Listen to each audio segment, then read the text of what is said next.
All right. I think that we have most people in from the waiting room. So I will just wait for a confirmation from my team that our live stream is working, and then we will go ahead and get started.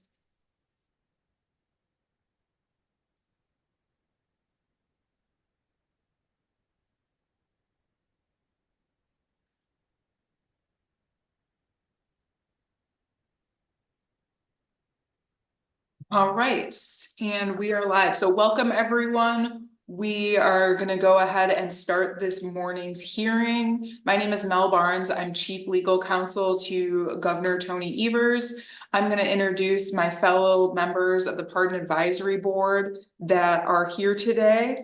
And then we'll go through some housekeeping items to make sure the hearing runs smoothly, and we will start hearing from this morning's applicants.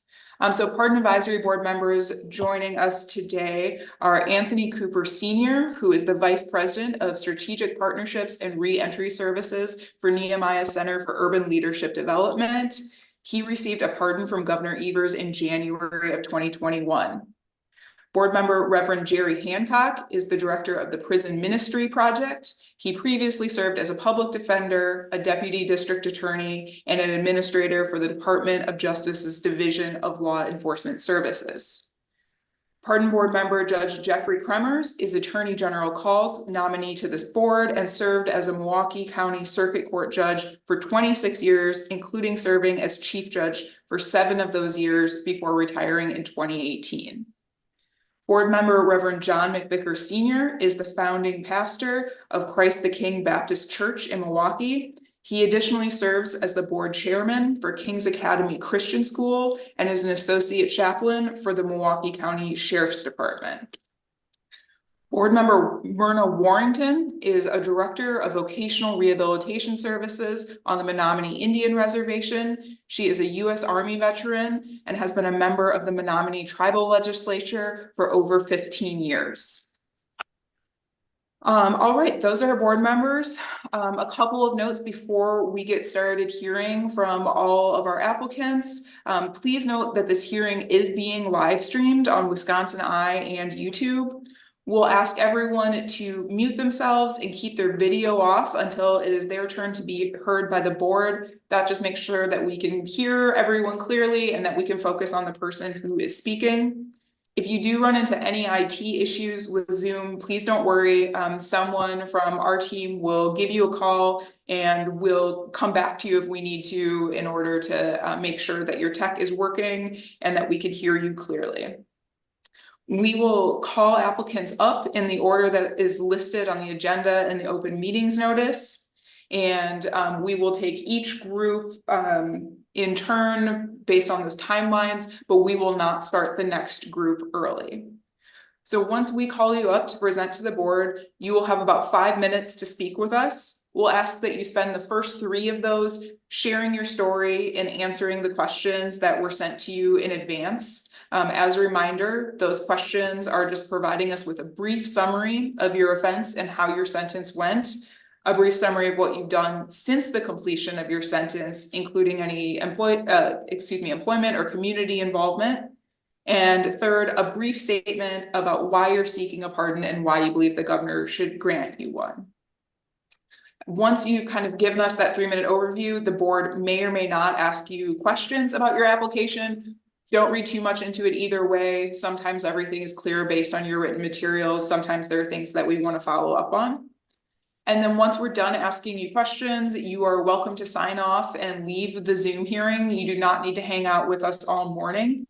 Once everyone has heard, the board will meet in closed session to decide whether or not to recommend your application to the governor, and you need a majority support of the board members present to be sent to the governor. The governor will then decide to either accept or reject your application, and either way, you'll hear from our office about the outcome of today's hearing in about a month or 2. So you will not get a decision today. There will be a little bit more waiting, and that will just allow time for the governor to make his decision and for us to communicate with all of you. All right. So with that, we will go ahead and get started with our first applicant today, who is Charles Goodlow.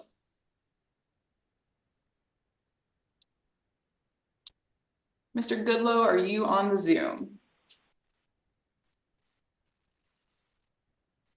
Okay, don't see him, so, oh, he's on the phone. Oh, there we are. Mr. Goodlow, can you hear us? Yes, yes, I'm here. Excellent. All right, we'll turn it over to you. Hello? Hello, Mr. Goodlow. Yes, what should I do? Can we have you start with giving us a 3-minute summary, answering the questions that we sent you in advance, and then we'll see if the board has any questions for you. Would you like me to repeat the questions? Yes, yeah. Great. We're going to ask you to give us a brief summary of the offense that you're seeking a pardon for and how your sentence went. A little bit about what you've done since the completion of your sentence, including any community involvement or employment. And then finally, a brief statement about why you're seeking a pardon and why you think the governor should grant you one. So we'll give you about 3 minutes to kind of talk us through those things, and then we'll follow up with any questions that we have as needed. Well, since the felony started, I got the felony, these 2 felonies actually. One was, I believe it was in 1976, and I think the other one was in 94. And since then, I just been working, haven't been in contact with the police. No police contact since then. Matter of fact, I retired in 2019.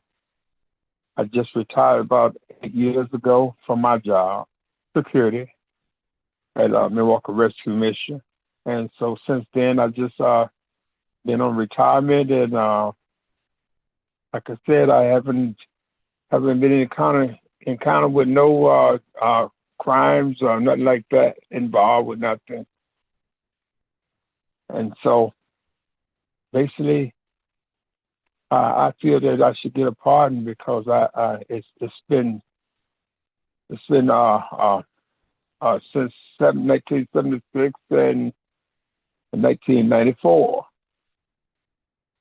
And so I just haven't been in trouble and haven't done anything outside the law. And basically that's it.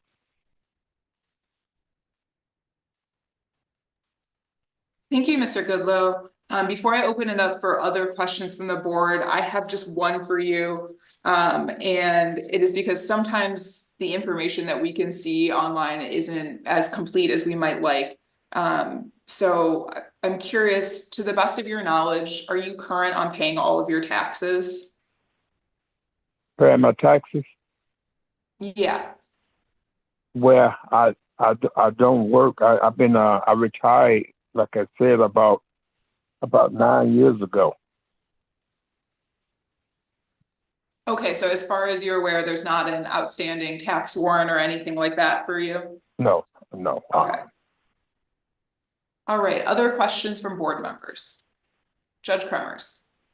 I have a few. So I'm not sure why, but we only got the criminal complaint for the 1994 case. But in 1978, you were convicted of a burglary, correct? Yeah.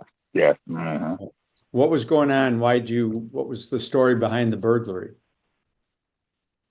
Well, I was just running with the wrong, I was young, as you seen, 19. I believe I was 19. Running with the wrong crowd, and I realized that today, and I was just doing what they was doing and just got in trouble. I did do it. I was with the guys that did it. I did do it.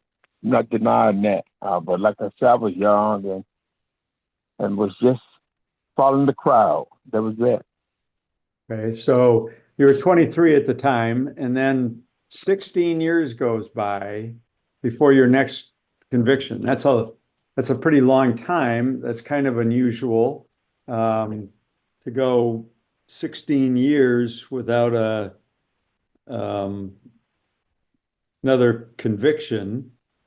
you did have a number of arrests in there, but they were dismissed. But so tell me about what was going on in 1994 when you're 38 years old and you're arrested in a house where there's drugs and you have a firearm.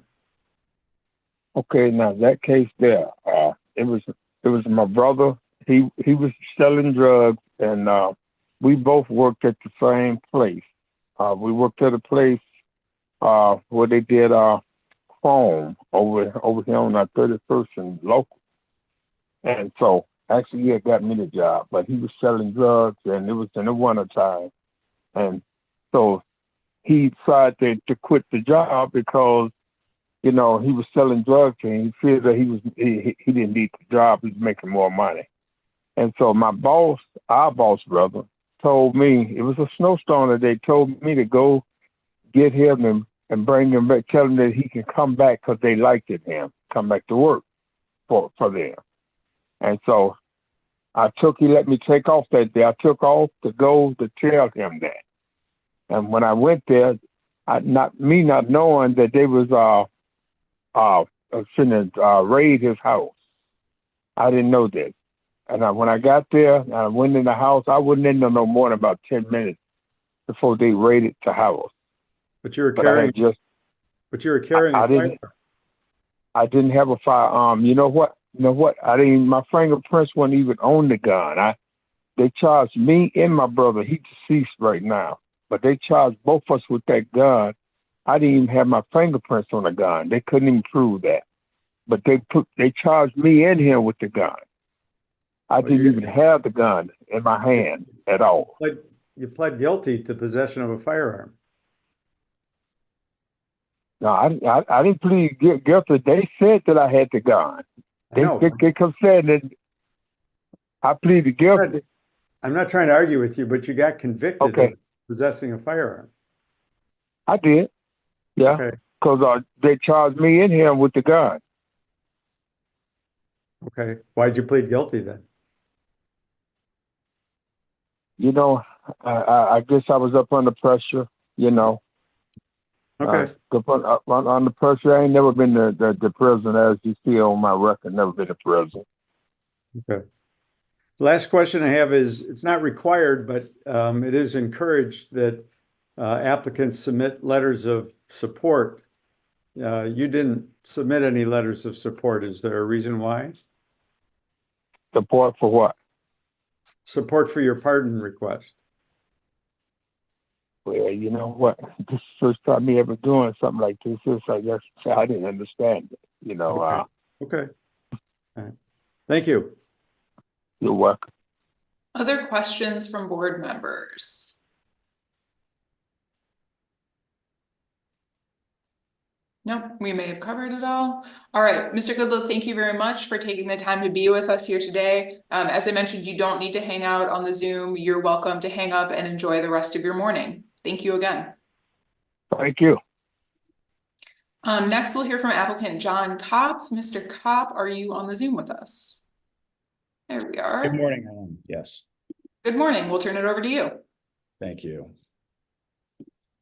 Okay, so in 20 years ago, 2004, 2005, I was received my first two felonies for forgery and theft. I was convicted and sentenced to 6 years probation and 4 years in work release. I'm sorry, 4 months work release, 6 years probation. Served that time, did my probation, and was released off probation. In 2011, I once again was convicted on another theft charge, basically writing a bad check, and was given a chance to pay it back by the judge. I moved to Chicago for a work opportunity and was unable to, I missed a court date. So a judge finally said, enough is enough, John. We're going to go ahead and put you in jail. So I was sentenced to 12 months in HOC for that, and which turned out to be the best day of my life. I did 9 months, and was released, and after the release, I quickly found a job 3 weeks after being released, and started as an entry-level marketing associate and worked with that company for 5 years. Worked my way up the ranks to an executive there, and kind of started my whole new life as a full-time employed individual. 2014, I was married, and we are now approaching our 10-year anniversary. 2015, I was the Chicago Innovation Award winner for work and development I did at my workplace there. 2016, I was able to pay back $18,000 in back child support. And then today I remain up to date with that. 2017, I purchased my first home. 2018, I started a new role in the casino industry as an executive. Worked there for about 2 years, and then COVID hit. Everyone was sent home for a while, and my wife and I at that time chose to start a new company.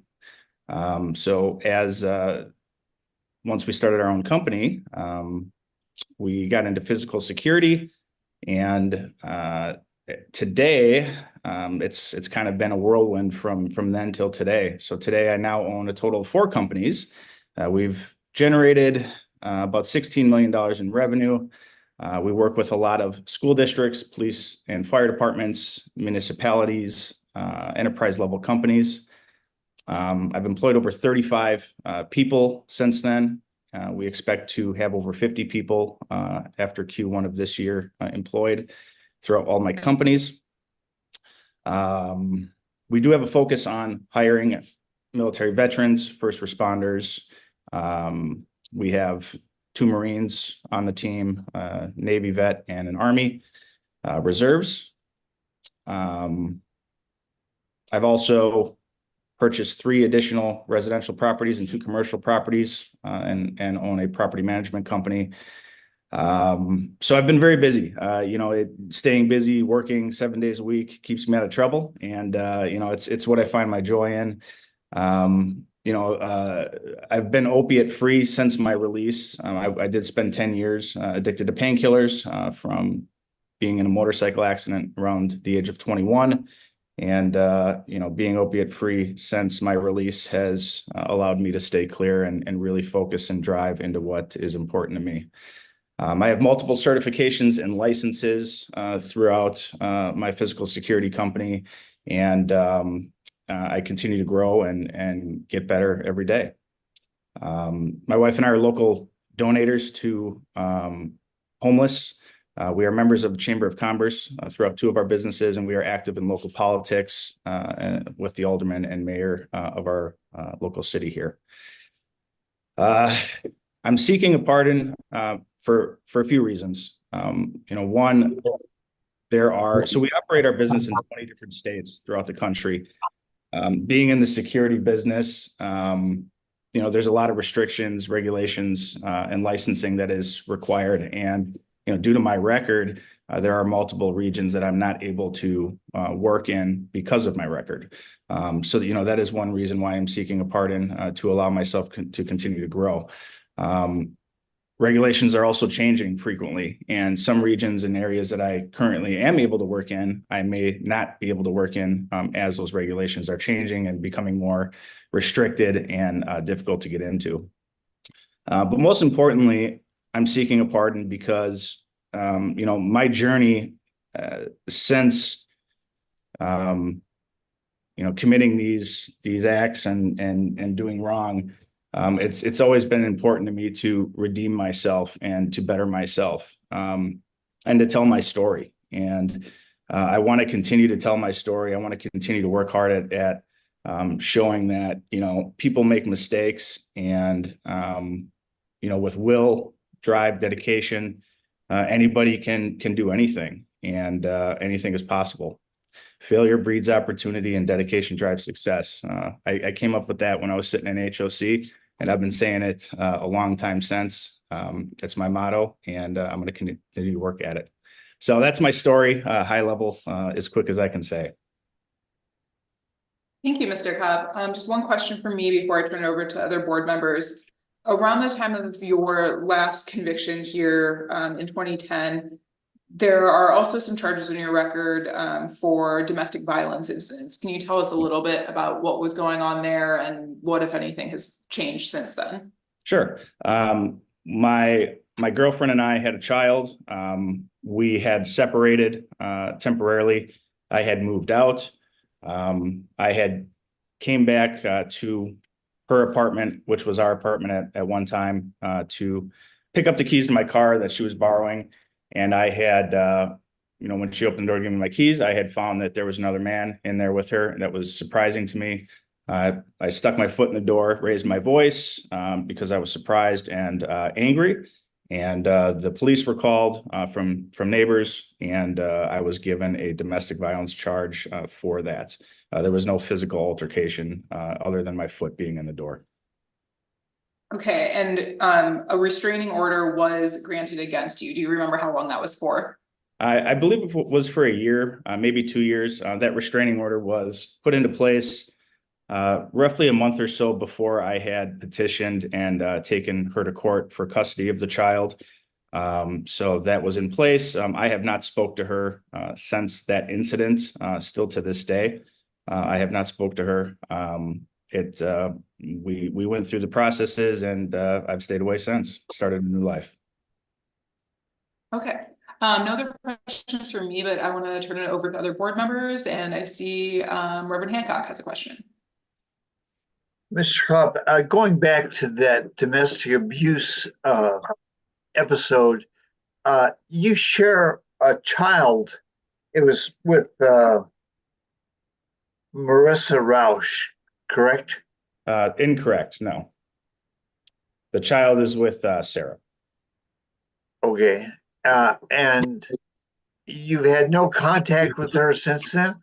I have not, no. How's the child doing? I unfortunately am not part of the child's life. We have been attempting to be a part of his life, and it's so far I have not made any progress. Okay. And then you have three felonies. The first one was for the counterfeit money. The second one was for the incident at Staples. And then you went 6 years until you had the incident at the car dealership.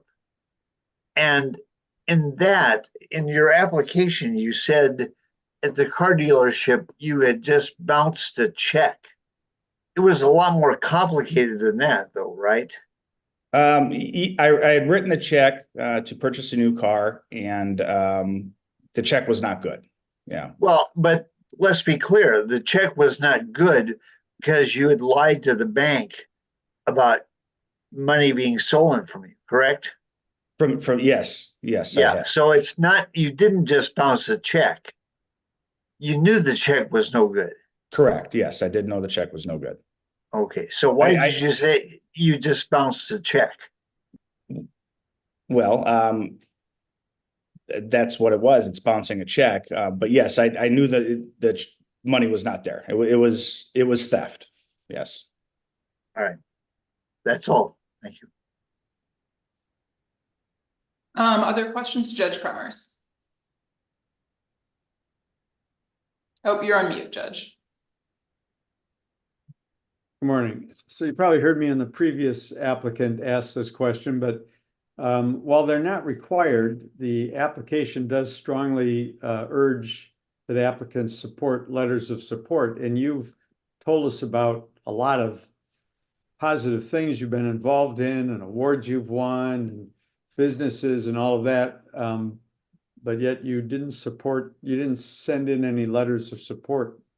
Can you explain that? Yeah, I wanted to tell my story. There's I'm sorry. You didn't say anything. Oh, yeah, I just wanted to tell my story and, be heard for me and who I am. That's the only reason.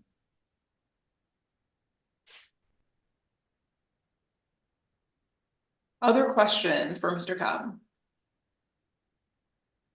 Myrna?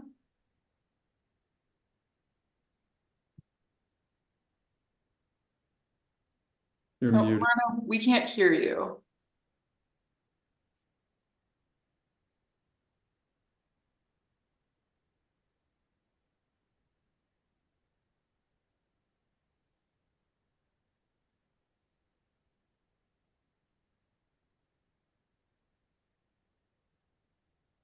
You look like you're unmuted on our end, so it might just be an audio input. Okay, I tried to unmute. There you go. We can hear you. Okay. I guess it just sounds like he's done a lot of good stuff, but besides homelessness, what have you contributed to your community? As of right now, I contribute to the Chamber of Commerce and the mayor's office. I work with them, I donate, and you know, we are trying to build up our neighborhood here. We've purchased a few homes that we fixed up and are trying to make things nice in the neighborhood.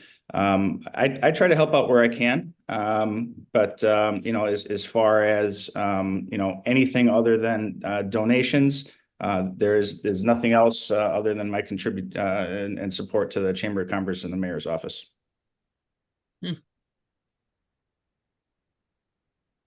Judge Cromers, you had another I did question? have one other one, but I was somehow my computer muted me. But it looks like you had a total of about $18,000 in restitution owed under your 3 felonies. Did you pay that? And if so, when? Absolutely, yes. That was all. Everything had to be paid before my probation was lifted. So everything that I have owed in the past that I have done wrong with has been paid. Okay, thank you.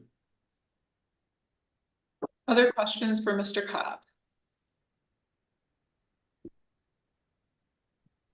No? All right. Thank you very much, Mr. Cobb. Really appreciate your time this morning and sharing with the board. As I mentioned, you do not need to hang out on the Zoom. You're free to enjoy the rest of your day. All right. Thank you to the board. We appreciate your service to the community and all of us here telling our stories. Thank you. Thank you.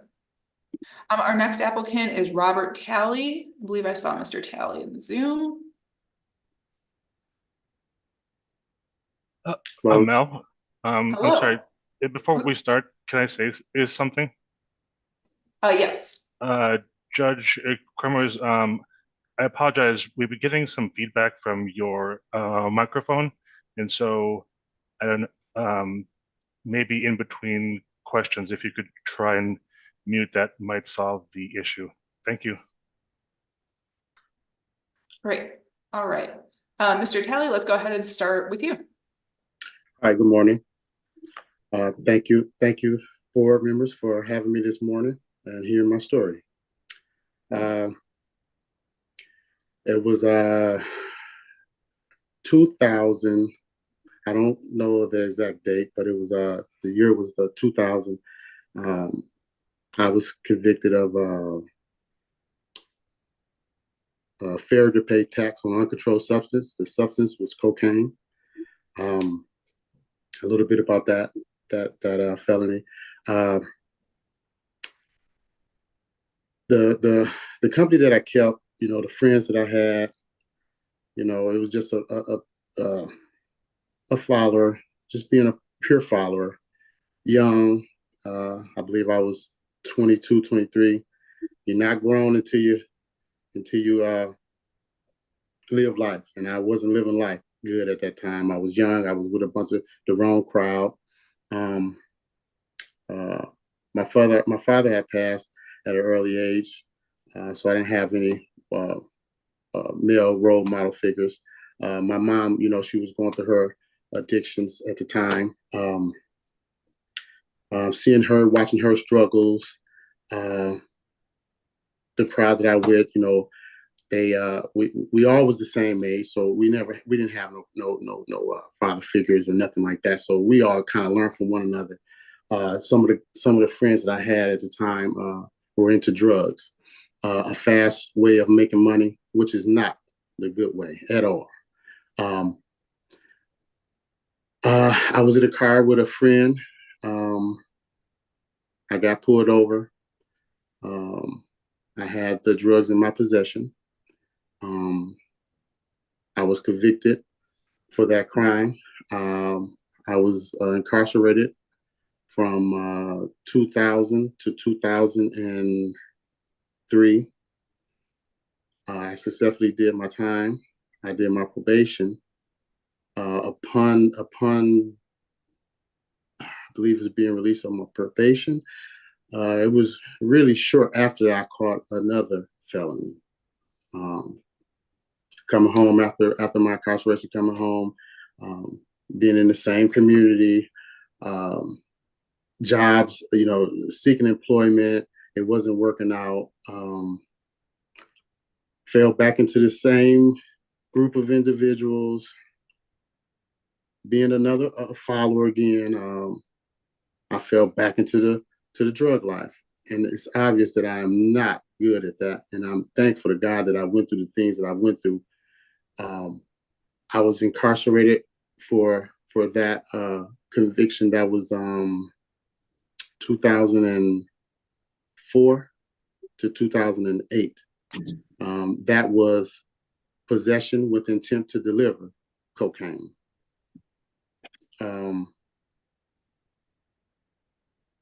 I completed that. I completed the probation. Since then, it's been about family, God, community. I've worked since then. I've had a couple odd jobs. Right now I work with SHOW, that's supportive home care option. I'm a home care provider. I have a couple patients that I've grew to love. I'm passionate with that. I love people. Unfortunately, at that time, being young, just getting involved with the wrong people and, trying to show my best foot, and it wasn't the best. But what I'm doing now with the home healthcare provider, I really like it. I really, really like it. I meet some extraordinary people, old and young. I prefer the older because they give me great advice. They guide me. Helping in my community as much as I can. I'm a business owner. Thankful to that, proud of that. It took a while, but thankful and I'm proud of it. I know I'm a little all over the place. I'm nervous. That's okay. Take your time. Yeah, I just, my passion is really just to be with the people that I'm with. I really like the job that I have. I don't know, I can't say it enough. I really like it. I would love to explore it a little more. I have a patient that she's currently taking. She have medicine administered to her. I'm not able to administer those meds to her because of my felons. I would love to be pardoned for those felons, just to, be able to explore options, seek more employment. Although that I love working for SHOW, but, I just want to explore a little bit more. I want to do a little bit more. My community that I once infected with the drugs that I sold in the community, I give back any kind of way. If it's just helping, if it's just taking groceries into a total stranger that I don't know, just helping, just helping, just trying to give back.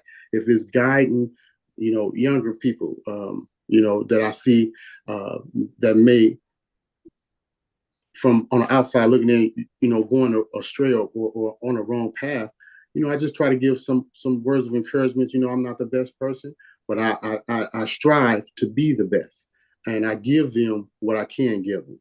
If it's advice, even if it's a hug, that's just my passion. People, God, my family.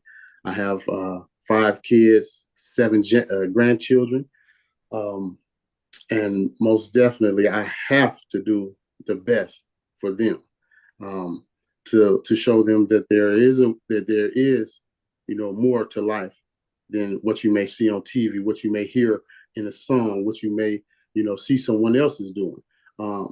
And by all means, please do not be a follower. See, these are the things that I have to try to instill in them to make them better than me. I always say, I've did the stupidity, so you guys don't have to do that no more. Come talk to me. Again, this is all fairly new to me, but as God is my witness, I try to walk this walk every day, to strive for better each and every day. That's pretty much what I have here. Thank you, Mr. Talley. Let's see if the board has any questions for you. Thank Board you. members, Reverend Hancock. Mr. Talley, Yes. the Milwaukee County DA's office supports your application for a pardon. How does that make you feel? I don't want to cry. But it's been a really long time. I'm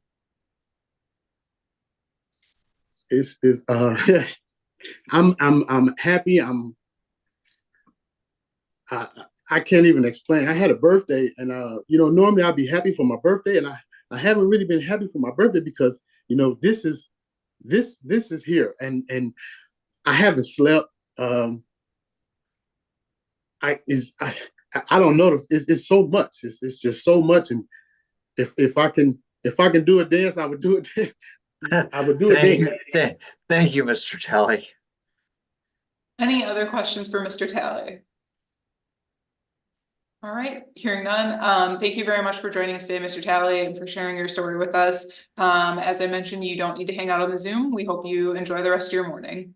Thank you, guys, and I appreciate you for having me and listening to me. Thank you. Of course, thank you. Our next applicant is Jana Hubbard, who I believe I saw on the Zoom. Oh. There we are. Ms. Hubbard, we'll turn it over to you. Okay. Can you hear me? Sure can, yes. Okay. Sorry. I'm a little bit nervous, so I'm going to do my best to just speak correctly. And just to make you guys aware, school was canceled. So my two daughters are home. I think I might have unmuted myself. My daughter needed a snack. So if something was to happen, I apologize. I am a mother first. You're in good company. Okay. Let's get to it. All right. So 5 minutes is a little short. So I started racking up a record very quickly when I was young, before I was a mother. 2007 was the first felony I was convicted of, theft of movable property, party to a crime, and crime against an elderly person. It was 3 of us, 2 other females, one who knew the victim. It was her family, actually. We went in, and there's a lot of story behind it, how it happened. I'm not sure what all detail I'm supposed to go into on here, but I was convicted of it. It happened. It was unfortunate. I did pay my part of the restitution. There's some confusion there because it does still say that money is owed. June 2008, I was convicted of a burglary, a Class F felony. For the 2007, I was given 180 days jail and 4 years probation. The 2008 burglary, I was given a withheld sentence of 15 months probation and 15 months of prison, which was revoked on February 4th, 2009. And I was in jail at the time that it was revoked, and I did serve both of those sentences. May 2009, I was found guilty of a Class G felony, a theft, movable property from a person that actually was an amended armed robbery. And I received 18 months of prison consecutive to any other sentence and 3 years of extended supervision. I did about, in total, I believe, 2 years in the jail and prison system. I also was eligible for the CIP, and I went to St. Croix and completed 6 months of challenge incarceration program. I was released March 3rd, 2010. So I guess I'll go into what happened after my release, the good stuff. So let's go there. Sorry. So since my release, I had the same parole officer, which I just have to say, Tim Carpenter was amazing. And I was so grateful to have him on my side. He really helped me just become who I've become today. So he's retired, but shout out to Tim Carpenter. You're an amazing man. So I was released. I had myself put into a TLP actually, because I wanted to make sure that going back into the community, I stayed focused on where I wanted to go, because I knew that I never wanted to go back to the person that I was before. I'm also going to put a little input in leading up to these crimes that I committed and these people that I was hanging out with. I went through a lot of trauma in my life up until that point. That's not an excuse. I'm not making an excuse for any actions that I did. I take responsibility for them. But being an adult now and being a mother, those things we go through, they play a part in the choices that we make. And they played a huge part in the choices that I made and the people that I surrounded myself with. So was released, obtained employment about 4 months after being released, obtained my driver's license, bought a car, got an apartment, enrolled myself into beauty school, which I actually became pregnant during being a beauty school applicant, completed that. We had our first daughter 3 months early. She was in the NICU for a month, and I still, went through and became a certified cosmetologist, which I still currently do to this day, and do love my job. I have always worked. I have 2 daughters now, with my ex, their dad. So in 2018, I also became a certified eyelash technician for eyelash extensions. I worked for Regis Corporation for a total of like 5.5 years. I had some other salons that I worked for in the meantime. In 2019, I left Regis Corporation and decided that I wanted to obtain my establishment license and go independent. So I created my LLC, Leveled Up Lash and Hair Boutique. That is still in place, but I'm not currently independent. COVID came along. I stayed independent through all that after we were allowed to open back up. I currently work full-time for Great Clips, and I love it there. I've been there for a little over a year. I love my job. So let's see where else I'm at. I did start my associates in business management at MATC. I did not complete it. I did have some things that came up with my ex, which we are currently separated. So I kind of had to take on that single mother role. But I've succeeded in that. I'm going to point, before I get into my accomplishments with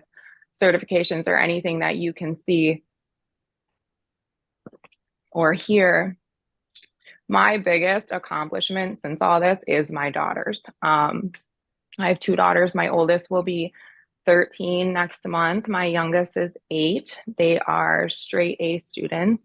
They are amazing. They are constantly being recognized for the type of young women that they are, certificates of excellence, being recognized for being mediators and for being kind.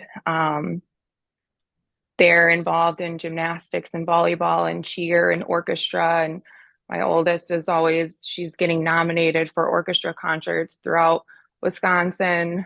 So let me just point there that they're the biggest thing. They're my biggest accomplishment. So I'm tempted to stop you on that high note, but can I just ask you to share anything else that you think we should know in the next 30 seconds or so? Because I want to make sure we get to questions from the board. Yeah, absolutely. I'm sorry if I'm rambling. Okay, so what I've done so I graduated from Women's Empowerment Program 2017. That was something that I did to help myself like through trauma, and then I still work with the mentor of that program to help other women be successful and just kind of tell my story a little bit. I volunteered at Salvation Army. I donate and have volunteered to the Women's Shelter for Women and Children. Me and my daughters have helped to feed the homeless in the community, especially during COVID when there was a lot of mostly homeless men throughout the community that didn't have shelter. My goal, if I was to receive my pardon, is being a hairstylist. It's great. I love it, but it's hard. I work a lot. I work many hours. It's draining. I want to go to school for nursing. I will go to school for nursing. But I just know that the pardons will make my chances of obtaining the employment that I want easier. So that's it. We'll see if there are questions for you. Questions for Ms. Hubbard. Judge Kremers. I just have one. You mentioned something about restitution, but then didn't clarify, because the the information we have is that you still owe restitution to at least the victim from the last theft in the amount something. You were ordered to pay $4,700 in restitution. It's not clear how much is still owed, but do you still owe restitution? I do not. I had to pay before my release from parole. I was released in 2015. I had to pay up anything that was owed. How much restitution have you paid? Oh my gosh, honestly, like I don't have a receipt booklet from it, but I know that in total, when speaking with Tim Carpenter, I think I've paid close to like $15,000 just in a total, like maybe more of parole fees, restitution. I know there was a little confusion on one of the cases that had the 3 of us. That was the theft from an elderly. Was supposed to be like split 3 ways, but it still was in like a total basket, if that made sense. So if the other females didn't pay their part, they're like, you may have to do like a civil court type of deal. I haven't looked like further into it, but I know that I had to take care of my responsibilities before being released from my parole. Okay, thank you. You're welcome. Reverend Hancock. Ms. Hubbard, do you have any contact with Kristen Shoup, who was the victim of the robbery? No.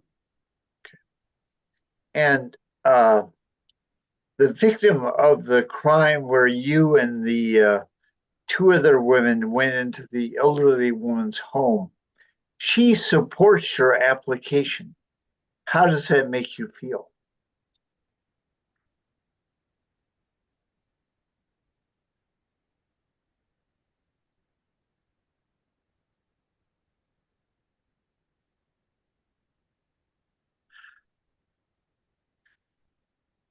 Okay, thank you. Other questions for Ms. Hubbard? Ms. Hubbard, I had just one for you. You mentioned in your application materials that you are sober from alcohol and drugs. Is that still the case? And can you tell us how long?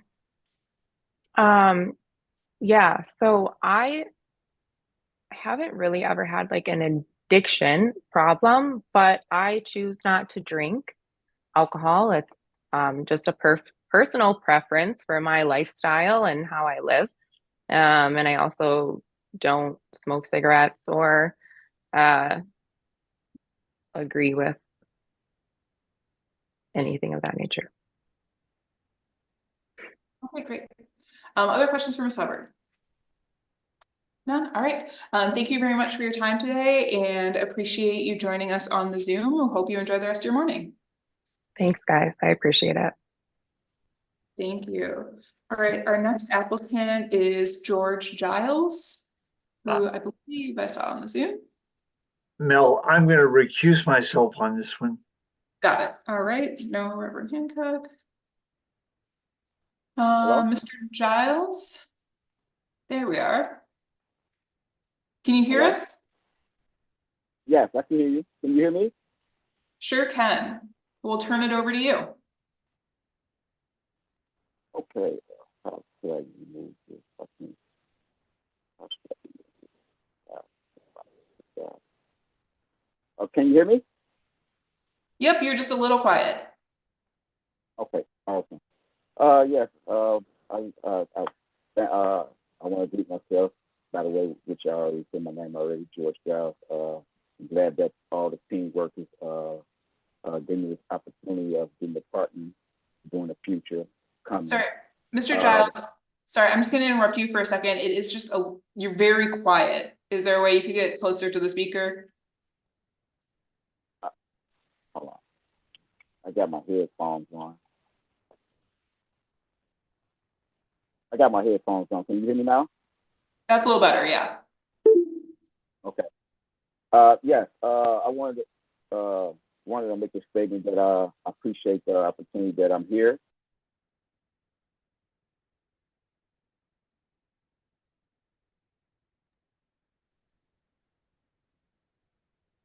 I think you muted yourself for a second, Mr. Giles. Can you hear us? Yeah, I can hear you. Mel, it looks like he's on both the computer and a phone, which I think is Yes, causing I am. problems. So do I need to turn one of these off? Or?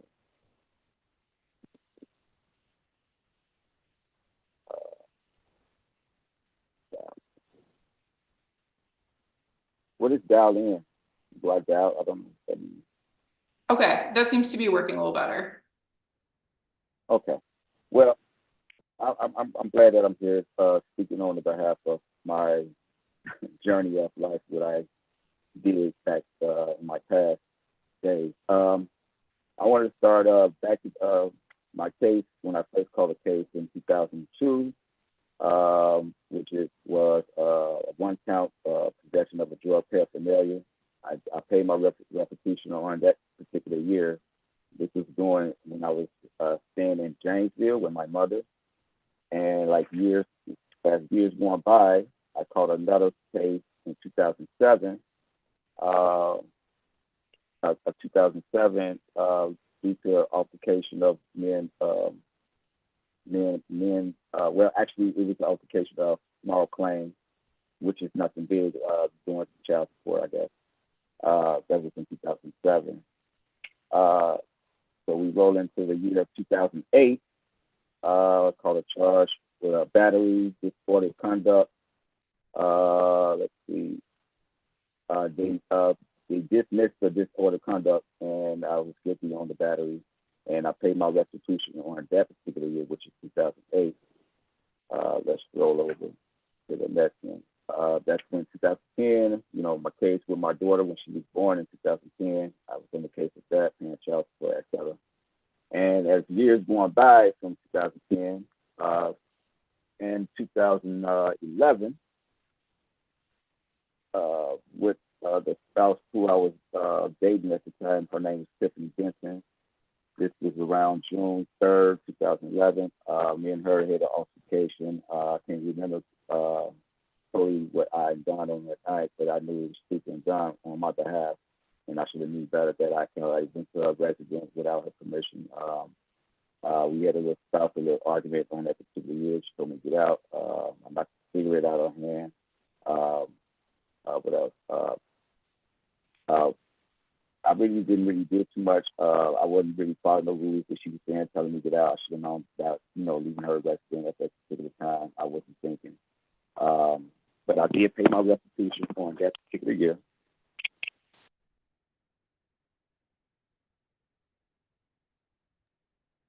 Oh, Mr. Giles, we lost your audio again. I think when your headphone fell out, it might have disconnected.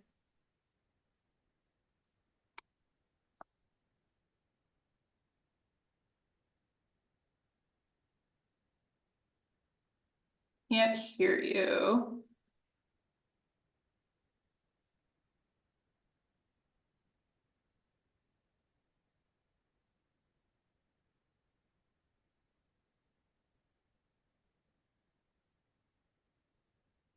All right, Mr. Giles, I think here's what I'm gonna do. I'm gonna have one of the folks from my team give you a call and see if we can sort out your audio issues. And I think we'll just come back to you when we can make sure that we can hear you clearly. All right. So if you just stand by, someone will give you a call shortly. And in the meantime, we will hear from our next applicant while we get Mr. Giles' audio sorted out. So Stephen Kazinski is our next applicant. Mr. Kazinski.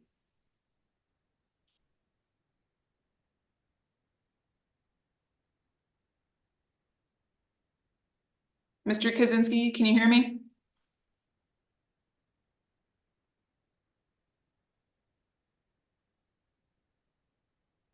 There. Hello? All right, we can hear you. We cannot see you, Mr. Kazinski. Working on it. We're working on it. All right. Okay. Hello? All right, we can hear you and we can see you. Okay, Mr. Kazinski, we'll turn it over. Okay. Great, thank you. I just want to thank you guys for this opportunity. I've been waiting a long time for this. I'm from Townsend, Wisconsin. I was convicted around 2004 for failure for behind in child support. I was in a bad marriage, it was, bad divorce. I was an alcoholic at the time and really didn't know it. My sentence I served in Franklin, the House of Corrections. I was sentenced for 5 months. But I got out in 4 months on good behavior. I also worked in the kitchen when I was in the House of Corrections there for my, pastime. Then I moved to Leona around 2005. Built my mom and dad's home. I worked as a mason until 2024. I had my daughter in 2010. Took parenting classes. I got full custody of my daughter from a bad relationship. So I got full custody of her. When I married my wife, and when we went to court, she actually ended up adopting my daughter because I had to have a parent, when I took full custody. So she adopted her. So my daughter, Stevie, right now, she's a straight A student in high school band. She's 8th grade, starting volleyball. She's a starter in volleyball.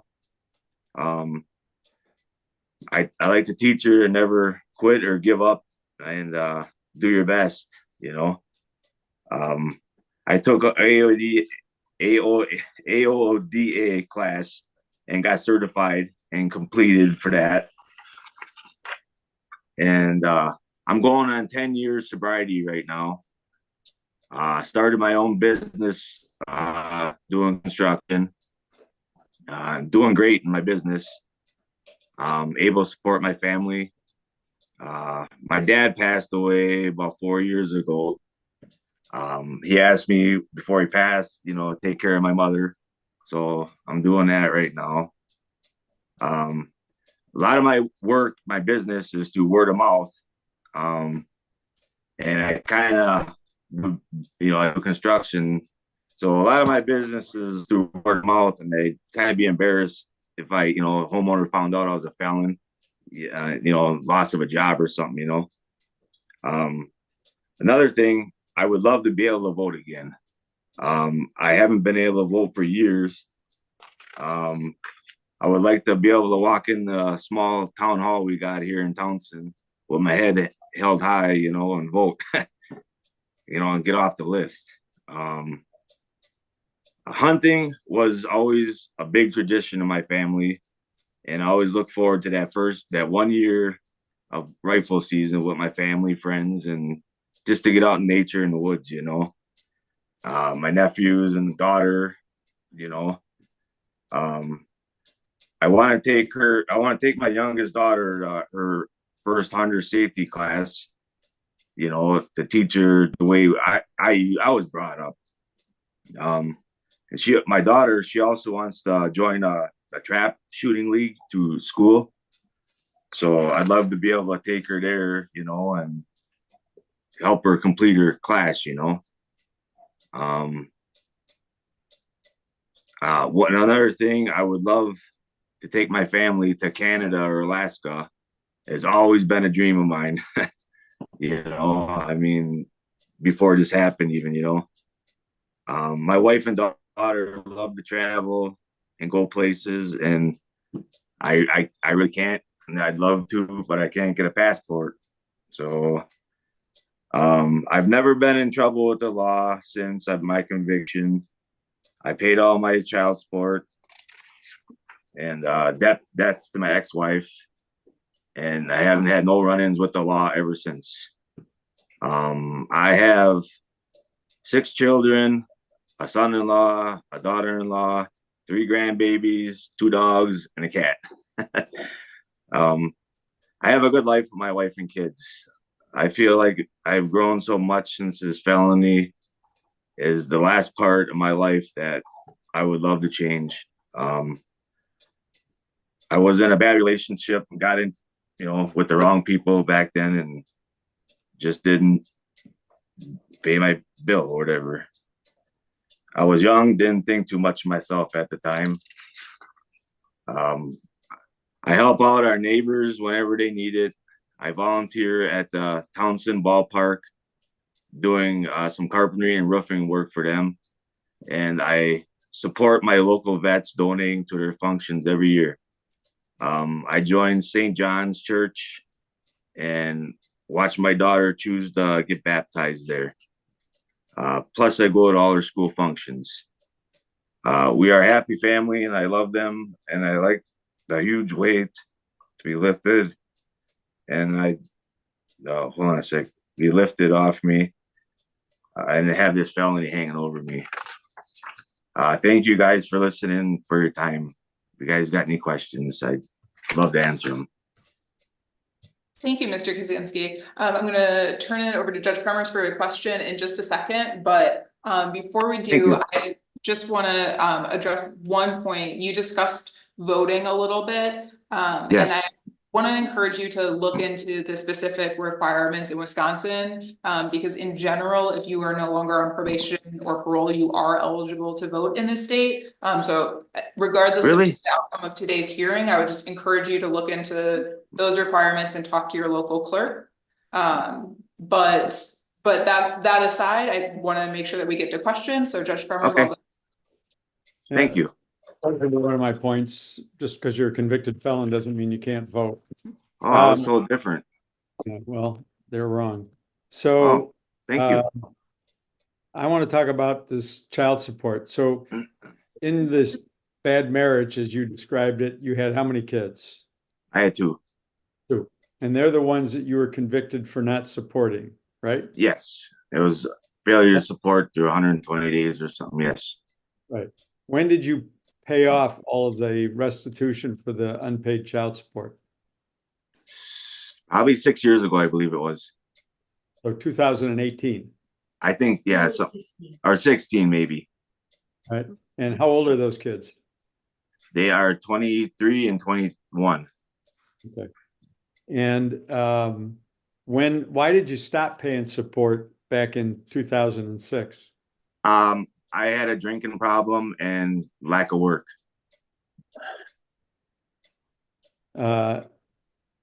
So you had money for alcohol, but not for paying child Yeah, support? I hang out with the wrong crowd, yes. Okay. And then when you talked about this other daughter that was from a bad relationship that you have custody of, that had nothing to do with this.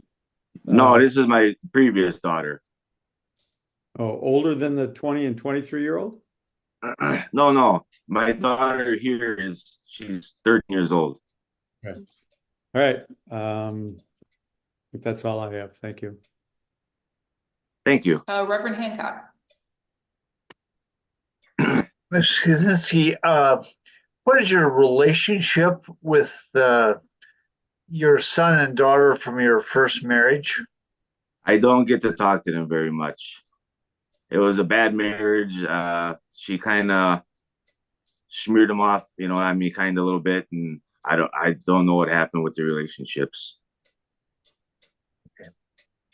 And the district attorney's office in Milwaukee County supports your application for a pardon. How does that make you feel? Oh my God, that makes me feel great. This has been a long time.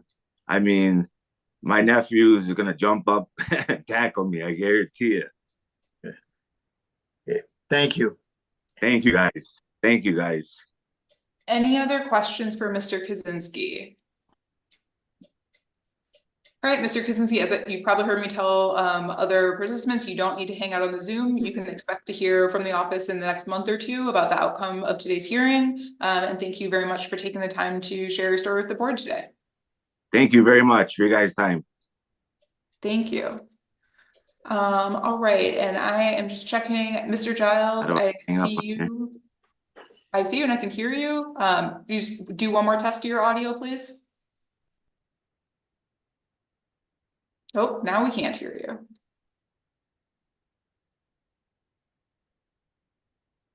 Can you try speaking one more time?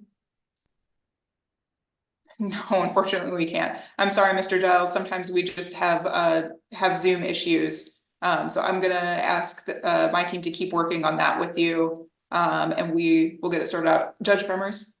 I think I don't know why he's on both a camera and a phone, but that's often the problem. So yeah, I think that his computer audio was not working. So we were trying the phone. Them do the phone and not the computer. Yeah, I'm sorry, Mr. Giles. We'll get it sorted out. We'll make sure that we can get you today, even if we end up doing it just by phone. But I will have one of our folks give you a call again, and we will come back to you and try it again after our next applicant. All right, so in the meantime, we'll go to Mr. Ronald Cell. Mr. Cell, are you in the Zoom with us? I am. There we are. All right, Mr. Cell, we'll turn it over to you. Thank you. First of all, thank you all for listening to me today and whatever, and I appreciate the opportunity to meet with the board. My offense, I was convicted of a Class I felony. It was misconduct in office, inconsistent duty, which I pleaded guilty to, and I had cooperated with all the inspections. I was a highway commissioner in Marquette County here in Wisconsin. At the time, my court date was 8/25 of 2010. I was investigated by the local sheriff's office from Marquette County. They turned the investigation over to Dodge County Sheriff's Office, and I was interviewed by a detective, Brian Durham. I fully cooperated with him and agreed to my mistakes. Mr. Robert Barrington was a managing attorney for Dodge County District Attorney's Office. My case was turned over to the Dodge County court system and whatever, but it remained local in the sentencing. And I also had my own attorney, which was Brian Brophy. The judge at the hearing was the Honorable Richard Wright, who was Marquette County's circuit judge at the time. He remained, he didn't take himself off. He remained on the case. A brief summary on the sentencing, how my sentencing went. Okay, I got to the courtroom. That was in August, and the courtroom was empty other than listed people that I had, my wife and court personnel. DA Barrington commented that he had expected more people there in the courtroom. He had received many calls during the time frame of being, I won't use the term arrested, but being brought against, or charges brought against me, newspaper articles and whatever that.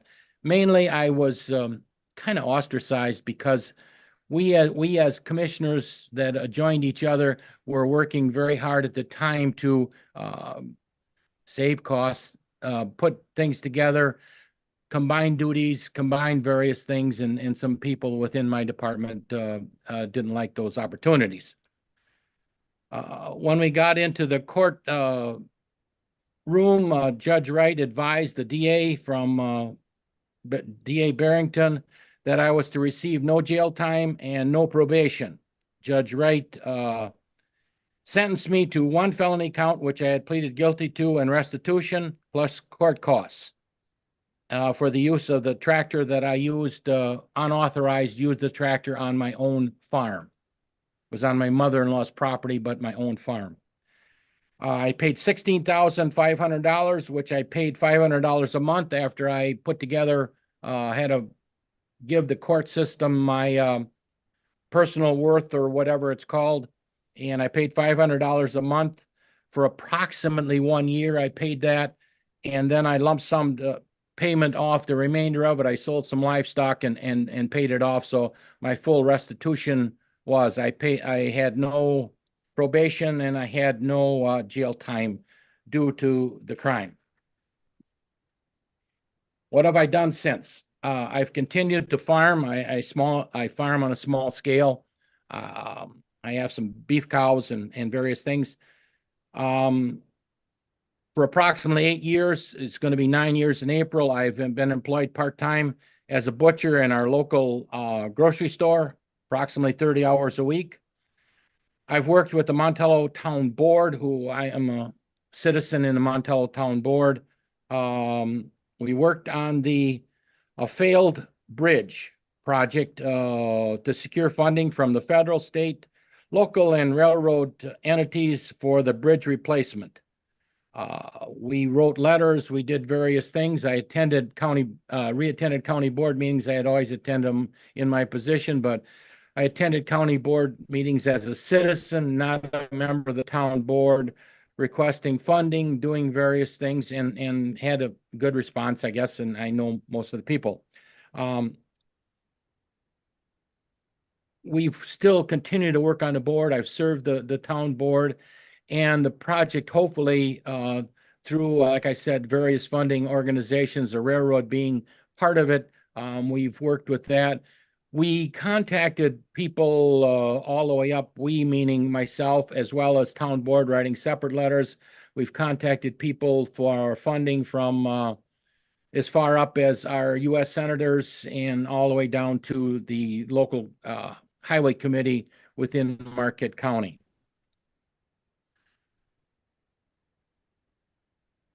Why I should receive a pardon. Again, I want to say thank you for the opportunity to come before the pardon board. And I greatly appreciate that. I'm 72 years old. I've been married to the same lady for 53 years. We've lived in the same house since 1976. I have 2 children and 2 people that I claim children. My children have been married to the same spouses, and I have 4 grandchildren. The 4 grandchildren have all either graduated or are attending college. And I appreciate that and movement forward. Those 9 people, getting back to what it is, those 9 people, I let down. I let down badly. And I'm sorry for that. And a pardon, I think, would help me maybe justify my existence with them. I've lived in Marquette County all my life, except 2 years that I was drafted into the Army. I served my time. I got honorable discharge. I would also like to continue to serve my community. From some of the letters that I received or sent to the board, and hopefully you'll have copies of those, I have volunteered a lot through the years and done things, football coaching and the church and served on church boards. And I was, since the felony conviction, I was unable to serve on that board because of Timothy and leadership personnel issues within the leadership of being on a church board. Citizen boards, I have kind of an interest. We in Marquette County, initially in my other, when I was commissioner, I did a lot, or I was asked to do a lot into various things. And one was the initial phases of land use planning. Those opportunities have changed in the land use planning for Marquette County. Our zoning administrator has retired. Our register of deeds is retired. And I think there'll be some movement on that committee. It's a volunteer type committee. And I think I'd like to have the ability, there's no one said I couldn't, but I think the pardon would help me move forward in that field. Zoning and planning, recreation has always been Marquette County has one of their main forms of revenue or revenue coming into the county is tourism.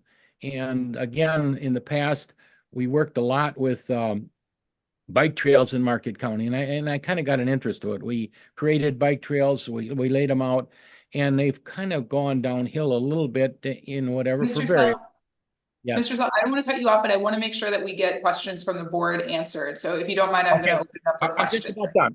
1 minute, less than 1 minute. And DNR is something else. Dead deer laying side of the highway. We have a lot of them in Marquette County, and when you tie tourism with dead deer laying side of the highway, I don't think that's a great issue. I like the ability to serve on these volunteer committees. Thank you. Thank you. Mr. Cell, I just have one question for you. And I see that your address is listed as Wisconsin, and I've heard you talk a lot about Wisconsin communities. Have you ever lived in Oregon State?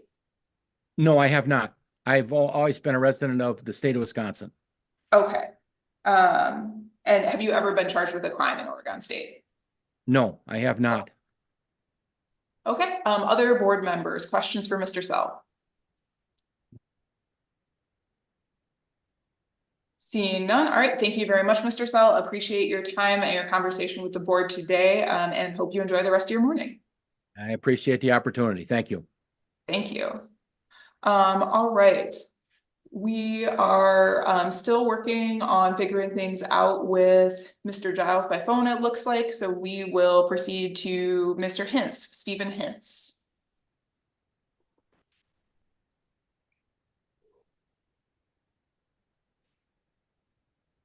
Mr. Hintz, can you hear us?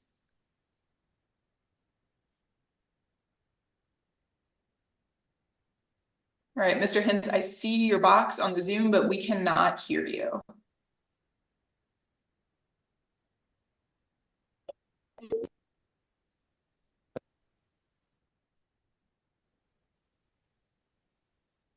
Mr. Hintz, can you hear us?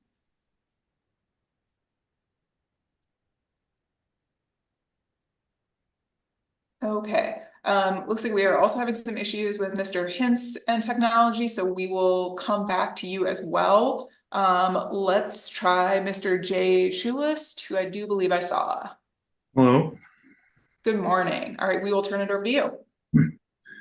Okay, I'd like to start by briefly talking about what I did and what happened. When I was 16 years old, I think over 28 years ago, I committed the crime of burglary. I was immature and very confused, and I made a series of very bad choices that resulted in this.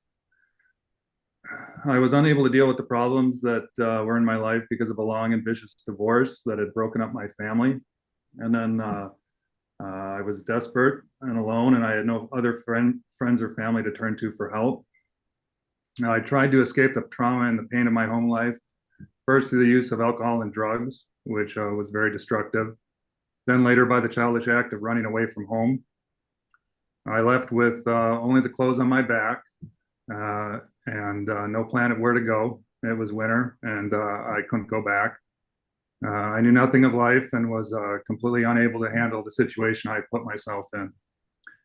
My thinking was severely impaired, and in a foolish attempt to be on my own, I stole so I could have a place to stay indoors and continue using. Being arrested, I was waved into adult court and then placed into the adult jail. Being 16, I was young, weak, and terrified. I was at the lowest point of my life, and I could no longer run from my problems. My life had definitely taken a wrong turn. I questioned everything that had happened and my choices, and I decided to take responsibility for what I had done. Looking back, I needed help, but could not help myself. I was stuck on a path of just trying to get away and didn't understand the consequences of my actions and the damage I was causing. I feel a deep sense of shame and remorse, and I am still, to this day, very sorry for what I did back then. Once I was sentenced, I was determined to rebuild my life and make up for the mistakes I had made. I would never make those mistakes again. I got my HSED to finish my high school education, which had ended in during the 10th grade.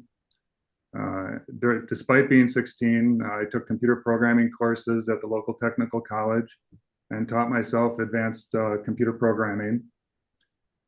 During that time, I connected with the local Catholic schools where I volunteered my computer skills. I designed special software to allow their old Macs to connect to the internet. This allowed them to get grants to connect all their schools and improve their technology program greatly. I spent a lot of time over the next few years, thousands of hours, helping them build, install, and maintain their computer networks, including running computer summer camps. This let all their students use email and the internet for lessons, which at this time wasn't a common thing at all, and many of their students benefited from that. I was very motivated to pay back my debt.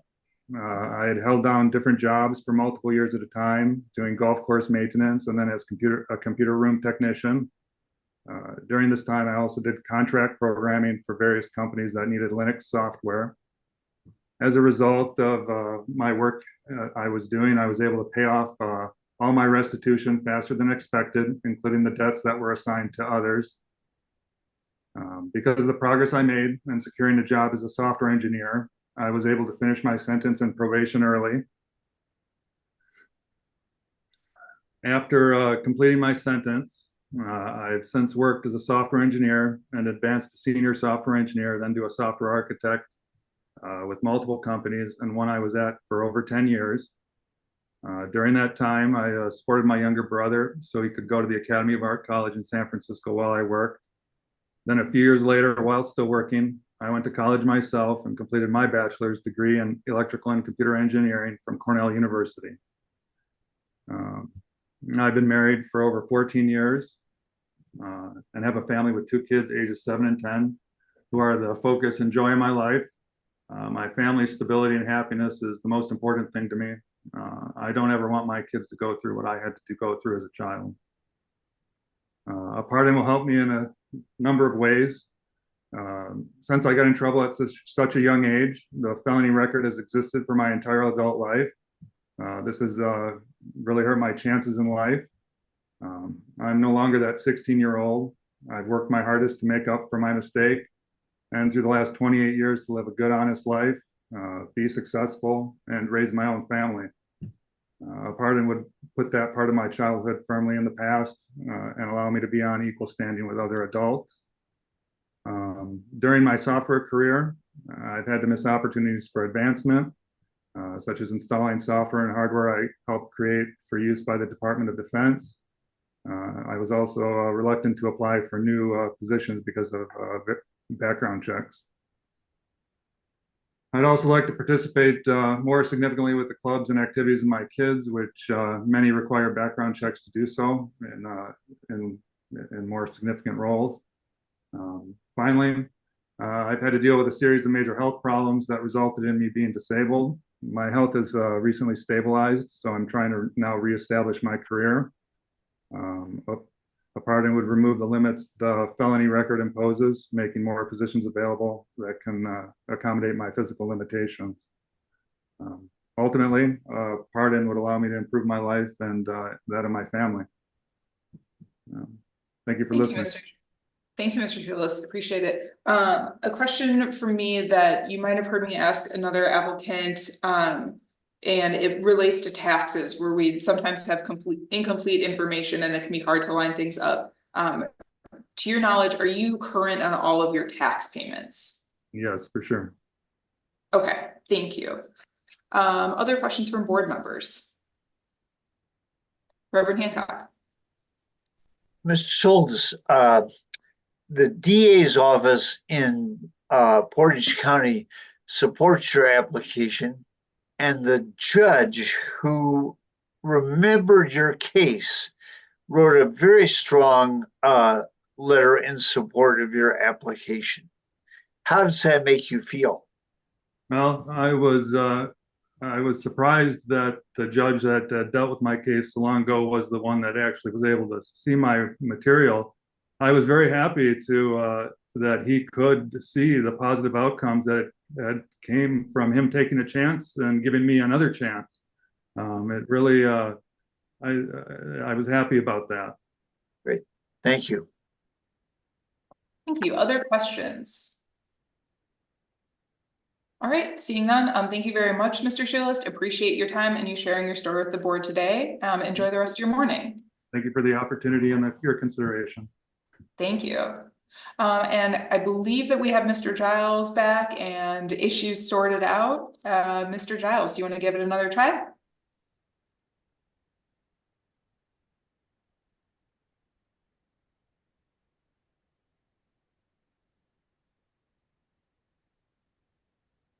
Mr. Giles, can you hear us?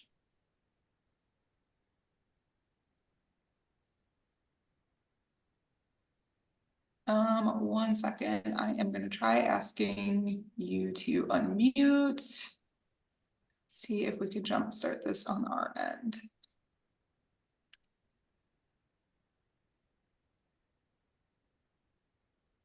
Mr. Giles, do we have you?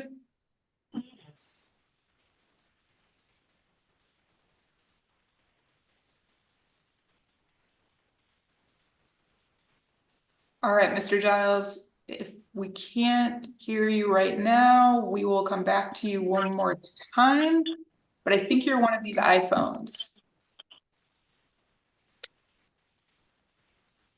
Mr. Giles? No, okay. No such luck. We will then go to our other person who was having some tech issues, which was Mr. Stephen Hintz. Mr. Hintz, are you able to hear us?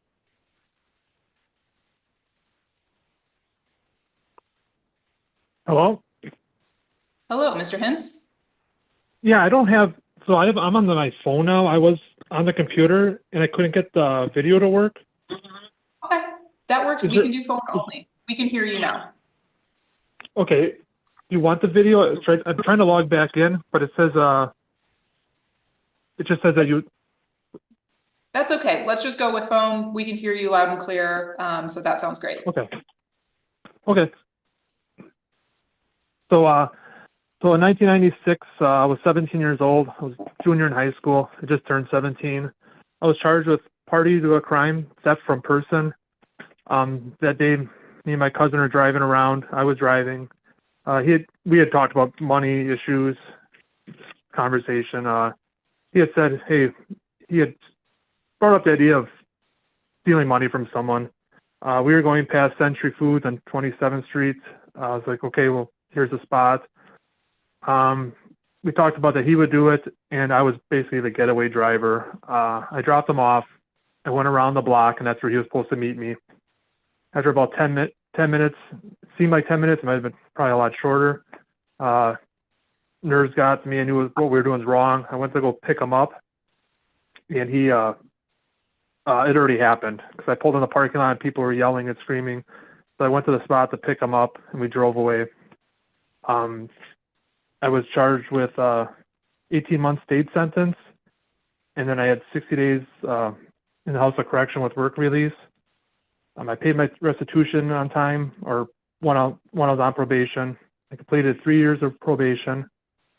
I've maintained employment ever since. I haven't had anything criminal since then. I'm a journeyman carpenter. Also did that for most of my life, and then I switched to be a maintenance mechanic at my work. I put the application in May of 2023. In the summer then of 2023, I switched to management at my work, and that's what I've been doing since. I've been married for 18 years. We have a 9-year-old daughter, very proud of, she's a good kid. I volunteer at the snowmobile club. We cut trails, maintain that stuff, take lakes. For a few years, I was on the volunteer fire department, and I also did that from 2006 to 2010. Help out with the swim team that she's on.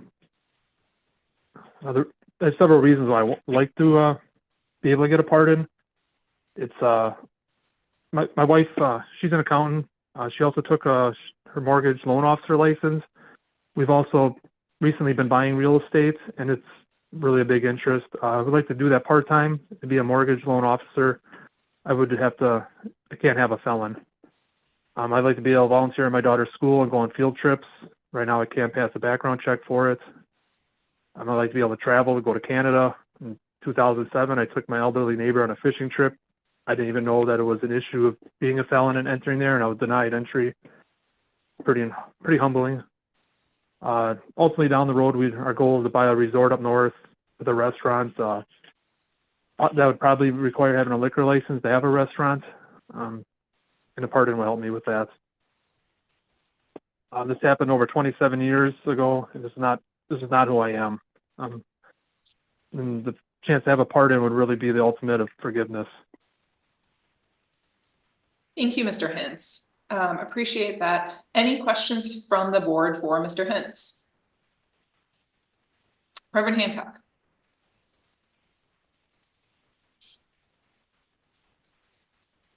Oh, you're muted. Your cousin stole the woman's purse, but you guys split the money. Is that correct? Yes, that is correct. Okay, and what happened to her driver's license, credit cards, other stuff that was in the purse? That I'm not sure. When it happened, we split the money, and then I dropped him off, and he had the purse. I don't know. It's never talked about after that. Do you ever think about the effect that might have had on the woman? I can't imagine. I mean, I can't imagine. I put myself in that spot. If that happened to my wife, daughter, grandparents, anyone, you would be traumatized for life looking over your shoulder. Yeah. I can't imagine. And the Milwaukee County DA's office supports your application for a pardon. How does that make you feel? Phenomenal. Very, very, very humble. To be forgiven for something, even verbally, anything is absolutely wonderful. Thank you. Thank you. Thanks for letting me know that. Any other questions for Mr. Hintz? All right. Looks like no more questions from us, Mr. Hintz. Thank you very much for taking the time to be with us today, and we hope you enjoy the rest of your morning. Okay. Thanks a lot for the opportunity. I'm sorry about the video. It really kind of threw me off here. I was kind of prepared, and it just not That's getting that okay. video to work really. It happens But frequently. been So waiting a long thank you. time for this opportunity. Thank you. Absolutely. Bye. Okay, so I don't think we have had Mr. Giles call back in yet. So we will just keep going with our folks. Oh, wait. Oh, no, sorry. We maybe do have you. Mr. Giles, can you hear me?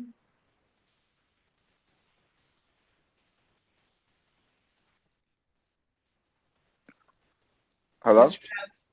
Hi, I see your phone. Are you Hello? able to hear us? Yes, I can hear you.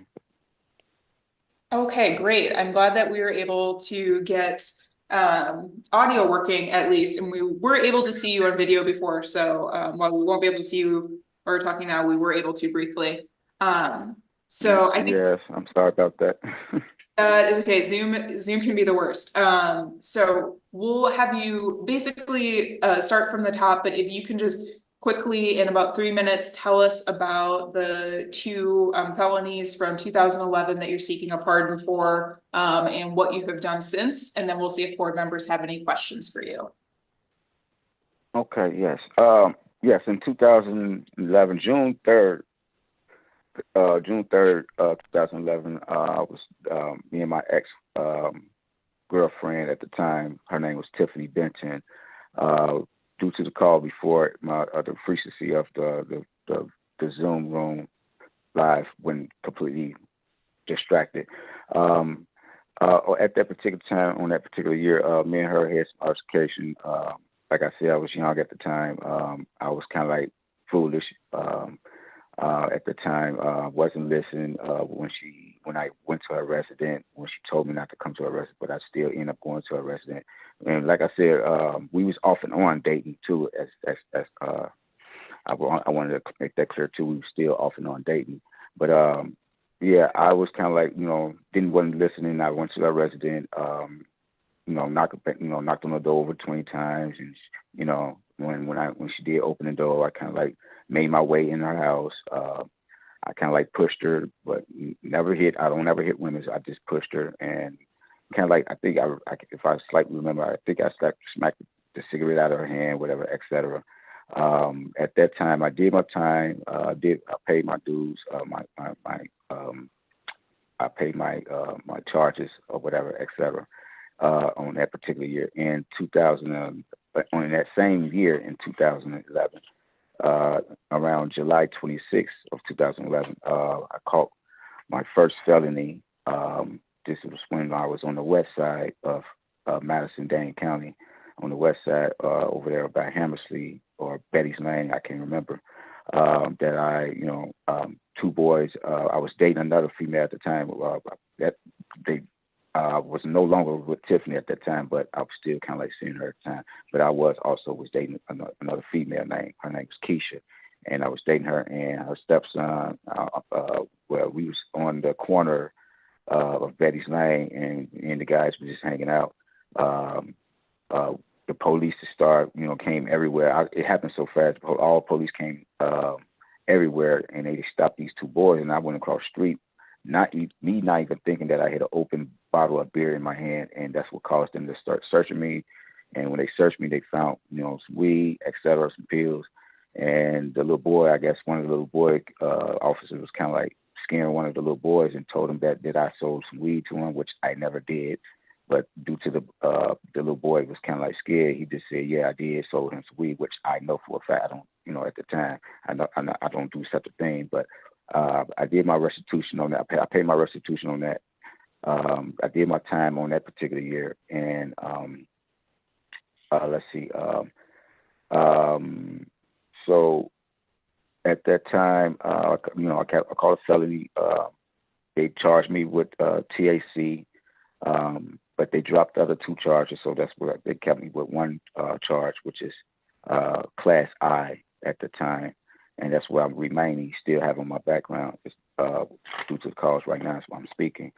And for my summary, what I did after my summary, I have been working properly after that. Well, let me take it back. Excuse me. after I did my time in 2011, maybe a year later, 2 years later, 2013, my baby mother, her name was Renee Green. Me and her had an altercation, and but I paid my restitution on that particular year too as well. And right after 2013, that's when I moved from Dane County and moved to Las Vegas. I registered myself in college. I got myself enrolled in college, had me 2 jobs, been out there for 2 years. As I'm out there for 2 years, my mom, she called cancer, so I had to stop everything for what I was doing out there, move back out here to Dane County, and that's where I'm at right now. Due to the cause of my mom had cancer, so she, I had to sign some papers through the court. If anything happened to her, I would be her, what's called a obituary if anything happened to my mom. So I had to do that. So, so she's okay. She's still going through the doctor appointments, et cetera, as we speak. And on top of that, I've been fighting for my daughter. I've been paying child support ever since 2010 when my daughter came into the world, 2010. I've been paying my child support ever since then, all the way up to now. 2 years ago in 2022, my baby mama, she passed around the time 2022, and I've been fighting for my daughter last year, a whole year in 2023 in Green Bay, exact. And the judge finally granted me my child around July of last year, 2023, and now she's under my will. She's under my custody as we speak. She's with me right now as I'm speaking to you guys. She's laying down right now as we speak, and I've just been going through a whole lot, doing to the cause from the time when I was doing foolish things from 2002 all the way up to 2013. I learned my lesson, and what made me change my whole demeanor when I left here for 2 years and went to Vegas, I knew that my whole life has changed. I was going to college, and when I did move back down here, I forgot you could mention this. When I moved back down here, I did transfer all my transcripts from college, ITD Tech at the time when he was still open. That's what I was going to, ITD Tech.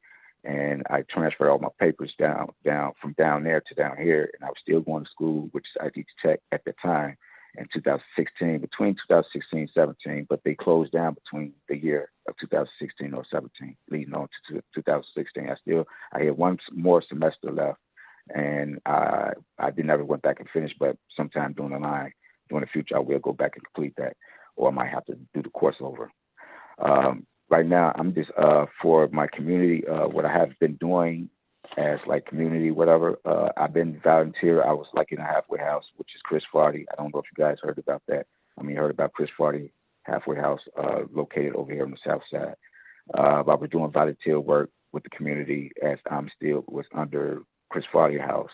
And I was, I was employed. I had multiple jobs. I think I sent out the papers. Where's my papers right now? I'm sorry about that. What y'all hearing in the background, something just fell.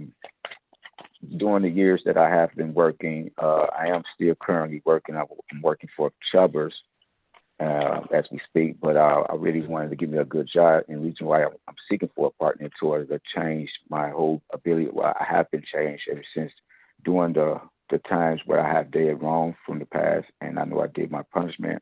I complete my punishment. My restitution, I paid my restitution.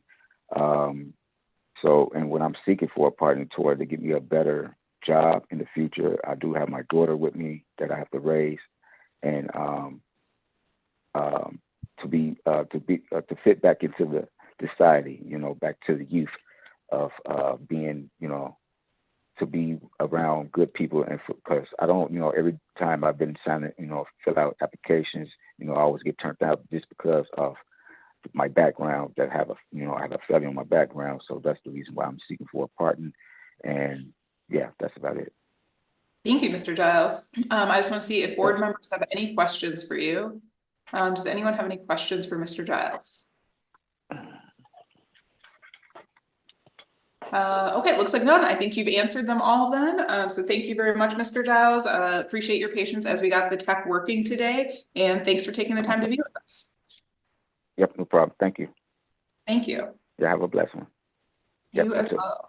All right, so we were running just a little bit behind schedule due to some tech issues, but we are ready to move on to our next morning group of applicants. Given the time, I'm not going to reintroduce all of our board members in great detail, but I am Mel Barnes. I'm Chief Legal Counsel to Governor Evers. Other board members with us today are Judge Jeffrey Kremers, Reverend Jerry Hancock, Mr. Anthony Cooper Sr., and Myrna Warrington, who are all on the Zoom today. Applicants, and Reverend John McVicker, I'm sorry, you went off camera for a second.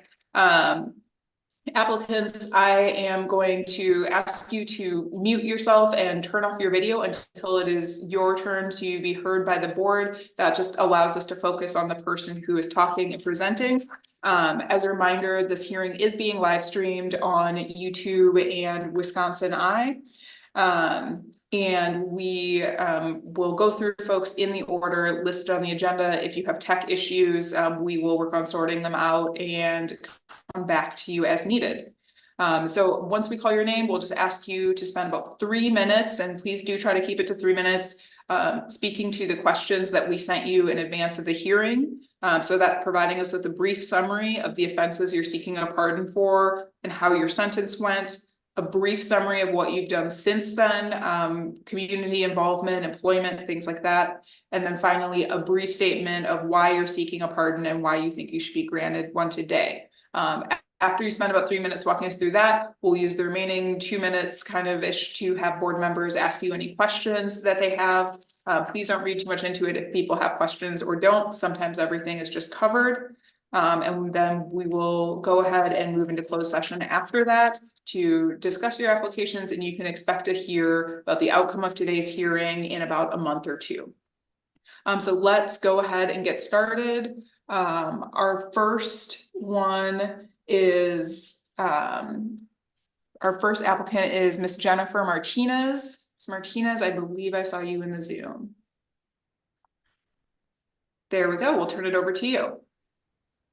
Thank you. Good morning. My name is Jennifer Martinez, and I have prepared my statement.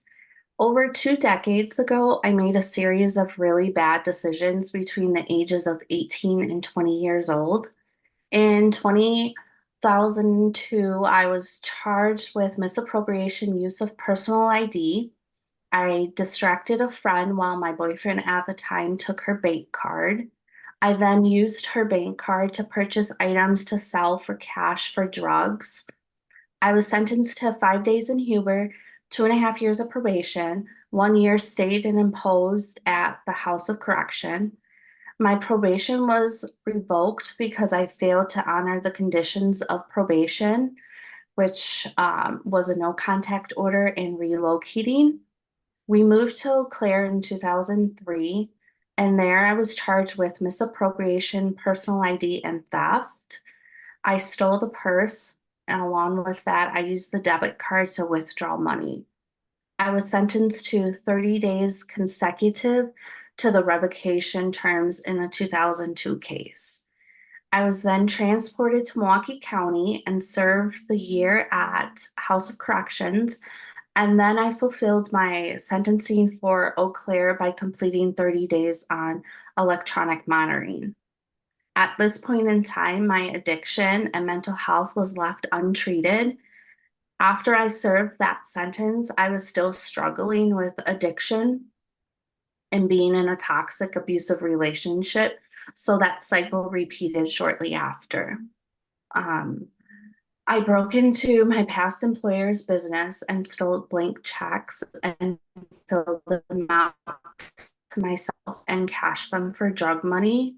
I was charged with 2 counts of forgery and 2 counts of misappropriation of ID. And then I was sentenced to 30 months in prison and 30 months on parole. During my incarceration, I became a teacher's aide and helped other inmates study for their GED. My incarceration and my parole agent were basically my saving grace. Prison gave me that space and time I needed to really lean into learning about myself, and it gave me the opportunity to really take a look at what I wanted my future to be moving forward. My agent advocated for my sobriety and personal growth. and connected me with resources to help me with employment and challenged me to surpass my goals. Since completion of my sentencing, I've been really committed to personal growth and rehabilitation. I've participated in extensive outpatient NA programming and personal therapy, which all have played a role in my self-improvement journey. The tools I learned have helped me maintain close to 20 years being clean, and surrounding myself with people who are supportive in my recovery, celebrating those small wins, and embracing healthy habits is what really helped me in my journey. I have been in a healthy, supportive relationship for 15 years. We build our lives around being the best versions of ourselves for each other, so our family and friends and community around us can be inspired. I have earned a degree of applied science in human services. I completed an internship at Milwaukee Group Home for Teen Girls, and there I provided a safe and supportive environment while leading groups centered around basic life and health skills. I've been committed to choosing employment opportunities that have been all not-for-profit organizations, which afforded me to give back in some capacity to the community. I learned basic carpentry skills and helped build houses for low-income families with Milwaukee Christian Center. I provided support services to inner city youth to guide them to achieving their educational and occupational goals with United Neighborhood Centers of Milwaukee. And for the last 13 years, I have been working for one of the largest behavioral health systems in the United States. I've been promoted 4 times within that organization. With my most recent promotion, I currently lead data abstraction for the whole organization. I also created a small business in which I build custom wood signs, and it is registered in the state of Wisconsin as an LLC. The knowledge I learned from the first job right after prison afforded me the skill set to learn and operate tools safely. I often donate a portion of those proceeds personally and from my small business to local community causes that I support, which include mental health organizations, Milwaukee Police Department, and not-for-profit animal shelters. I believe receiving a pardon from Governor Evers symbolizes the state's forgiveness and recognition of my accomplishments towards rehabilitation. The crimes I committed 20 years ago are not a true representation of who I am. I have used my time since my conviction to right my wrongs through personal and professional growth, understanding the impact it had on my victims, and growing from that experience and putting forth good into the community.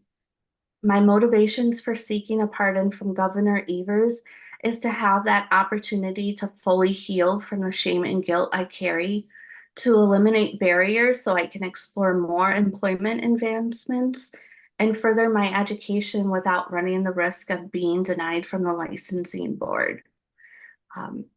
Essentially, the pardon will provide me with more opportunities to be even more of an asset to our community and to my family. Thank you. Thank you, Ms. Martinez. As you know, we do reach out to victims and give them the opportunity to provide input as part of this process. And one of the folks that we contacted as part of your case, who is a victim in your 2003 case, shared a statement that she asked that we read. So I'm going to share that with you now before we do questions from the board. So she did tell us it was okay to use her name. So this is from Colleen W. And she says that she does support your application for a pardon, and that after reading your pardon request, it appears that you've become a productive and law-abiding citizen. But she would also like you to know that the day that the day that you and your boyfriend stole her purse from her home in the middle of the night while she was sleeping, that has never left her mind. And that evening is the one and only time in the almost 30 years that they have lived there that the garage door that you entered was unlocked and unblocked, and that it always had a large cupboard in front of it and was always locked, and that they had rearranged the garage door that day and just left the door open by accident. She says that she's never gone to bed since that day without making sure all the doors were locked, and that her purse is beside her bed. And then that said, she hopes that you are able to apply for this pardon, and that if you get it, that it gives you peace and relieves any anxiety about moving forward in your life and your jobs. So I just wanted to share that with you at her request, and so that you could know both that she does support your application and just share some of that impact, which I heard you reflecting on as well. So with that, I'm going to open it up for questions from other board members. Do we have questions for Ms. Martinez? Reverend Hancock. Ms. Martinez, in addition to the victim in your Eau Claire County case, the Milwaukee County DA's office also supports your application for a pardon. How does that make you feel? I'm thankful for both of their support.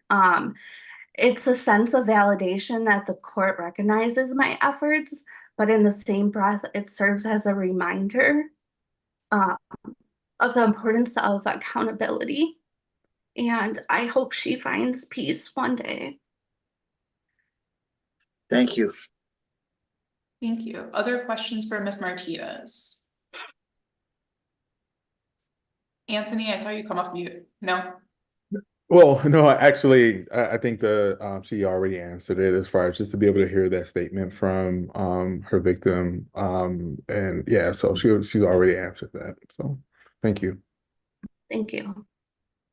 All right. Thank you very much, Ms. Martinez. Appreciate your time today and being able to be in conversation with the board. As I mentioned previously, you do not need to hang out on the Zoom. You're welcome to go about the rest of your day, and you can expect to hear from the office in about a month or two about the outcome. Thank you. Thank you. Next applicant is Stacy Rasmasen.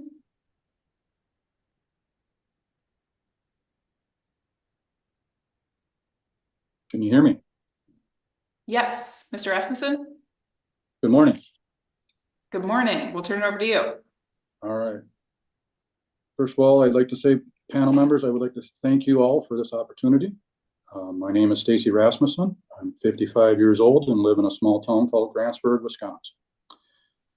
I work for a packaging machine company as a document control person, and I handle all the paperwork that the engineers release the information to the assembly floor, and I also maintain a couple databases to organize that information and make sure that it flows properly to the assembly floor. Our company makes machines for the US, Mexico, and Canada. I'm celebrating 11 years of service there and just received a raise for doing a great job according to my supervisor, Rick. I'm here today because of crimes I committed nearly 40 years ago, beginning when I was 17 years old. My first conviction was burglary, party to a crime, for which I was sentenced to prison and sent to a place called Waupun. It is a maximum security prison where I turned 18 and was processed and eventually ended up in Black River Falls Correctional Facility, where I obtained my GED and a certificate for rebuilding chainsaws. During that time, I also learned what it was like to work on a chain gang, helping the locals in the DNR building things or trimming trees on plantations and things like that. I finished my time and was released back to River Falls, Wisconsin. The next conviction was in 1988, where I was living with 4 roommates and a new guy named Hal Johnson was going to be our new roommate. He brought with him a truckload of stuff and asked me if I would help him unload it. He really wasn't my first friend. You know what I mean? I was getting along with him and things like that, but he wasn't really a guy I knew. He was a friend of one of our other roommates. Anyway, during that time, he asked me to help him unload the truck. And during that time, he also brought up the fact that he had too much stuff and that if I could find people to buy it, he would give me a commission of some sort. And looking back, that was probably not a good idea. I should have asked a lot more questions. But in reality, I needed money to party with, and alcohol was my main concern at the time. Like I say, I was pretty young. So through all that, I tried selling a gun to a guy named Otis. He later went to the police and checked it out, and it turned out to be stolen. I didn't steal the gun, but I did sell it to Otis. I can admit to that. This was a very long time ago, and I have very few good memories of that time of my life. It was 1989 that my probation officer did a home visit and found guns in my room.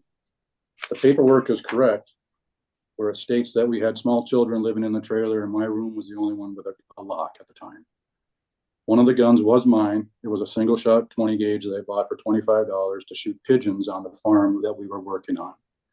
We would get $1 per pigeon from the farmer and other farmers around the area because pigeons are detrimental to silos and the equipment that they're in there and the feed that's being stored in there. So anyway, that was the driving factor for why we were doing it. And again, it wasn't stolen. And then later on, they returned that gun to my father, and my brother still has it to this day. He's going to hand it down to one of his kids, I guess. So in 1992, I was involved in an accident on a carnival ride where it was spun with so much G-force that I broke all the blood vessels in both eyes, broke my left eardrum, and hemorrhaged my throat to the point where swallowing was almost impossible, and had to eat things from a blender for a while. It was during the trial for my personal injury case that I learned Colorado law treats felons differently, even when I did nothing wrong. And my side of the story did not hold as much validity as other witnesses based on that, I guess. I felt like a second-class citizen involved one day to try and get my record changed. I also mention this fact because it is another factor in my memory problems, according to the doctors. There's one more involvement with law enforcement I need to explain about. In 2002, I was involved in an on-the-job accident where I was crushed under 2,500 pounds of roof trusses falling from my semi-flatbed onto me. It was a Saturday morning and it was raining a bit. We had to adjust the load before it could leave for delivery. It was during this time I was on one side of the truck and the forklift driver was on the other side. I was in the process of picking up the straps that secured the load, and because that was a rule at Menards that they couldn't be in the way of the guests. I heard the airbags and I tried to jump out of the way, but it was already landing on top of me. I was pinned for what seemed like forever, and every time I tried to yell for help, the load just kept getting heavier. I was suffocating because of the weight. I was suffocated because the weight would not let air in, only out. I remember 4 blinks specifically as I was dying, during which I said my goodbyes to my family. And in my mind, and ironically, I could only think to forgive all those who had done me wrong in the past and to get ready to meet God. I remember as the last blink was happening, I heard my sternum shatter, and all the rest of my air just came rushing out, and I was dead. It turned out at that exact same time, the forklift driver that had caused it all was coming to my rescue and managed at the last possible moment to get the tips of his forks under the edge of the stack of trusses that was pinning me to the ground and was almost cutting me in half. It was at that same time others from the back lot came rushing in and was able to get the trusses off of me, and by a miracle I got air into my lungs and being in shock, I just sat up and tried to move, but I was paralyzed from the waist down and just had to lay there and wait for the ambulance. I tell you all this because it segues into my night of disorderly conduct in Phillips, Wisconsin in 2003, where I did not heed the warning on my bottle of prescription painkillers not to mix with alcohol. I was not planning on drinking that night, and I felt I would be all right, but it was going to be a long night since I was left in charge of my mom's bar while she was out of town, so I took the meds. Later that night, my brother bought a round and offered me a shot of Jägermeister, which I turned down at first, but gave in after some ribbing from my little brother. I had no idea that the meds would completely black me out and turn me into a crazed person, but they did. To this day, the only memory waking up in an orange jumpsuit and locked in a cell with a headache so bad I was vomiting is one of my worst nightmares. The DA was nice enough not to drag my mother into all of this, and I apologized to everybody I could and paid the fine and fixed things I broke. And it will always be a scar on my memory because I have no memory of that night, and it's very scary. I would like to tell you about my accomplishments since 2003 because I got another chance from God and finally kicked alcohol to the curb. I graduated from technical college in 2009 with an associate degree in packaging technologies with a 3.5 GPA. And during that time in school, I was president of the Institute of Packaging Professionals Club, and a letter from my teacher, who I, after 2 years, seen that I was a pretty decent guy and I was dedicated, and it's all spelled out in that letter. I have had steady employment, and I'm celebrating 11 years with my current employer and just received I guess I rewrote that. I have gotten closer with my family and recently built my nephew, who has autism, a great big hexagon sandbox, which he spends a lot of time when the weather permits. Mr. Rasmussen, I don't want to cut you off, but just to keep us on track, I'm going to ask you to maybe give us the next 15 or 20 seconds so we can ask you some questions. All right, I have like 4 paragraphs here, that's it. I've reconnected with my godson Mitchell also since his time in the Marines is over, and he's now a government contractor. I helped him this summer. He purchased an abandoned farm and resurrected the barn in time for his wedding in October. I would like to share a text I got from him just last week. And it says, "Hey, I just wanted to say thank you for everything you've helped me with. I appreciate it, and you've become one of the few people I know I can truly depend on. Not to get too sappy, but I've come to think of you not only as my uncle, but as a friend as well. Thanks for being steadfast, Uncle Stacy." I also recently purchased a dream property in the woods. I got a cabin and 10 acres and would like to be my retirement spot. Now, I know I'm forgetting plenty of things, but I also have to wrap this up in conclusion. I'm asking for a pardon so I could be a full citizen without as much fear of my past being found out. I would like to show the record to show that I may have gotten off track in life on the wrong path, but in the end, I found the right path, and I'm never going to be that idiot guy again. By granting this pardon, you will be giving me the best opportunity to succeed beyond expectations, and will open a whole host of potential opportunities for the next chapter of my life. This is the second time before the pardon board. On December 23rd, 2010, my first request for pardon was denied.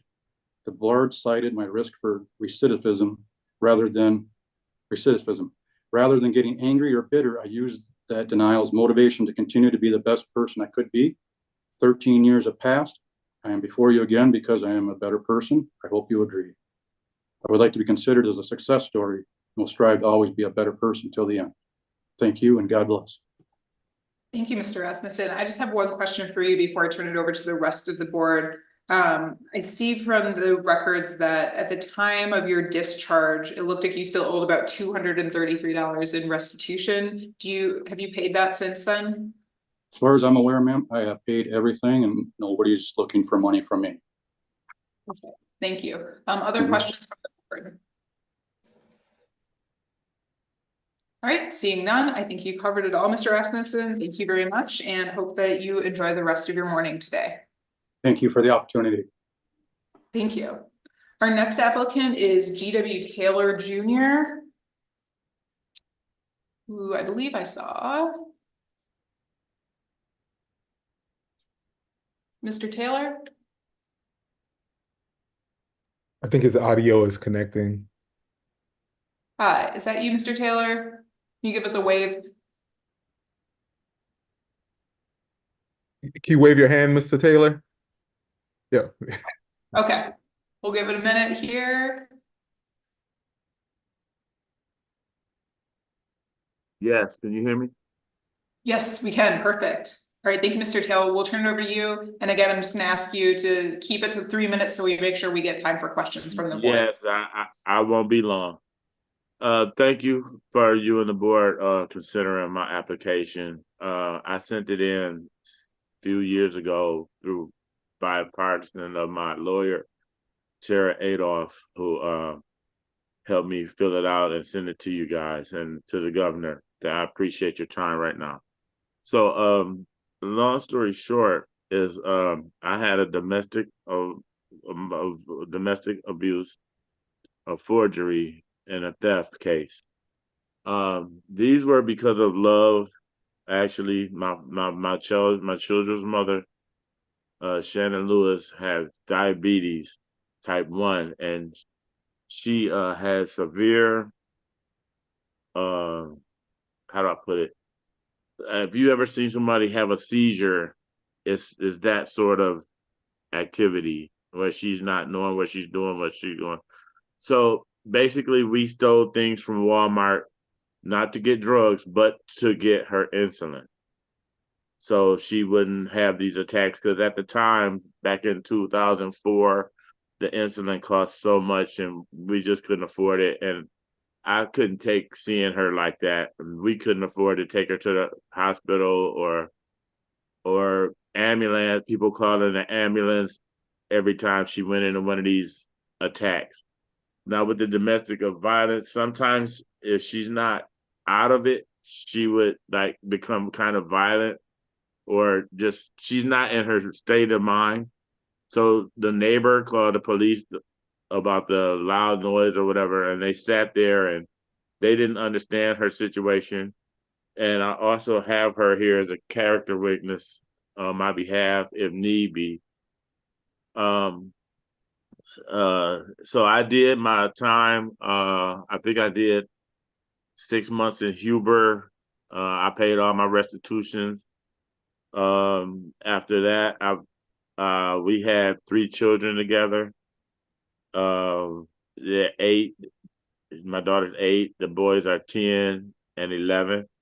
And I have not had not so much as a parking ticket since that time. I've been working at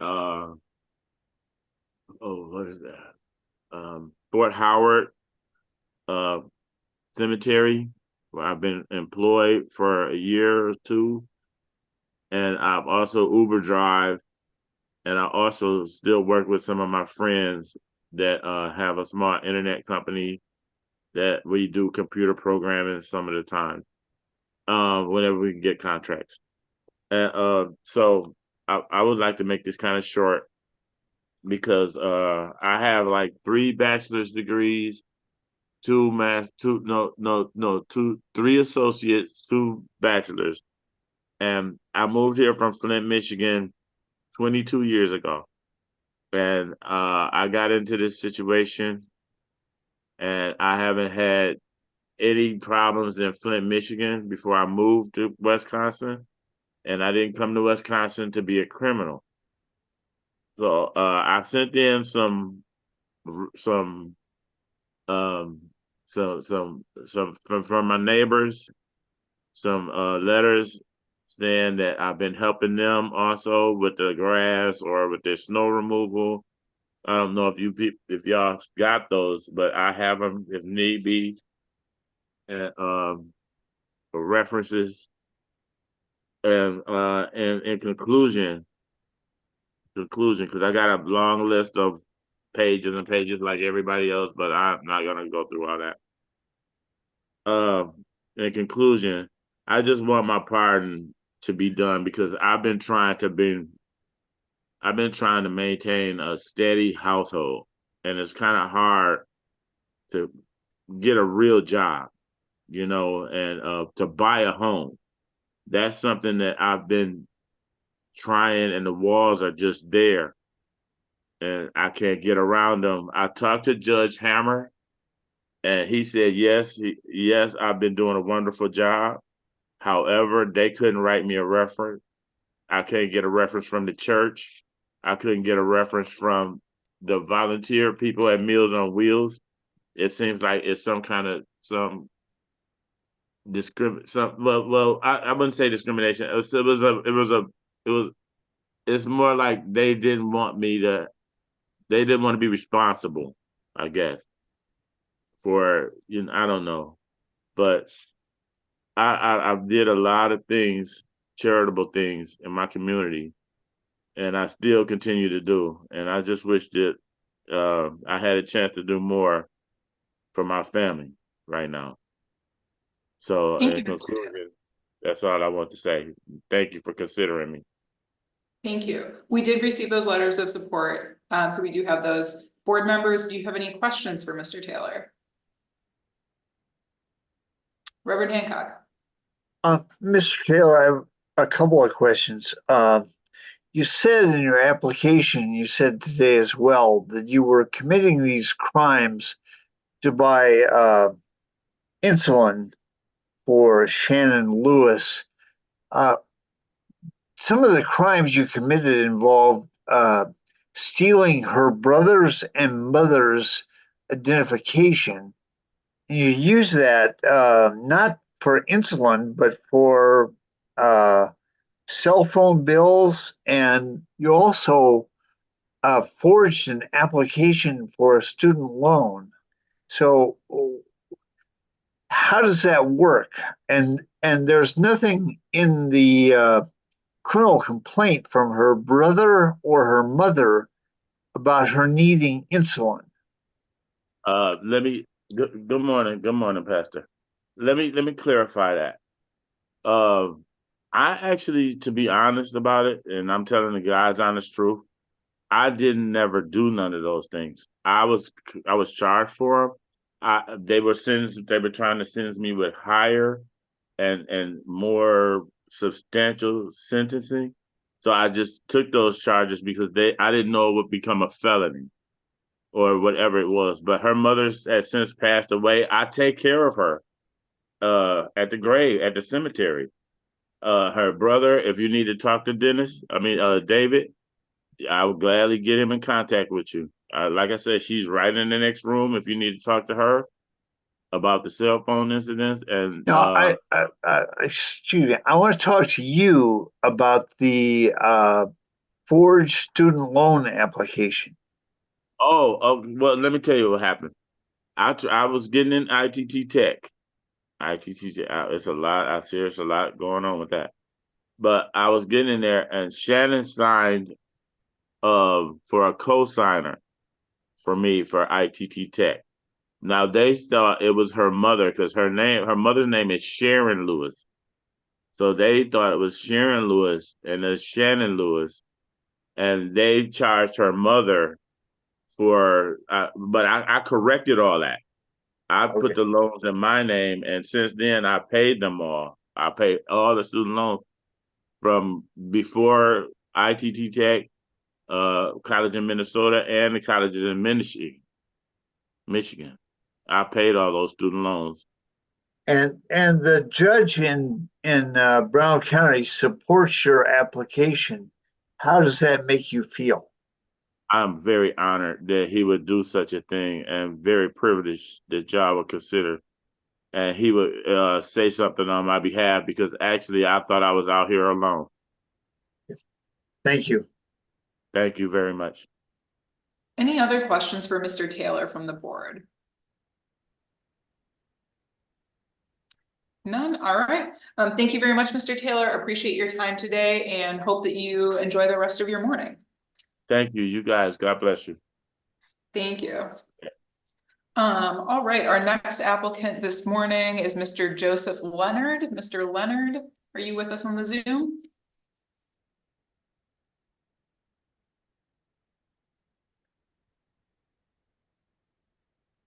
All right, Mr. Leonard, if you're with us on one of the call-in phones, we cannot hear you.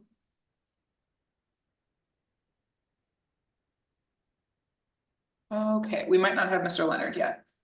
We will move on and come back to him. Mr. Walsh, Anthony Walsh, you are next. Can you hear me now? Oh, wait, sorry. Looks like we've got Mr. Leonard. Yeah, it just said my phone was unmuted, so now you can hear me. We can hear you. All right, we'll turn it over to you. And again, I'm going to ask you to keep it to 3 minutes so we make sure we get to the board's questions. Okay, thank you. Yeah, I'm a dairy farmer cash cropper. I rented 30 some farms, and now it's my ex-relation. I seeded the fields down and put a lot of time and fuel and effort in them, and I took them to small claims court to get reimbursed for my expenses.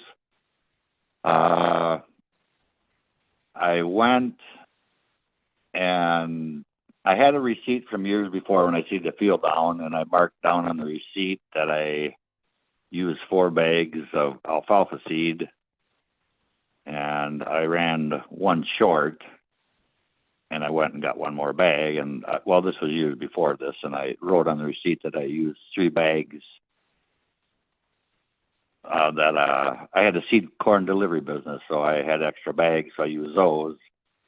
But the receipt I wrote on was not the same receipt they brought in to small claims court. So that was a not what do you call it when you alter a document? I can't think of the name. Forgery. There we go. I'm sorry. This is all new to me. But anyway, this all basically boils down to 3 bags of seed corn or grass seed. I said I purchased some, and the judge told me I didn't purchase some. I bartered them. The receipt I brought in didn't match the one they brought in, and it was a headache, going through the divorce and all this crap, and I ended up getting the forgery and perjury on the 3 bags of grass seed. I'd like to appreciate you taking the time to listen to my interview here. I'm retired, semi-retired. I don't milk cows anymore. I just do some cash cropping. I've had my CDL and FedMed card for 20 plus years now, and I'd like to be able to get the felonies off my record so I can do some trucking up into Canada and bring wheat straw back. I can't do that now that I'm, like I said, I'm semi-retired. I got time for trucking. I got a couple trucks of my own. I'd like to take the grandkids fishing up in Canada too, but you can't do that with a felony on your record. And I got a friend, her son is in the Air Force, stationed in Japan, and she'd like somebody to go with her to, visit, and well, I can't do that neither. As far as my criminal record, I guess that's about all it is I've had a few speeding tickets, which everybody gets, I guess, and I got a felony for perjury and forgery for 3 bags of alfalfa seed. I said I bought, which I bartered, and I brought in the wrong receipt, I guess. So if Thank you, there's Mr. any Leonard. questions you have, for me, I'd be more than willing to answer them. Yeah, I just want to ask you one clarifying question based on your application and kind of what you said today. So you had an old receipt for the bags of alfalfa that showed 1, and you altered it to reflect that it was 4 and brought that to court because you had other bags that you used. Is that accurate? Yes, the receipt I brought in showed 4, but I only copied the top half of the receipt because on the bottom half I wrote 3 bags I took out of the shed, which, I used 4 bags on this field, and I purchased 1 more because I ran 1 short. And I took 3 out of the shed. Got it. Okay. Questions from And other. Oh, go ahead. I just wanted to see if other board members have any questions for you, Mr. Leonard. Looks like Reverend Hancock does. Let's go to you. Mr. Leonard, you had a jury trial on the perjury charge, and you defended yourself. Is that right? Yes, my ex-relation has 4 family members in the sheriff's department, and I went down to the court. Well, this is before the body cameras and all this other crap, I went down there and tried getting information and stuff, and one of the, I guess you'd say, ex-relation, he came out and he said, okay, Mr. Leonard, I would just like to focus on the trial you had on the perjury case. And it was a jury trial, is that right? Correct, yep. And you represented yourself, is that right? Yes, I did. That and was did my you biggest mistake, I guess. Did you have a chance to explain your side of the story to the jury? Yes. Well, the judge said I didn't buy them, which I said I did. I bartered. Okay. Thank you very much. Yeah. That was my only question. Yes. Yes. Anyone else have Yep. questions for Mr. Leonard?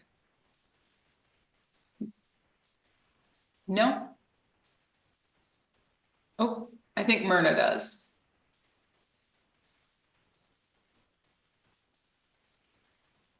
Can you hear me? Sure can.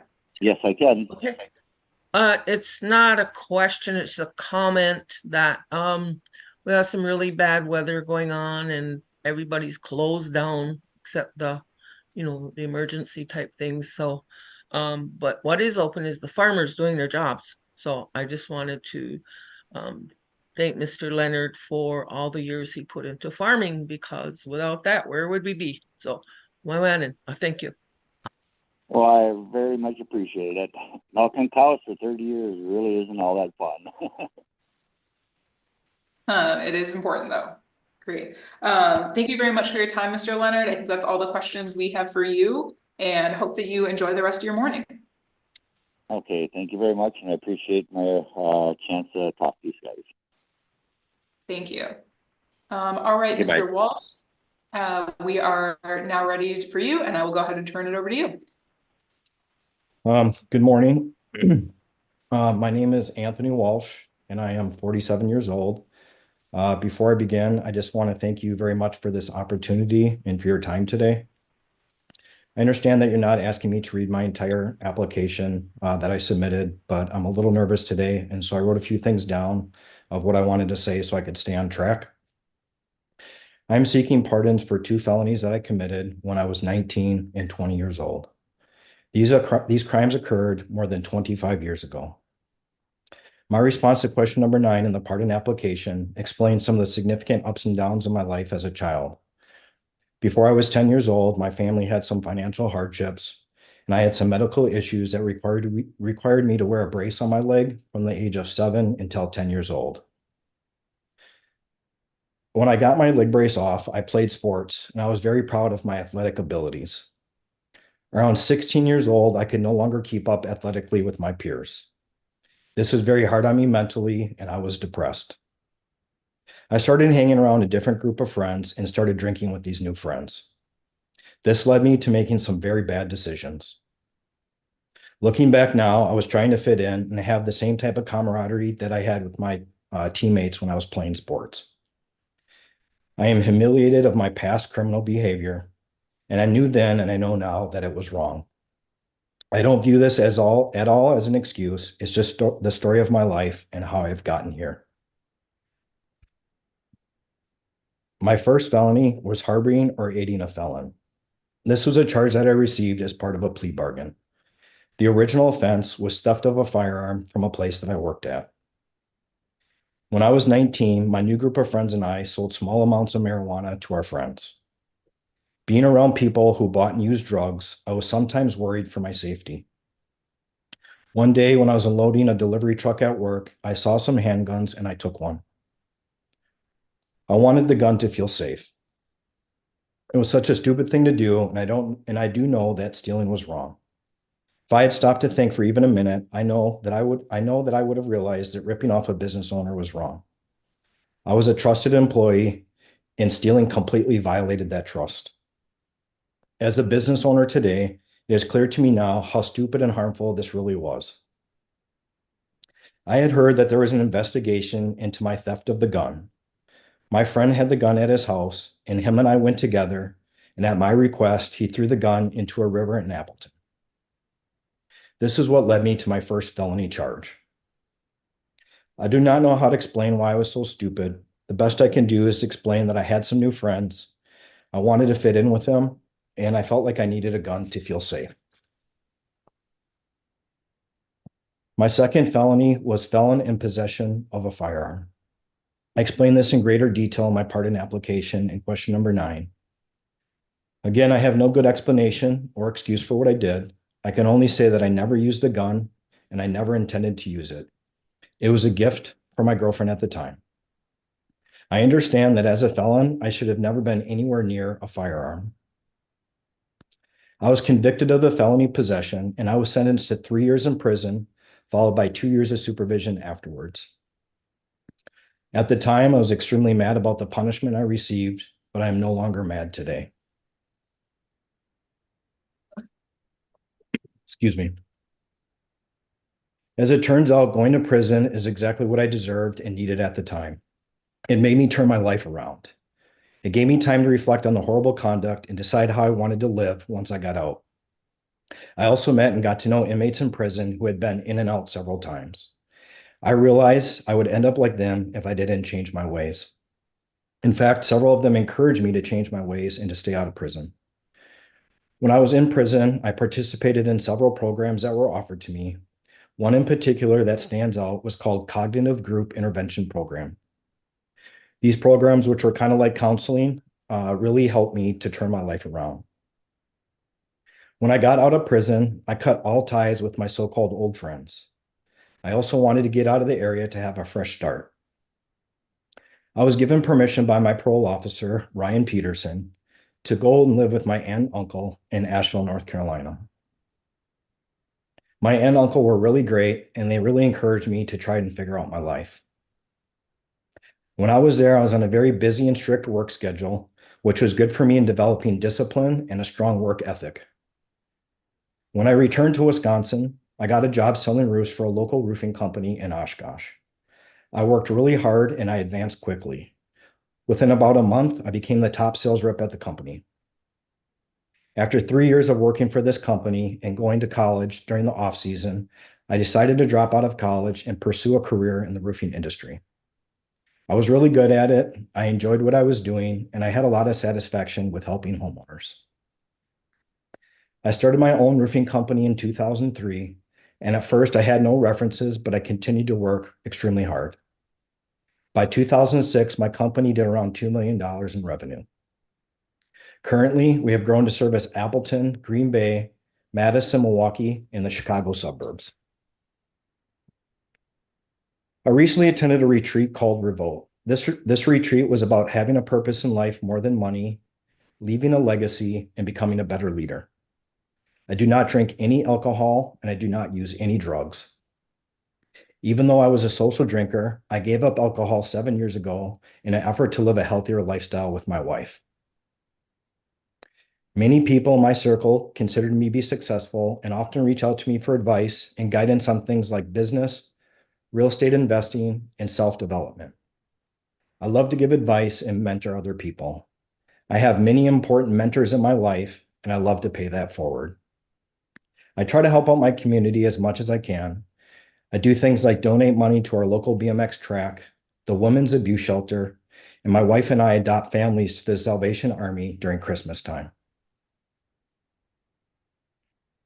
There are 2 reasons that I'm seeking pardons today. The first is to be able to participate in my son's extracurricular activities like Boy Scouts and sports. And the second reason is to grow my business. I have a 2-year-old son named Noah. A long time ago, I was not allowed to serve as a chaperone for my younger brother's overnight scout trip due to my felony convictions. I am worried that could happen with my son Noah. As a dad, I am concerned that because of my felony convictions, I would not be allowed to coach a team that Noah is on. I am also concerned about not being able to participate in other school-related activities with Noah. For my business, there have been some opportunities that I've had to pass up when bidding on larger projects due to my felony record. Also, I've wanted to expand into other states like Florida for many years. In the licensing application, it specifically asks if you're ever convicted of a felony. I've spoken to and been advised by an attorney in Florida that I would most likely be denied a license if I applied. A pardon would help me with this. I am proud to say I've become an upstanding citizen who gives back to his community. I have a successful business and provide jobs for members of my community. I've been happily married to my best friend, Kim, for the past 8 years, and we've been together for 16 years. We have 2 amazing children. We have a daughter, Jacqueline, who is 21, and although I'm not her biological father, I adopted her and treat her like my own. Also, as I mentioned, we have a 2-year-old son named Noah, who's keeping us young and keeping us on our toes. I'm excited to see him grow up and to see what he does with his life. Thank you for your consideration. Thank you, Mr. Walsh. Board members, any questions for Mr. Walsh? I think you may have covered it all. All right, thank you very much. We appreciate you taking the time to be with us today. And as I mentioned to some other folks, you do not need to hang out on the Zoom. You're welcome to enjoy the rest of your morning. And you can expect to hear from the office in about a month or two about the outcome of your application. Thank you very much for the opportunity. Thank you. Bye-bye. All right, our next applicant is Darren Leighton, who I do believe I saw.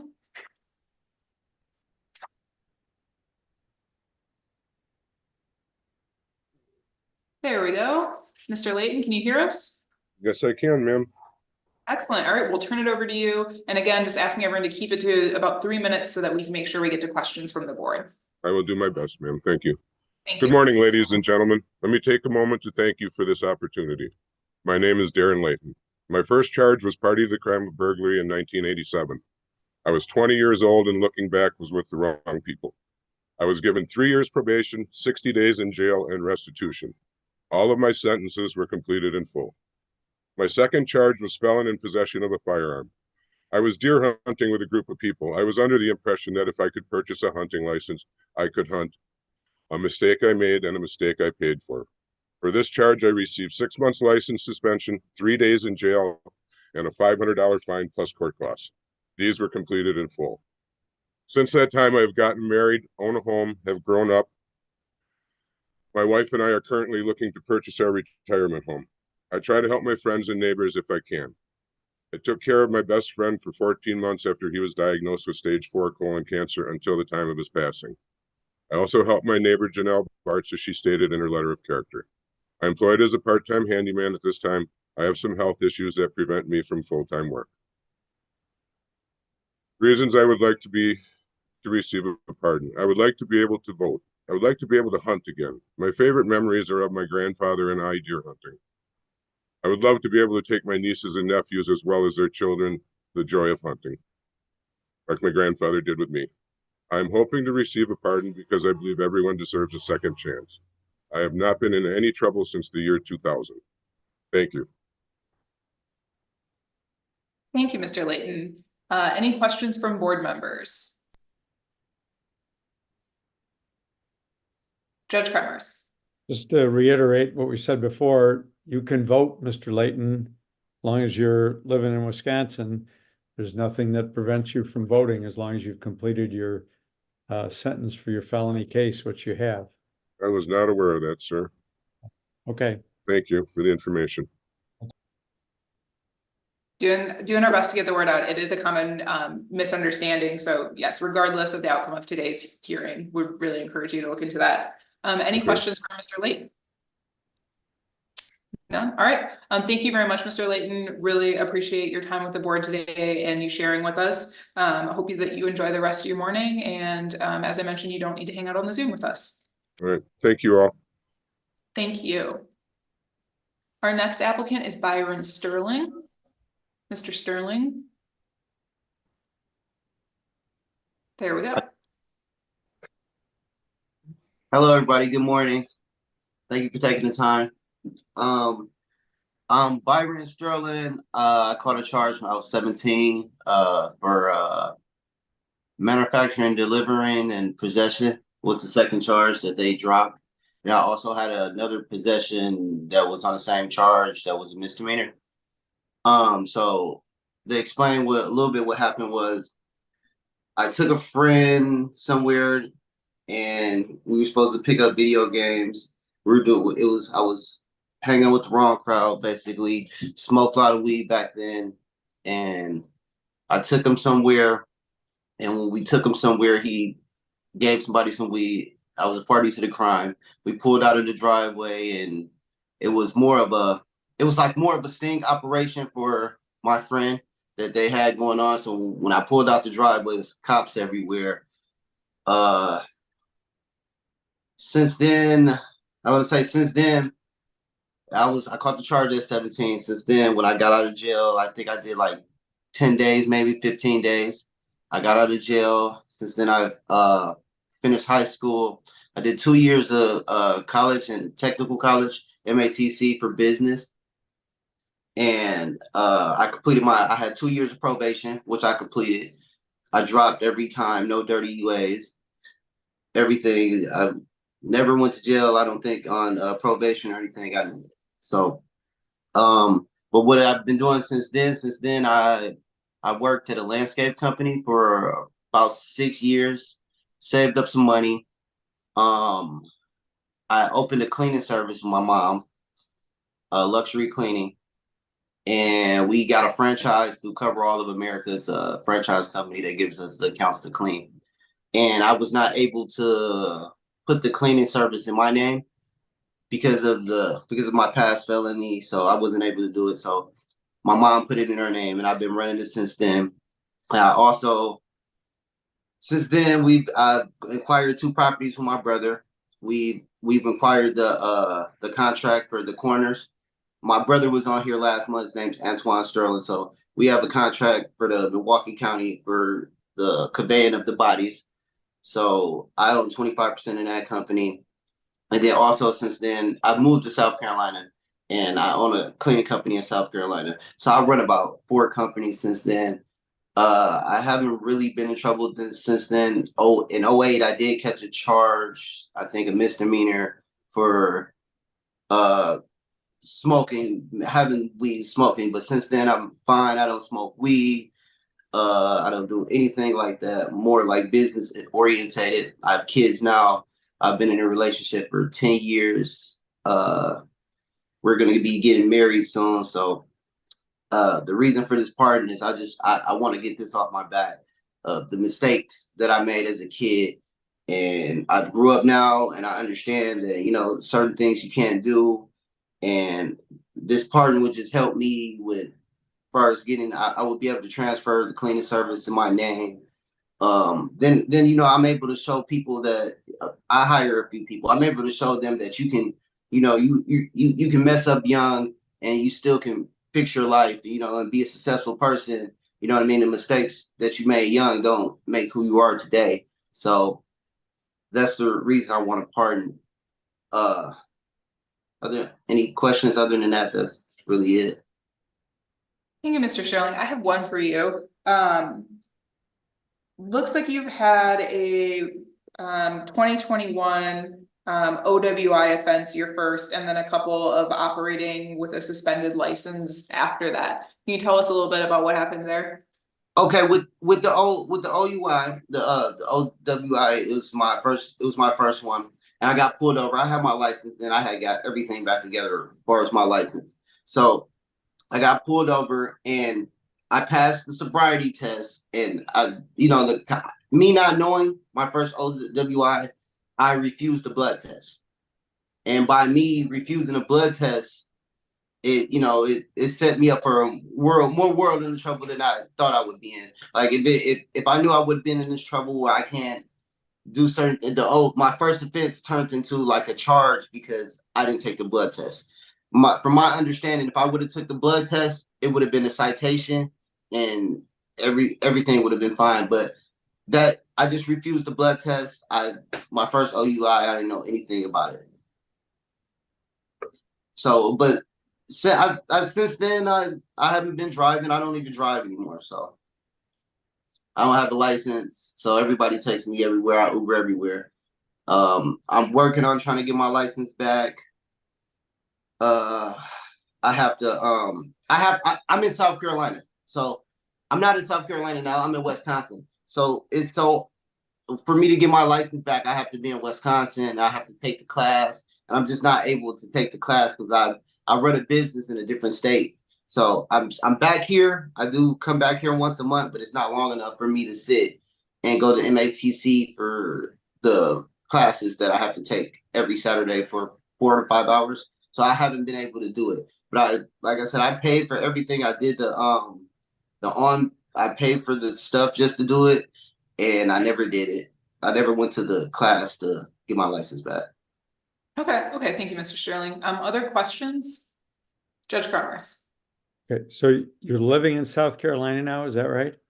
Yes, sir. I'm still in Wisconsin because I own property, so I still come here, and I own a business here. But my question was, where do you live? I live in South Carolina. Thank you. Goose Creek. And according to our records, you owe Milwaukee County unemployment compensation of $4,386.20. What's that about? I was unemployed during the pandemic, and I guess I mistakenly did something. I got overpaid, and I just haven't been I just haven't paid them yet. I haven't got on the payment plan or anything. Okay, so you still owe that money. Yep, I still, as of today, I still owe that money. I just got a letter. And then in 2021, there was something in the records about a contempt of court warrant. Do you know what that's about? Yes, I do. So I have a baby. I had a baby by somebody, my girlfriend and I went now, and I'm on child support, and I don't know what happened with the contempt of court, but I didn't sign something, and they put me in contempt of court. I was riding with somebody, and I got pulled over in Waukesha, and they took me for contempt of court. But all that got figured out. My case was in West Bend for the child support, and we had to switch to Milwaukee. So it was just a bit. It was like a big misunderstanding. Like the contempt of court was a misunderstanding. I don't even know why that's on my record. Okay, thank you. Thank you. Any other questions from board members? None. All right. Thank you very much, Mr. Sterling. Appreciate your time with the board today, and I hope that you enjoy the rest of your morning. You too. Thank you. Bye. Thank you. Our next applicant is Pamela McDonald. Ms. McDonald, I know I saw you.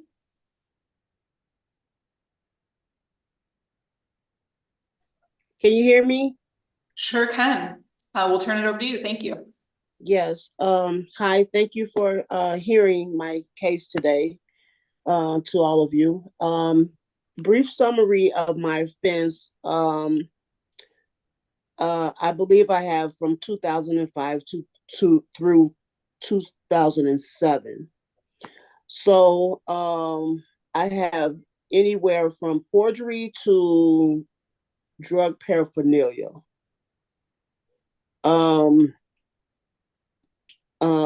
And also I was addicted to drugs. I was addicted to crack cocaine, hanging with the wrong crowd,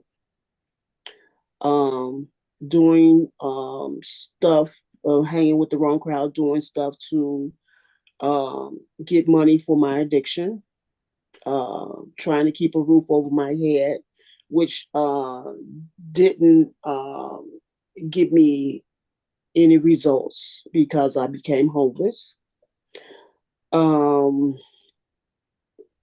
I ended up having a so-called friend who had some his business checks he said were good and which were not, ended up being stolen. He said all I had to do was go into a currency exchange and cash them. So I did, and I was trying to pay my rent for me and my daughter and get food. And next thing I know, the police came and arrested me. And I got sentenced to, I believe it was a year or 2 years probation.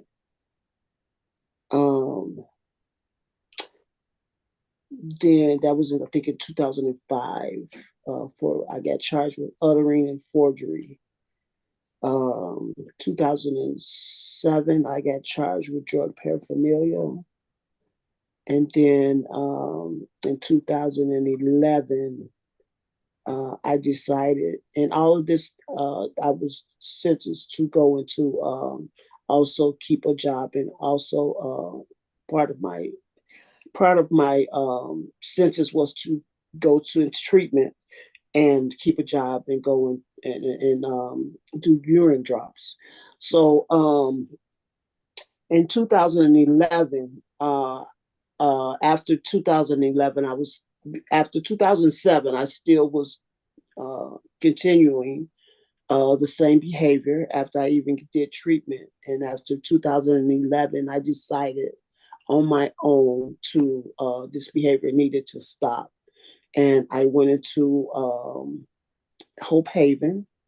I checked myself in. I did all the steps of treatment. I even stayed past the 28 days past the and went into additional treatment, and I got myself together. And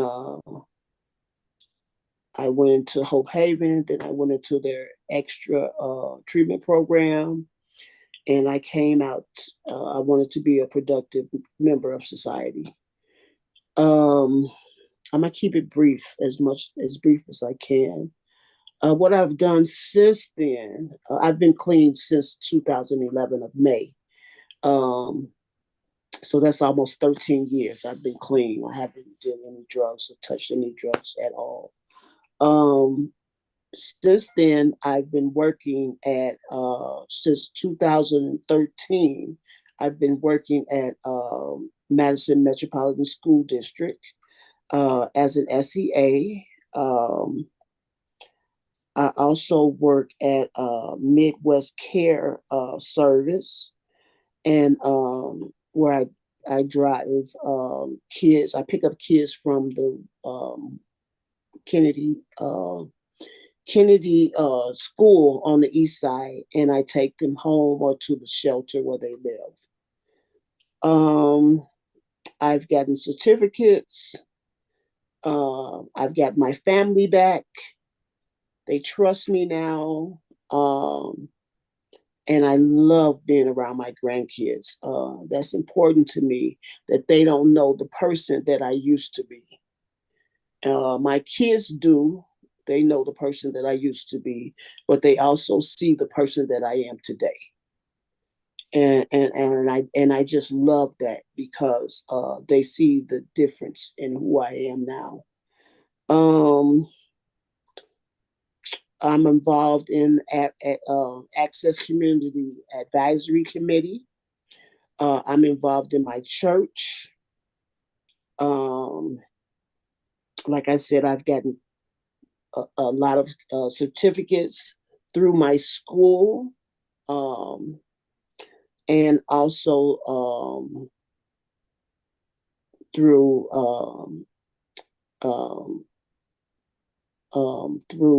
the advisory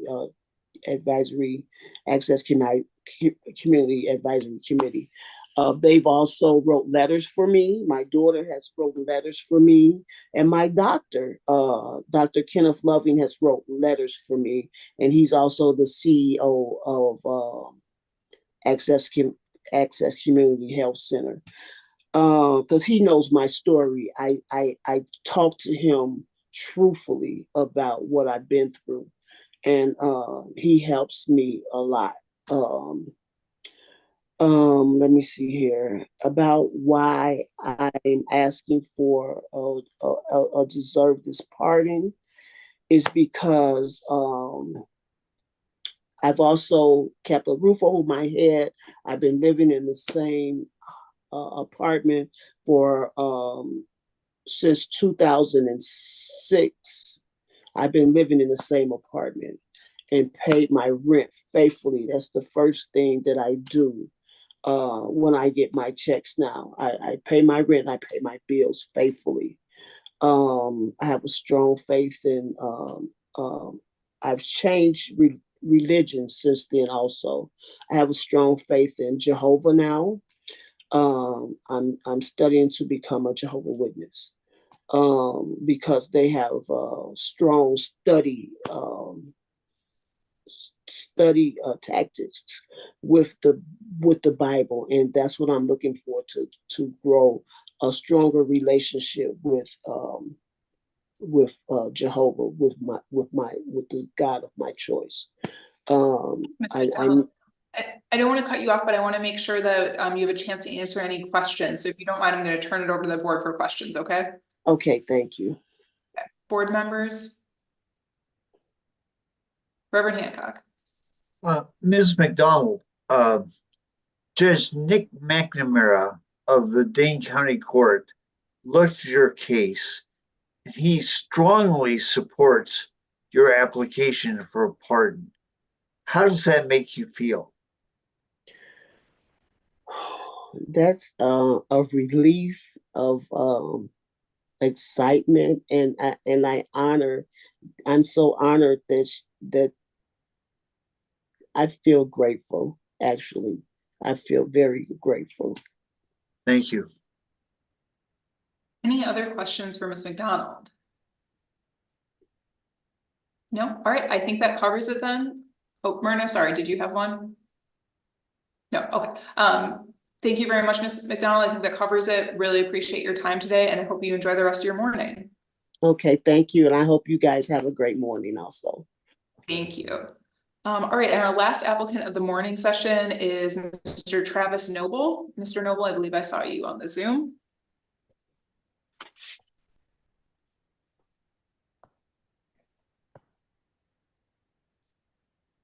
There we go. Can you hear us? Yeah, I can hear you. Perfect. All right, we're going to turn it over to you. And again, we'll just ask you to keep it to 3 minutes so we can get to any questions that the board has. Will do. All right, 30 years ago in 1994, I was convicted of issuance of worthless checks in excess of $1,000. I was convicted of 2 counts because 1 check was written in Columbia County, 1 check was written in Dane County. I had met an individual by chance back then. He talked to me about traveling out of state, didn't have any money. He told me about opening a checking account, writing some checks for money and stuff. I said I didn't want to do anything illegal.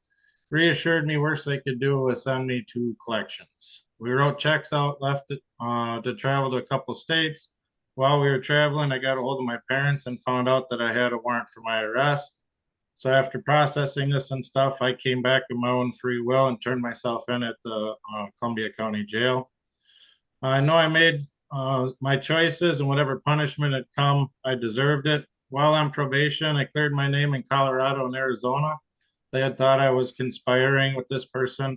I paid all my restitution minus anything he was supposed to pay, which I don't believe he paid anything. He was sentenced to 18 months in prison for crimes, not just the one with me. While on probation, I kept steady employment, got married, had 2 children, and did have to stay on probation longer because of the amount of time it took me to pay my restitution. So it ended up getting extended. Some of the stuff I've done in the community service in which, in our church, I've held teenage Bible studies. I've helped out with many cancer benefits and fundraisers. I've helped assist coaches when my children were in school with sports. Helped with flood issues in 2008. Excuse me. Helped with tornado damage and clearing trees.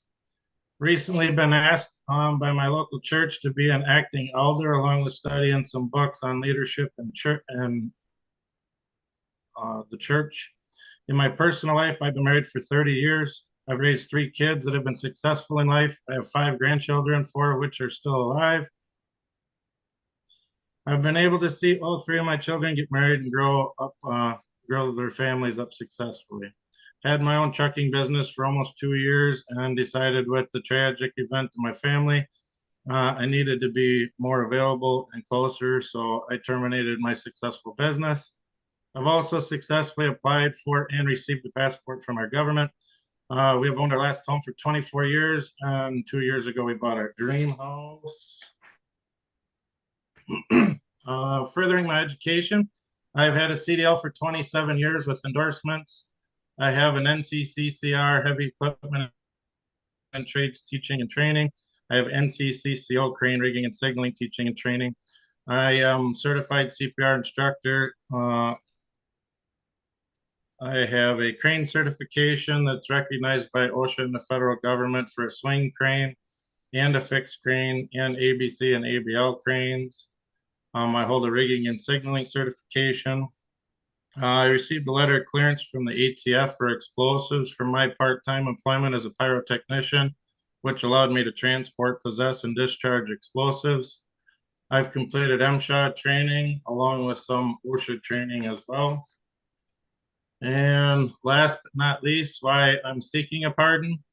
I feel I've missed out on bettering myself in different careers. I would like to open up more employment opportunities for myself.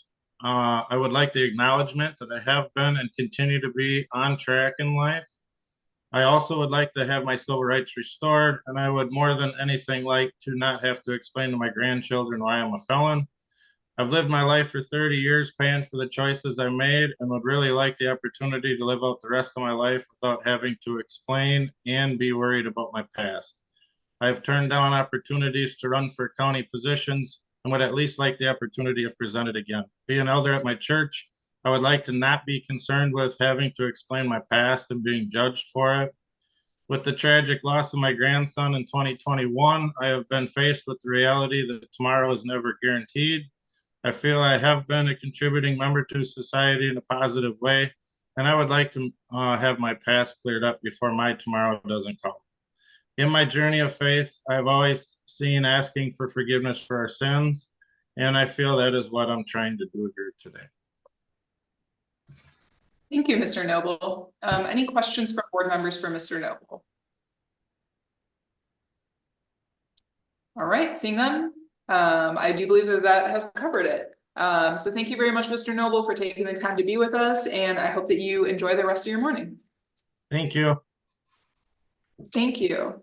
All right, so that concludes all of our applicants for the morning session. So at this point, I am going to entertain a motion to move the board into closed session to consider specific. No, I'm sorry to disturb you. In the chat, it says Arena. Yes, she's scheduled for the 1 o'clock session. Okay. So, or they are. So I believe they're just early. Okay. But thank you, Anthony. Keep me on track. But I'll entertain a motion to move into closed session pursuant to Wisconsin statute section 19.85 sub 1 sub A sub D and sub F for purposes of deliberations concerning cases before the board, for purposes of considering specific applications and considering financial, medical, social, or personal histories of specific persons. May I have a motion? Myrna, and do I have a second? Anthony. All right, all in favor? Aye. Aye. All opposed?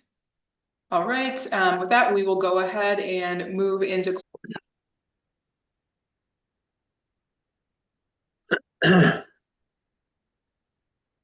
Good afternoon, everyone. If you're just joining us, we're just letting everyone in from the waiting room. So just bear with us for a second and we will get started in just a minute.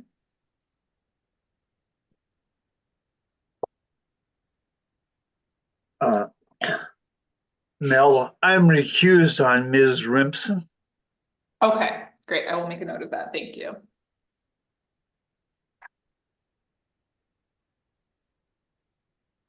All right. I think that we have most folks in from the waiting room. And looks like our live stream is working. Okay, so good afternoon, everyone. Welcome to the afternoon session of the Governor's Pardon Advisory Board.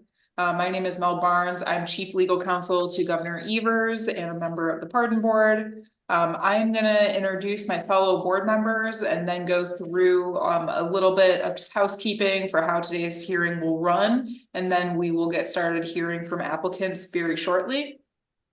So other Pardon Advisory Board members who are with me today on the Zoom include Mr. Anthony Cooper Sr., who is the Vice President of Strategic Partnerships and Reentry Services for Nehemiah for Urban Leadership Development.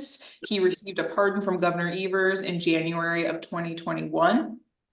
Board member Reverend Jerry Hancock is the director of the Prison Ministry Project, and he previously served as a public defender, a deputy district attorney, and as an administrator for the Department of Justice's Division of Law Enforcement Services.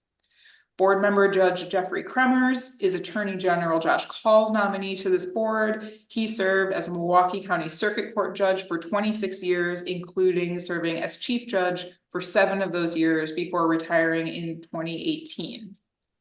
Board member Reverend John McVicker Sr. is the founding pastor of Christ the King Baptist Church in Milwaukee. He additionally serves as the board chairman for King's Academy Christian School and is an associate chaplain for the Milwaukee County Sheriff's Department.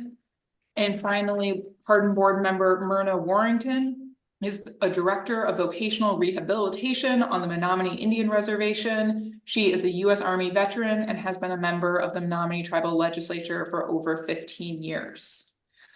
So those are our board members. Applicants, I will remind you that the hearing today is being live streamed on YouTube and Wisconsin Eye. So we'll ask you to mute yourselves and turn off your camera until it's your turn to be heard by the board so that we can focus on the applicant that we are hearing from at that moment and make sure that we have clear audio. If you do run into any IT issues with the Zoom, don't worry. Someone from my team will reach out to you and help you troubleshoot. If we don't have Zoom functioning when it is your turn to be heard by the board, we will come back to you once we get those tech issues sorted out. Otherwise, we will go in the order listed on the agenda in the open meetings notice. We'll spend about 5 minutes with each applicant. We'll ask you to spend the first 3 minutes or so of that time sharing your story and answering the questions that were sent to you in advance of today's hearing. As a reminder, those 3 items are a brief summary of your offenses and how your sentence went, a brief summary of what you've done since the completion of your sentence, including any community involvement, volunteer work, employment, and third, a brief statement about why you're seeking a pardon today and why you think the governor should grant you one. Once you spend about 3 minutes on that, we will open it up to other board members for questions. The board may or may not have questions for you. Don't read too much into it. Sometimes things are just covered by your application materials, but if we do have questions, we want to make sure that the board gets all the information that it needs to make a recommendation. So once we're done with questions for you, you are welcome to sign off and leave the Zoom meeting. You do not need to hang out all afternoon. And then once everyone has been heard, the board will move into closed session to decide whether or not to recommend your application to the governor for a pardon. You need a majority of board members present voting in support for your application to be sent to the governor, who will then make a final decision on applicants that he receives.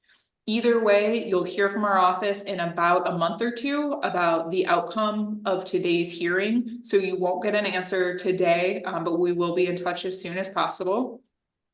And we will go ahead and get started with our first applicant today in the afternoon session, which is Ariana Rimson, and I will just note that Reverend Hancock is recusing himself from voting on this applicant. But otherwise, I believe that I saw Ms. Rimson in the Zoom, and we should be ready to get started. Hi, yes, my name is Ariana Rimson. I am here for a pardon for a party to a crime of forgery back in 2000 when I was 17 years old. Sorry, I gotta pull up the questions so I don't go overboard. My sentence went, I think, if I can remember, I got either 18 months of probation or either 2 years. I did not complete it. I got revocated because I caught a battery charge back in 2002. Either battery or disorderly conduct. I think it was battery, but yeah, and then I did some jail time and probation at that time for it, and briefly if I remember, I did complete probation for that charge. I got out, I maintained employment. I did catch another charge. I think it was disorderly.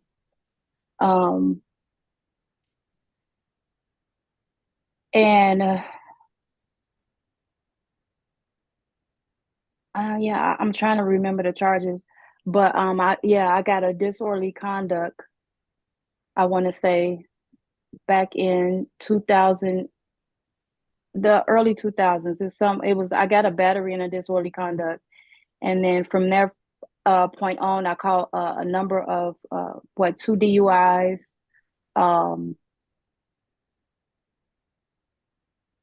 Yeah, and I did what I needed to do to get my driver's license back. I have since then got my CNA license, which is one of the reasons why I'm asking for the pardon. I have 3 children whom I had maintained housing with. I've kept a stable job. One of my jobs, I was there for over 10 years, and I'm employed now as a CNA, and I actually have 2 jobs, and at a warehouse, which I work 3rd shift at. I also got full custody of my sister. Well, it was temporary custody. She lost custody of her 4 kids, so I had her 4 kids along with my children. I have a daughter who just recently graduated college, another one who's getting ready to graduate high school, and I think having this pardon would help me with pursuing my nursing career. If that does not, because I fear that one of the battery charge may cause a problem with that. I also have, I want to pursue my own career in beauty enhancement, which I have certificates for, being a lash tech and eyebrows, doing eyebrows, microblading, and stuff like that. And I guess that's pretty. Oh, I have a 6-year-old that's he's the only one in the household as of now. And I want to be able to go to his school and go on field trips and stuff. I've tried before, but with that with that charge, they told me that I couldn't communicate with other children. So I think that it would help me a lot, even in my beauty enhancement career. Thank you, Ms. Rimson. I'll open it up to questions from board members. Judge Kremers. Good afternoon, Ms. Rimson. Ms. Rimson, it looks like you got some kind of a conviction in 2011 for an aggravated battery. Is that Yes. right? What was that? That was, it stemmed from a girl that fought my mom. My mom was on drugs heavy, and the girl, basically her and another girl forced their way in my mom's house. And when they seen me at a bar, we got to fighting. And you got convicted?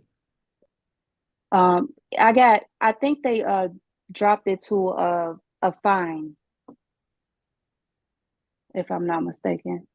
That was in 2011? Yes. Okay. And then you said you had 2 DUIs. When were those? I think the first one was in 2011, and the other one was the following year. And do you still drink? I don't drink because I work too much, but back then I had got in the habit of working a lot, and the first one I was really drunk. I deserved it. And the second one, the first one I was really drunk. I deserved that charge. And that's because I had lost my niece that year, or the following year, and I guess that was my way of coping with it. The second one, I was actually at home drinking, and my sister called me at a bar downtown, and I went down there. And he said, because I only had, I didn't wait to have that drink, that it showed up. He said, had I waited 20 more minutes, that it wouldn't have showed up in my system or something like that. Okay, but do you still drink? No, I don't. Okay, thank you. Yeah. Other questions for Ms. Remsen? None? All right. Thank you very much, Ms. Remsen. I appreciate your time and you sharing your story with us today. We wish you a pleasant snowy afternoon and no need to hang out with us on the Zoom. Okay, thanks. Thank you. Our next applicant is Tyler Niles. Mr. Niles.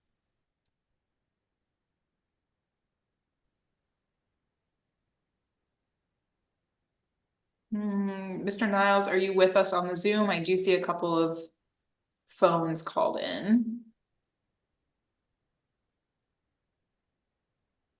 Okay, perhaps not yet. We will come back to you, Mr. Niles, and move to Lisha Coleman.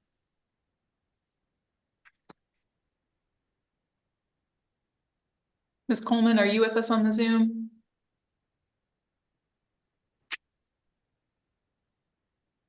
Okay, we'll come back to Ms. Coleman as well. Ashanti Bickman is our next applicant. And if Ms. Bickman is on the Zoom, we can go ahead and proceed with her.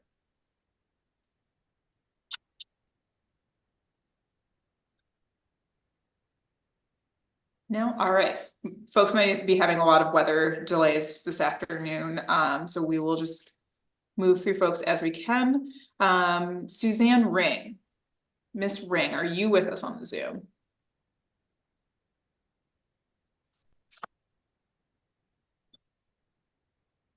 Hello? Hello, we can hear you. Can you see me? Yes. We will turn it over to Okay. you. All right. My name is Suzanne Ring, and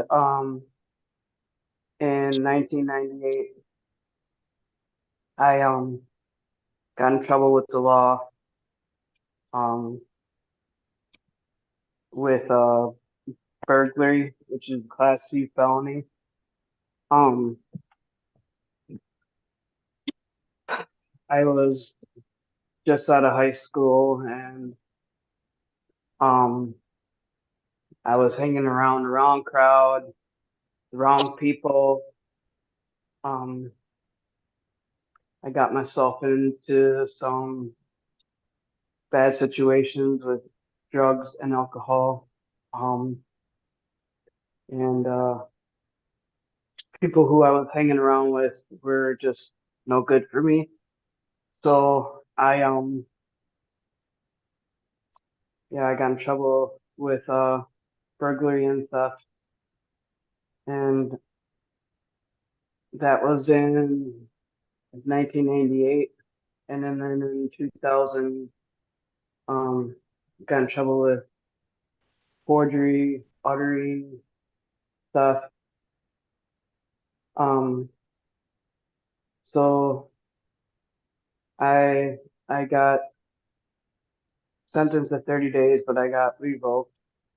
So I sat the rest of my time in jail. And during that time in jail, which was a couple months, I got myself clean. I don't drink anymore. When I got out, I worked at Generac in Jefferson for a while, and then I switched a few jobs. Right now I'm a housekeeper at a assistant living center. I love my job. I love cleaning.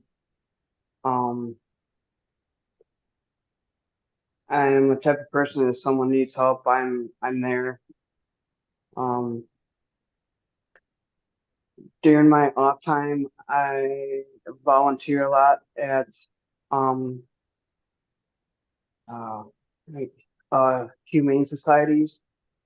I work a lot of hours, so basically on the weekends I volunteer. I just keep myself busy. I change myself around. I'm in counseling. I've been in counseling probably almost 15 years.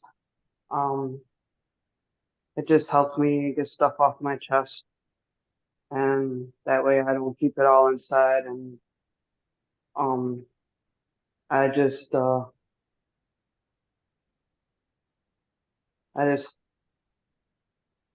changed my life around for the better. I don't hang around any of those bad people anymore because they were just trouble. Um, I have a really good group of friends that I can always count on.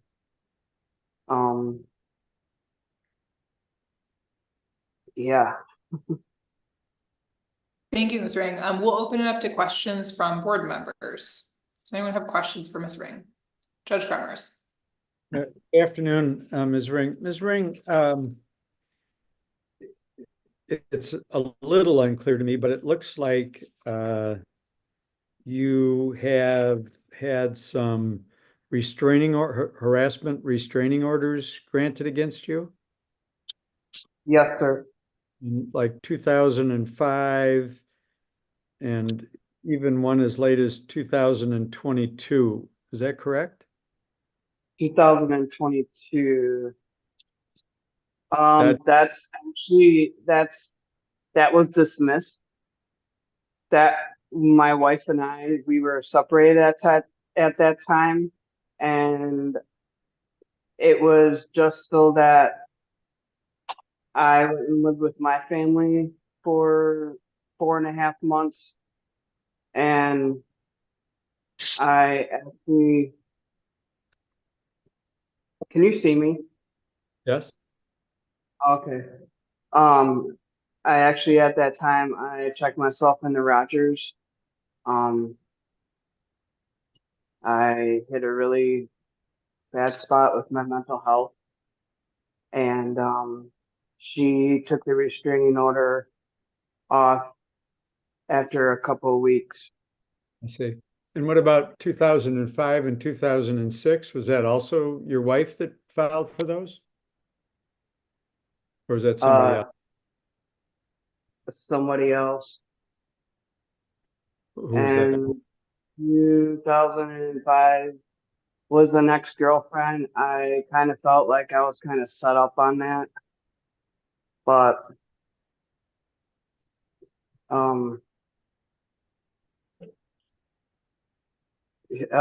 her dad was actually an officer in Madison, and I went there to get my stuff, and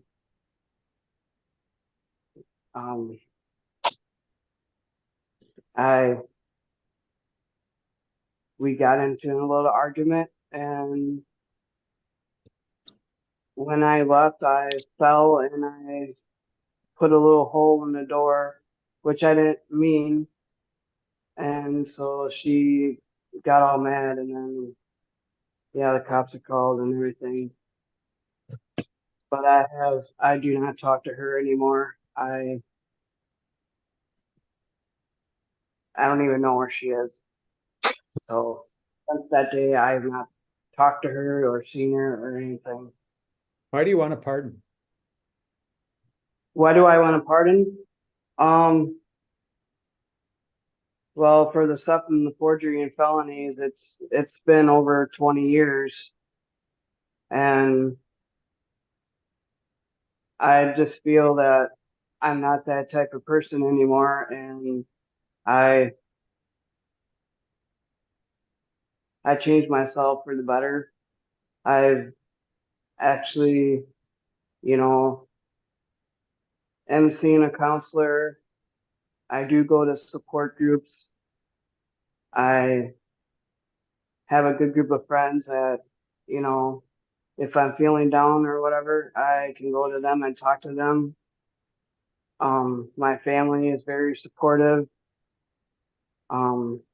Actually, right now I'm going through a hard thing, but I'm going through a divorce right now with my wife, and my family has been really supportive, and I can talk to them about it. So I just feel like after 20 years, I do,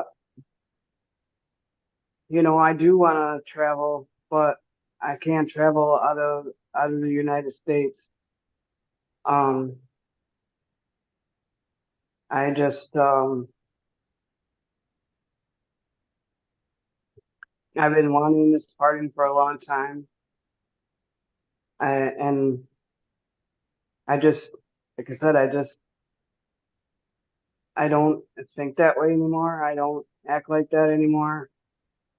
Okay. I work, I volunteer, go home, sleep, and do it all over again the next day. Thank you. That's all I do. You're welcome, sir. Other questions for Ms. Ring? Yeah. No? All right. Thank you I very have much. one. I'm sorry, Mel. Oh, sorry, Myrna, go ahead.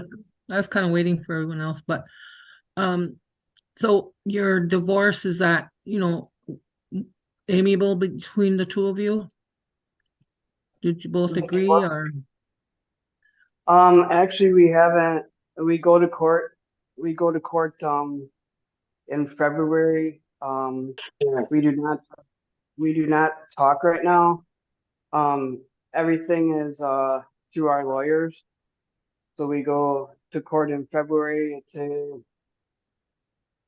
then we just find out, but we've been agreeing on things and there's been no fighting or anything, so. Is that part of your counseling then? You said Yeah, you're I a do. counselor? I do talk, excuse me, I do talk about my divorce, and my feelings about it. Which helps because I don't really talk about the divorce to like my friends and stuff. I just talk about it with my family and especially my counselor. Thank you. You're welcome. Any other questions for Ms. Ring? All right. Ms. Ring, thank you very much for taking the time to be with us today, and hope that you enjoy the rest of the afternoon. As you've probably heard me say, you do not need to hang out on the Zoom, but thank you very much for your time. Yeah, thank you for your time too. Thank you. Okay, we are going to go back and try Mr. Niles again. Tyler Niles, are you on the Zoom with us? Yes, can you hear me? Yes, we can. Sorry about that earlier. No problem. We are ready to hear from you, and we'll turn it over to you.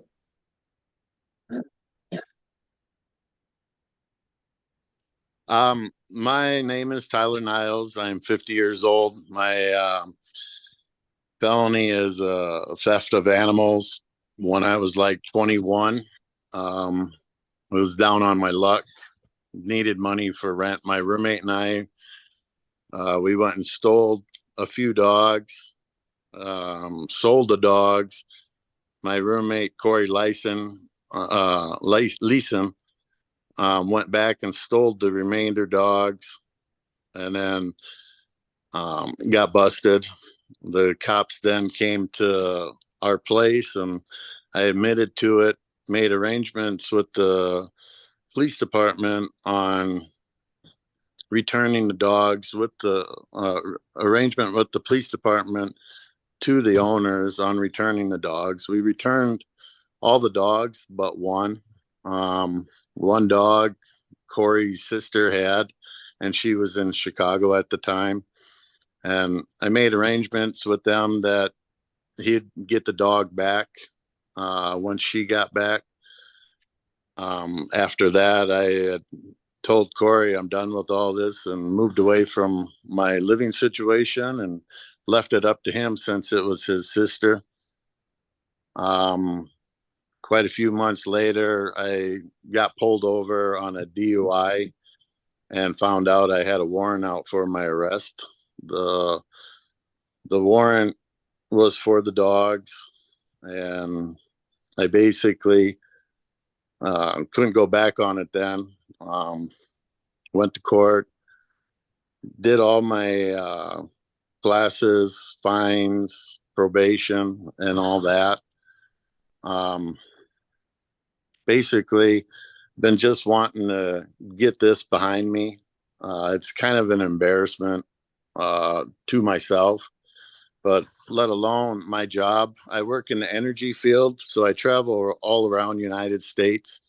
And last year I was offered to go to Canada to go help out in their oil fields. And I got turned down at the border just because of this felony. So I'm looking to get it past me because it's bothering for 20, 30 years now. But mainly for my career. My career I've been with for the same employer for 18 years and have left my whole environment of people that I used to hang around with when I was 21.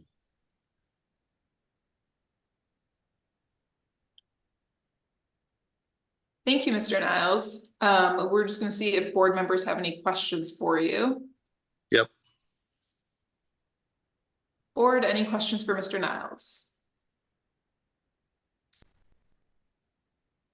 Looks like no. All right. Thank you very much, Mr. Niles. I appreciate your time today. And as you have likely heard me mention, you don't need to hang out with us in the Zoom. You're welcome to enjoy the rest of your afternoon.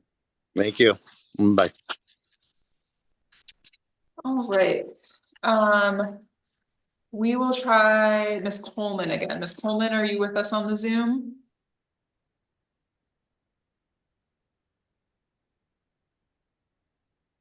Ms. Coleman? Not yet. Okay. We will come back to her. Miss Ashanti Bickman, are you with us in the Zoom? Miss Bickman? Okay, we'll come back. Isaiah Gross, you are next on the list, and I do believe I saw you on the Zoom. There we go. Hello, Mr. Gross. We'll turn it over to you. All right, good afternoon.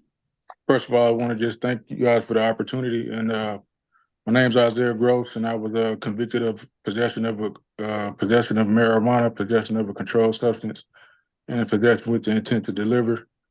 And in 2009, I was sentenced to 80 months, 40 in, 40 out. While incarcerated, I was able to enroll in school, and I got my HSED. And I was also eligible for the ERP program, and I did 6 months of that at MSDF.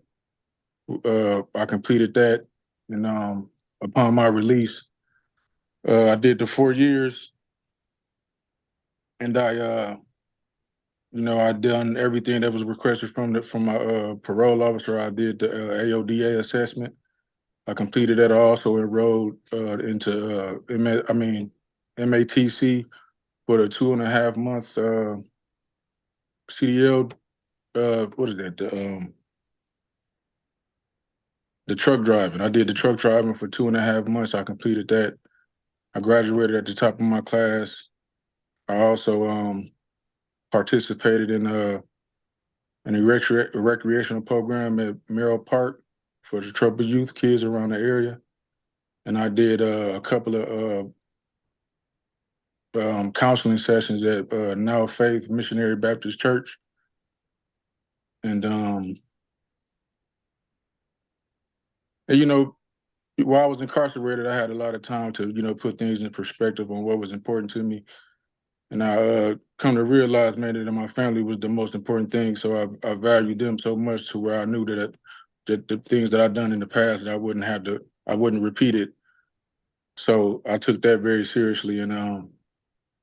And I've been working for the same company. Well, let me take that back. I'm just kind of nervous. I'm sorry. But anyways, I've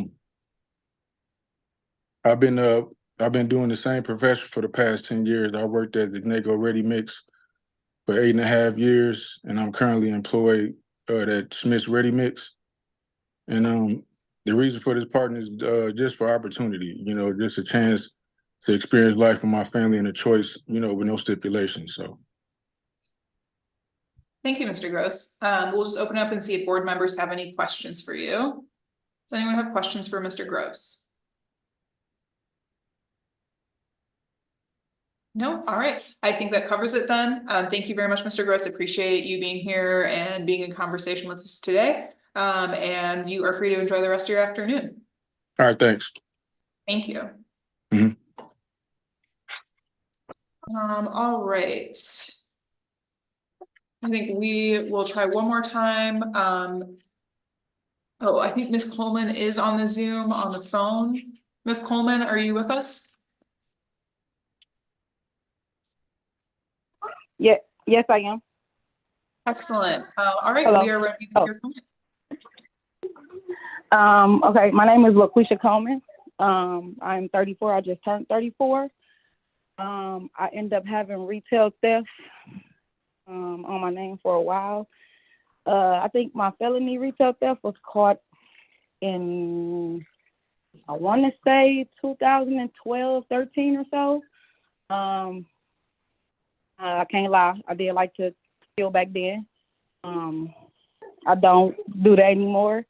To make mine so simple, I'm a mother of 4 children, and I like taking my kids to the store with me. So I don't steal anymore. That's behind me. I don't even like going into debt about the stealing stuff because it just brings back so many memories that I don't want to get brought back in my life. But my reason for the pardon is I'm a business owner right now.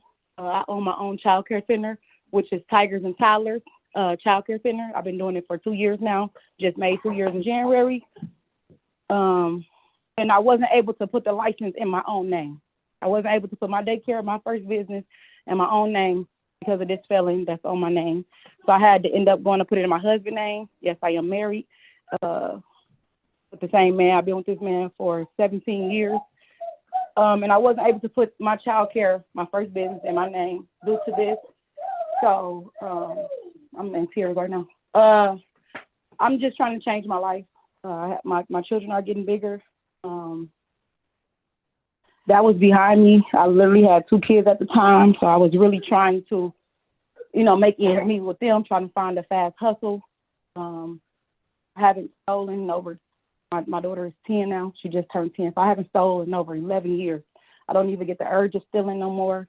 I don't want to go back down that road. So I'm just trying to keep my head on straight. I would like to open more businesses in Milwaukee, Wisconsin.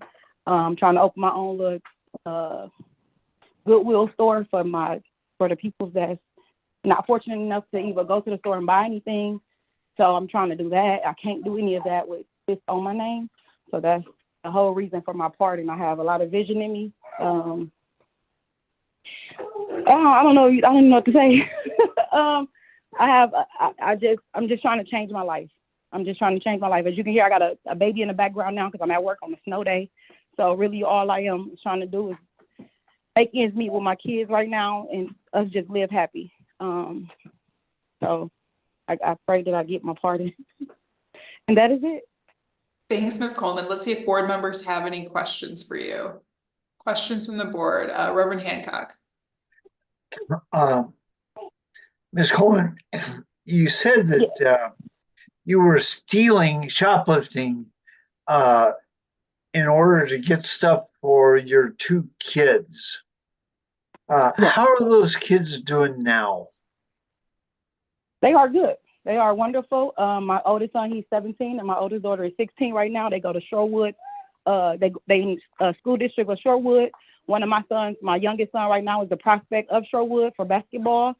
My daughter, she's in the newspapers of Shorewood. So they are doing wonderful. They are exceeding in life. They just got their driver's license. So I feel proud. So I hope they are doing good. They're not in jail. My son don't have nothing on his name. My daughter's not pregnant. So that's a plus for me, my community. I hope they're doing good. I pray. They have a smile on their face every day. So thank you. Yes. Other questions, Judge Kremers. Good afternoon, Ms. Coleman. Ms. Coleman, I have questions. One, in 2013, you got charged with the felony and you got 2 years of probation, right? Yes. I think I did time on, because I did two I did 2 jail sentences. So I did 6 months on both, and I think one of them was for this felony. So, Okay. At some point you got probation. Were you revoked on your probation? yes. Oh, okay. Yes. And why did you get revoked? I was on my way to work. I used to work at this place called Rexnor Flat Tops. I was on my way to work and ended up having an accident on the side of the road on one of these snowy days. It was a few years back, at least about 10 years. Like I said, I haven't been in jail since then, so it's about 10 years back. I ended up skirting off the side of the road, and my probation officer, I wasn't supposed to be driving at the time, so he ended up just revocating me because I guess he said I only had 4 months in. So when I got arrested, because I did hit the side of the freeway, and I ended up just kept going. So when the police did pull me over, somebody ended up calling the police. So the police did pull me over, and they just arrested me right then and there. I went to Ozaukee County jail first. Okay. And once I made it back to Waukesha County jail, my PO came and revocated me. Okay. And then it looks like you have a case from Milwaukee County from the Department of Children and Families where they have a public assistance lien against you for $5,700. Is that right? I don't know. It's a lien on my name? I don't know. I don't. That's what's showing up on I our. don't. Do you know anything about that? No, I don't. And you saying children and families. I work with children. I am a child care provider. You know, this would have been a public assistance loan from 2019. Did you get any public? Okay, full sound. Child care is child care. Yeah. When I was in jail, my kids were still getting sent to child care. Okay. So I guess I owe the back pay from the child care of them getting sent. I see. You haven't I paid am that. on a payment arrangement for that. I didn't Are know you- it was a lien on my name though. Are you on a payment arrangement? Yes, How much are you paying a month? $25 a month. Okay. Thank you. Other questions for Ms. Coleman? None? All right. Thank you very much, Ms. Coleman. I appreciate your time this afternoon and hope that you enjoy the rest of your day. You do not need to hang out on the Zoom with us. Thank you. Thank you. All right, and I think we are still trying to get a hold of Ms. Bickman, so we will go ahead and hear from Mr. Marlon Hood, who I know I saw on Zoom.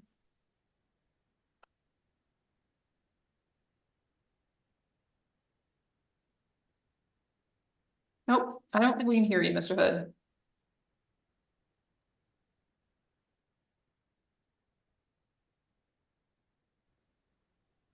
No, you appear to be unmuted, but we're not getting any audio. No.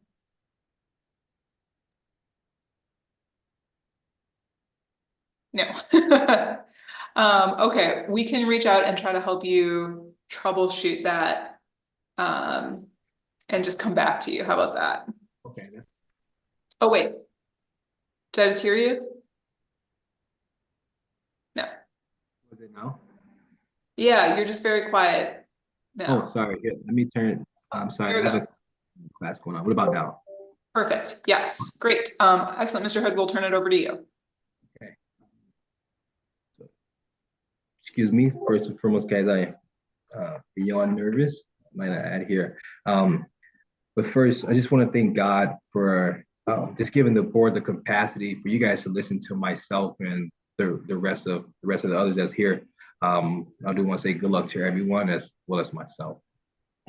My name is Marlon Hood. On 7/31/2014 at 12:07 a.m., I was pulled over and tested. I won the test despite my sacrifice. The results were the same. My reason for the request today, for the pardon, grace of God allow, it's not about me. This is bigger than me. 2016, 2 years after I completed my sentence, if I may add, I will never and have never gotten in any trouble with the law in any state since 7/31/2014 at 12:07, the day I got arrested. I did 56 hours in jail and completed 2 years of probation. My grandmother was diagnosed with cancer and needed care. The pay at the time was $8.75 per hour to work as a personal care worker. It wasn't enough to cover the mortgage that my grandmother had. She had two wishes, and one of the wishes was for us to keep the house. So my mother and I had somewhere to go. Medicaid denied my application due to my conviction. I told my grandmother, and she just cried, and she just kept crying. She told me to help her up and fix her muumuu. Her muumuu is it's a nightgown. She asked if I loved her. I told my grandmother that I'd die for her right now. She said, no, baby, I need you to live. I need you to live for me to change the narratives of this family. So I just kept saying, I'm sorry and I failed you. And she said, it's okay, not gonna make me proud. So since then, I have a few different businesses. One of the businesses, as you can see, Miss Susie, I call her Susie. Susie is a mannequin. I have a training school where I teach CNA, I teach CPR, AED. I am a CBRF instructor as well as phlebotomy. And I have a staffing agency called Life Got Better Staffing Services. I have 6 properties, and 2 of the 6 properties, I house teenage boys. I have 252 staff throughout Wisconsin, and as of March 7th at 12 p.m., I meet with my team to launch in Illinois, because that's where my grandmother was from. The party world, excuse me, guys, I'm really nervous. But just to be transparent, guys, it's not about me. I was brainwashed. I was taught, and I believe that the circumstance was my only circumstance. You know, I wasn't given any other choice. Wasn't told I could be I could be a submarine if I wanted to. I can be the president. I want to run for alderman and do whatever it is I wanted to do. I wasn't given that choice. Wasn't given that, right? You turn on TV, you see people living life, and you go outside and you see people that's in the community and tell you, well, you want to live the life, this is what you do. So my biggest thing now, guys, is give hope. If I was given hope, could have saved my life. And my biggest thing now is just to give other guys, teenage boys, hope. Provide the information, the bridge to connect them, to let them know it's not the way, man. You can be whatever the hell you want to be. And money, once you get money, guys, and I'm pretty fortunate, money doesn't change character. My grandmother died. I couldn't buy another life. My mom was on dialysis. I can't buy her a kidney. We're on a long waiting list, and we've been on that waiting list for over 2 years. I had to unlearn and relearn. So now my mission is to just give people hope, man. Just to give them hope, just to show them that it's not the way. There's other ways. It's the information. And that's why I started a company and named it Life Got Better Staffing Services. That's where it's super intentional. Every month we meet with each staff and we go over their goals. And we're super intentional about making sure that people here are just not getting by. And if money is the last thing here. And that's why we have CNA, CPR, CBRF, as well as PBT, we make free for our staff internally. And that's how we give back. That's how we give back to the community. And the biggest thing, guys, is just to give hope to guys that was in my position, that wasn't given an opportunity, to let them know that's not the case, man. That's not the only way. That's the reason why I'm here today. Thank you, Mr. Hood. Questions from board members for Mr. Hood? Judge Kremers. Good afternoon, Mr. Hood. Mr. Hood, so you were 19 when you were arrested and convicted of this charge. You're 29 now. For how long before you get arrested had you been selling heroin? I wasn't. I was tested and I completed my test. So I never knew how to sell drugs. I was never selling drugs. What happened was I got in a car.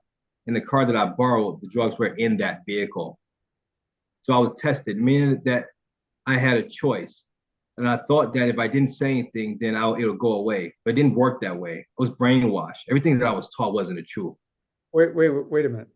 According to the criminal complaint, you told when you got arrested, you told the officers you couldn't breathe. So they took you to the hospital. And at the hospital, you told a nurse that you were selling heroin. That is true. That's exactly what I was said, because if I didn't say it, then my mother would be hurt.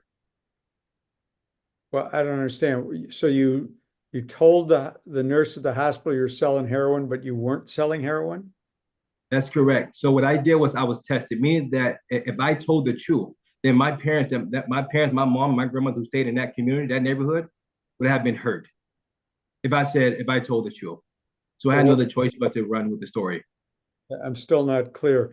If the truth was that you didn't have anything to do with the heroin, it wasn't yours, you weren't selling it, you weren't using it, why wouldn't that truth, or why would that truth hurt your family or your reputation? Because it would cause for someone else to be incarcerated. So it was either I go through this to save for my mother and my grandmother, because I didn't want anyone to hurt them. But who would hurt them? I'm sorry, but I'm just not understanding why you lied about selling heroin if you didn't have anything to do with the heroin. The reason is because that. So I'm not sure, Mr. Judge Kramers. So in the inner city communities here, we don't have access to people who can help. The people who help are the drug dealers, or the people who are in the community. Those are your heroes. Those are people that protect you. Those are the people you listen to. And if you don't, well, then you get hurt. Okay, I feel like we're going around in circles. I still don't understand. There's heroin in the car and you told the nurse you were selling it, but now you're saying you weren't. So, okay. Yes. So regardless of what I said, because of the circumstance, it was possession with intent regardless, because I was the one in that vehicle. So I was brainwashed. So like I was taught that whatever charge that you're faced with, then you take the charge. And that's what made a man. But that wasn't the case. Okay, thank you. Anthony? I guess it's just to ask you a question. So, Marlon, so are you basically saying that you were afraid for something to happen to your family? If you would have. Absolutely. Right, okay. And then I guess one of the things of being able to just, so if you can just kind of elaborate a little bit more about, so were you involved with these guys in any type of way, or this just happens to be you happen to be in the car? If you kind of explain that a little bit more. Yes, absolutely. So no, the neighborhood that I stayed in. So I went to Rufus King with a 3.7 GPA. So I was not involved. Man, I'm too scary, man. I'm too scared to go to jail. I lived in the neighborhood and I was around those guys. So because I was around those guys, then those who rule the neighborhood, not the police. The police don't come to the neighborhood. They don't stop by, right? They turn the other way. Then I'm preconceived. I'm already prejudged because of the area. If I apply for an application, I put my zip code there, I've already lost, which is why now that I own a home in Elm Grove, and my mother, that house that my grandmother stayed, I own that house as well now, because for my kids can have leverage. The zip code, I had the odds against me already. So I was in the neighborhood. And that neighborhood that I was in, then those are the guys that I looked up to. Those are guys I listened to, not my father, not my brother or uncle who wasn't around. My mother and my grandmother, 18 years old. Thank you. Thank you for that explanation. Appreciate it. Any other questions for Mr. Hood? I have a question, Pamela, and I'm usually pretty quiet, but I'm kind of stuck with I know what he's talking about, but as it relates to the pressures within community for some young men, but again, whose car was it, Mr. Hood? Whose car was it? Whose vehicle was it? My sister's.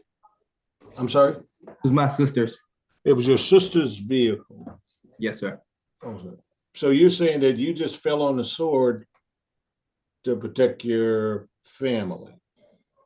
Yes. So the vehicle, so I was, truth be told, man, I used my sister's car because I was going to pick up my daughter because her mother was putting her out.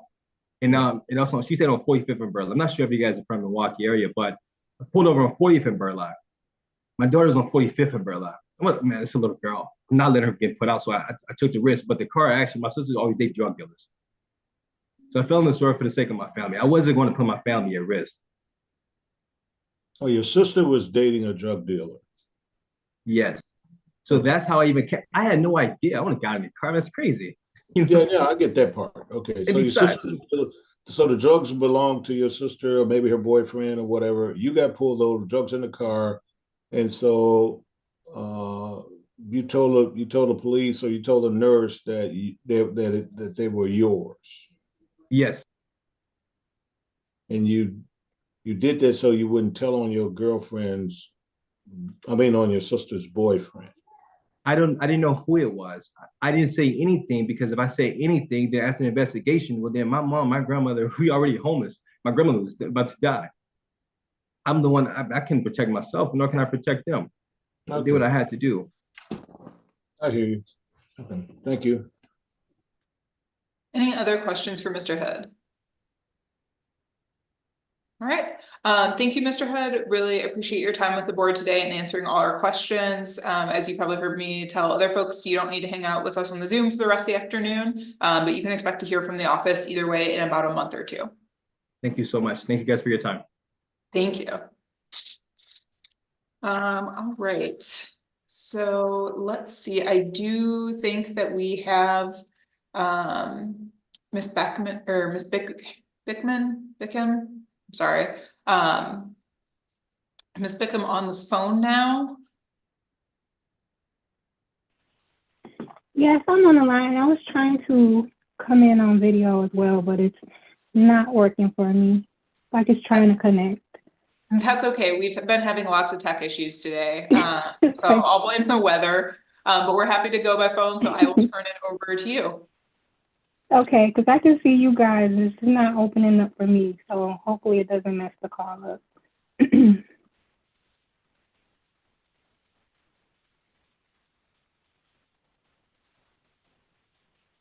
Uh-oh. Oh, can you hear us? Yes, I can now. Oh, God. Okay. Yeah, I can hear.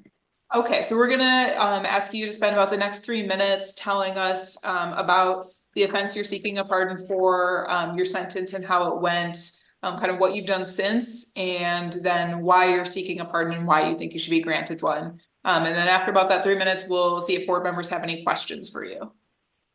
Okay. Well, when I was 18, I participated in forgery, party to a crime. I allowed my father's girlfriend at the time, her daughter, who was 30, I was 18 at the time, I allowed her to deposit bad checks into my checking account. And at that time, when you deposit them, the ATM would send the money out. And I participated in taking the money, spending it, thinking at the time, like, I was told by her that it would be like a judgment on my account, I wouldn't get in any kind of trouble. And I just let that cloud my judgment at the time, looking up to her and thinking like I would be okay for doing it. I think I let it go over my head with the excitement from being able to buy food, clothes, and a lot of stuff that was neglected for by my parents, and it got out of hand. Ended up, when I did get caught and sentenced, I got sentenced to 5 years probation. I was charged with a felony, forgery, party to a crime. I was 9 months pregnant at the time, so, and I didn't have like any guidance on what to take or what to do. I didn't know what I had gotten myself into and how bad it was until after the fact. But I just pretty much took whatever was available for me at the time because I was going to be a mother any day, and I felt like that was like the best option for me. But since then, I've gotten my high school diploma. I'm sorry, I'm nervous, so I'm not trying to like go too fast, but I was sentenced to a felony probation for 5 years. I did my probation, I completed it. I was able to get my high school diploma. I was sentenced to community service, so I was a community caregiver for a couple years. Even after I served all my hours, I continued to do that. And once I got my high school diploma, I was able to secure a job. That was my job for like 12 years, and I learned a lot through there. I started as administrative assistant and then worked my way up to office management until they closed in 2022. But I've just been raising my kids and staying out of trouble and making sure I make the best decisions possible. Thanks. Thank you, Ms. Bickman. I want to see if board members have questions for you, but I have one for you to get us started. I paid towards it as much as I can throughout over the years, but I've literally been living paycheck to paycheck, and I haven't been able to pay it off. Like, that's my goal, to still pay it off. And I've been trying to work and get better jobs just to get that debt completely cleared. But with life happening and raising a family and just not having enough, I didn't get to pay it off. Okay, so you're still working on paying towards that. I'm definitely still like working to pay on it. It's in my will to pay off. Like, I never forget about it. But I just never been able to like put a lump sum of money towards it. Got it. Okay, that's helpful. Thank you. And then one other question from me.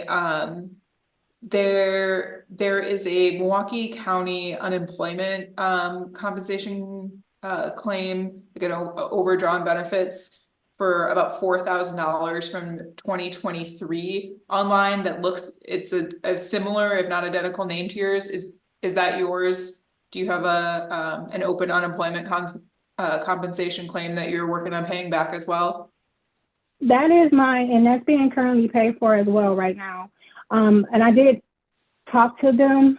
It was an issue with the job that ended up closing the franchise and the hours and COVID, and me not clocking in because I was working from home and getting the hours mixed up. And it's not a lot that I owe. I think it's only 3 weeks, but it's the penalties on there that make it look higher than what it is, but I am paying it off. As a matter of fact, when I do get my tax return, the whole thing is going to be paid off, but I'm paying towards it every single bi-weekly. I'm paying towards it, but it won't show there on CCAP until it's fully paid. Got it. Okay, thank you. That's really helpful. But if you were able to call them, I'm sorry. If you guys were able to like call and see if there's payments getting towards it, you could see that it is. Okay, great. Yep, that makes sense. Other questions from board members for Ms. Bick? None? All right. Thank you very much, Ms. Bickham. I appreciate your time with the board today, and I'm glad that we were able to get at least working. I hope that you enjoy the rest of your afternoon. You do not need to hang out on the Zoom, but you can expect to hear from the office in about a month or two about the outcome of your application. Okay, thank you. Thank you. Okay, let's see. I think we are working our way down the list. Randy Becker is our next applicant. Mr. Becker, if you're on the Zoom, we are ready to hear from you. I am here. Excellent. All right, Mr. Becker, we'll turn it over to you. Yes, back in 2002, I believe it was convicted of felony burglary. Where we live in northern Wisconsin, there's like a 4-county area. Some friends at the time and I had this brilliant idea. We were just gonna go into people's cabins, and I believe there's one in we could have a felony for each county. It was all lumped together. And we were sentenced to 6 months in jail. Well, 3 of us were. The other guys kind of got plea bargained out or whatever it was. And a lot of restitution and 10 years probation. I believe each of us paid 60-some thousand in restitution. And during probation, never revoked. Have never been in trouble since. It was kind of just, I don't know. I look at it now, being 43 years old, as probably one of the stupidest things I've done in my life. And since that time, I was married, had 2 kids, got divorced a few years ago. I have my 2 boys live with me. They're both, my youngest will graduate here in May. I am self-employed. I chose that route after not being able to find a decent job 20 years ago with the felony. Into the timber industry. I've worked for myself now for 17 years, and I am seeking the pardon because this is a dying industry in the state. I am aging. We are not mechanized. We do everything by hand. And it is a brutal industry to be in. I mean, it's feast or famine, and it's up and down. And my boys want to follow in my footsteps in the business, but it is not the place for young adults anymore. I mean, and our markets are, it's hard to make a decent living. I'm fortunate my stuff's almost paid for, but I am looking at now this summer trying to transition out of that industry and into something else. But I've, over the last year that I've been looking at this, I've been leaning towards a couple different jobs. And as soon as the felony comes up, everybody looks the other way. So I don't know. I mean, I'm hoping for it. I mean, I understand if I don't get it, it was, I mean, serious offenses that we did. But it's been 20 years now. And I try to stay on the straight and narrow. I mean, my kids were involved in Boy Scouts. I was a member of that with what I could participate in with the felony. Little League Baseball, I coached baseball till they got to middle school, through middle school and then into high school.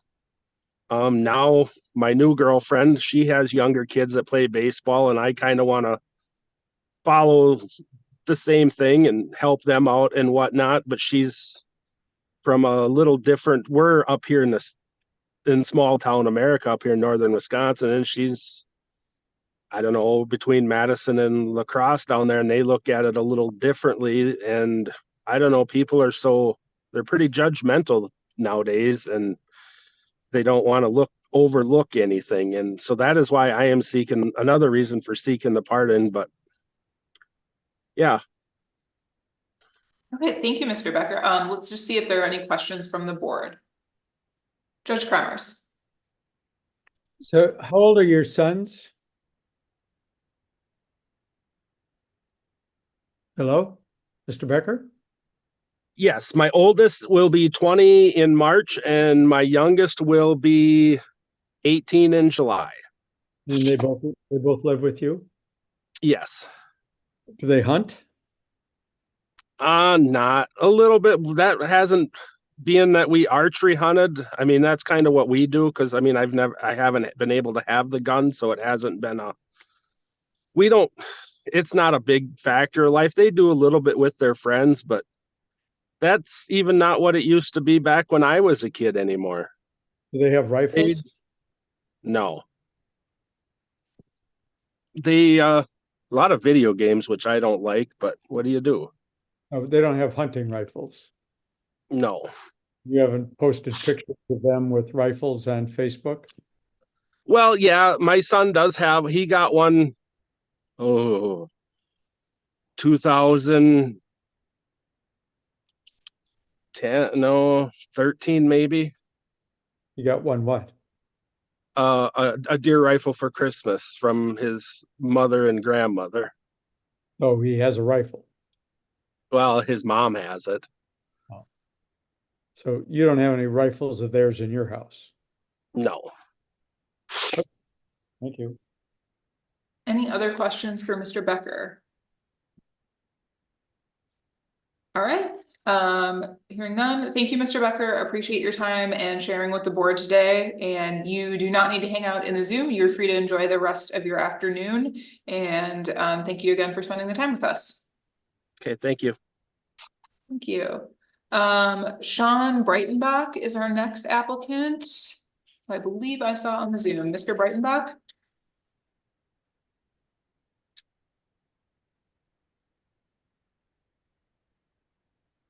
Mr. Breitenbach, I see a box for you on the Zoom, but we cannot hear you.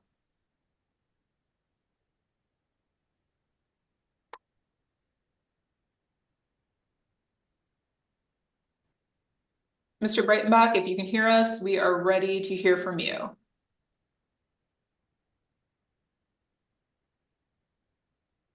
Okay, we will try coming back to Mr. Breitenbach. All right, let's see. One of our applicants was unavailable to join us today, so I believe we are on to Richard Denny. Mr. Denny.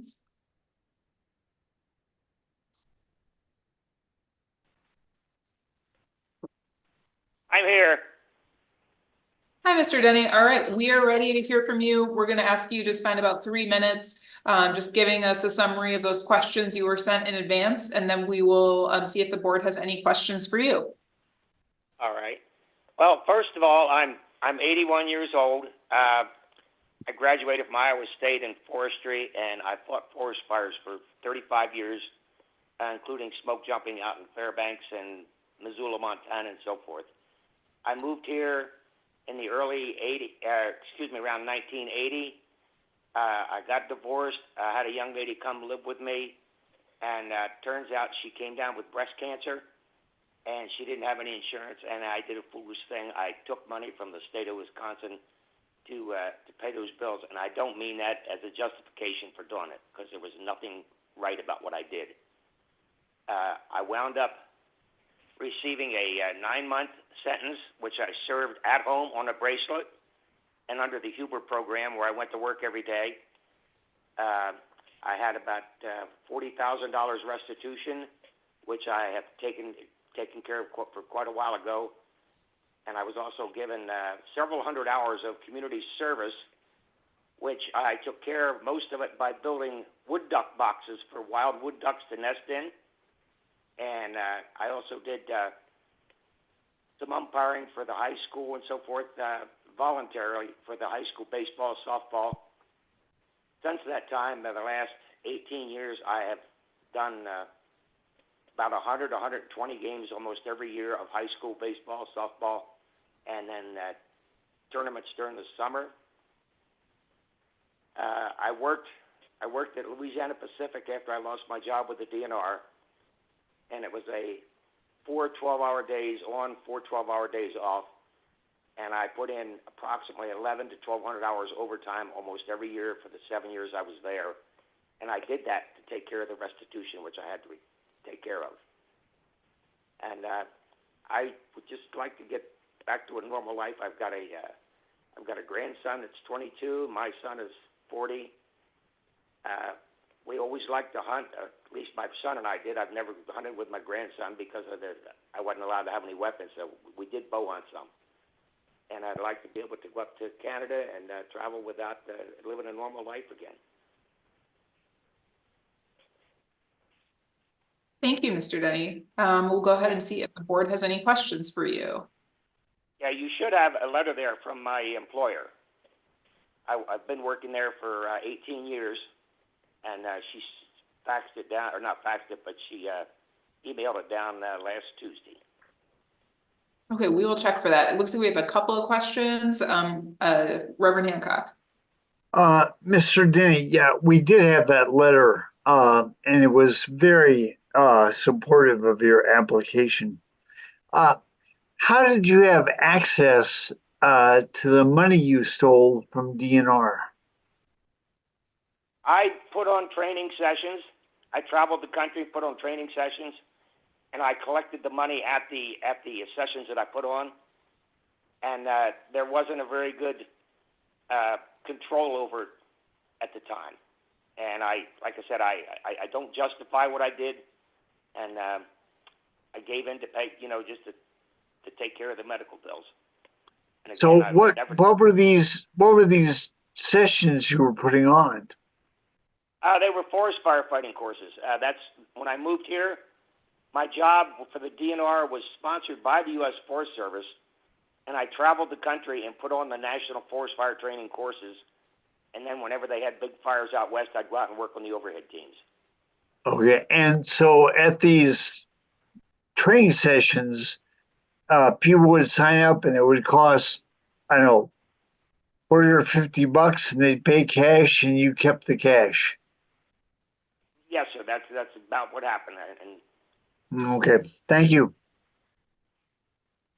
I believe we had another question, Judge Kremers. And not so much a question, just an observation. And all the time I've been doing this, I think you're the first graduate of college I went to that's appeared in front of us. So go Cyclones.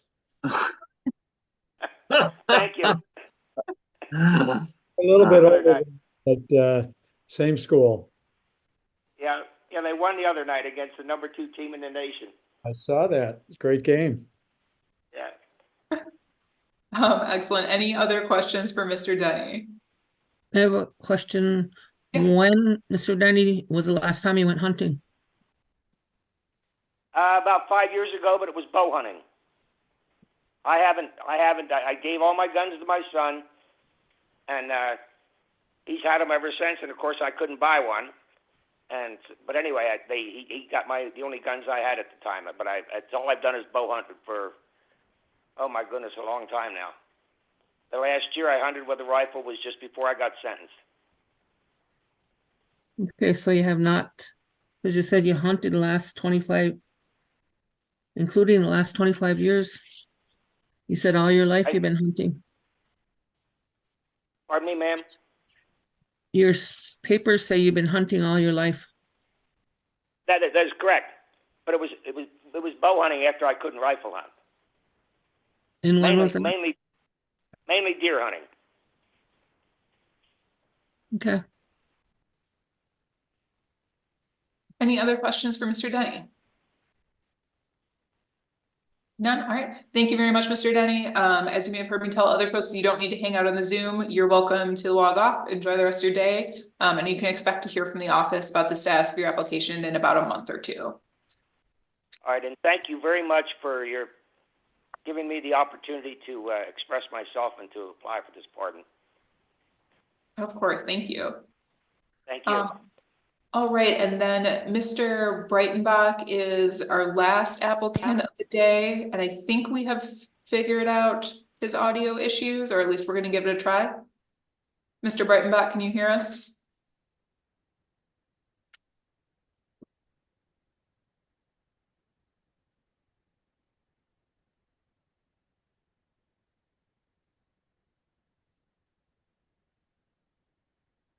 All right, we're just prompting him to unmute, so we're going to see if we can get this working.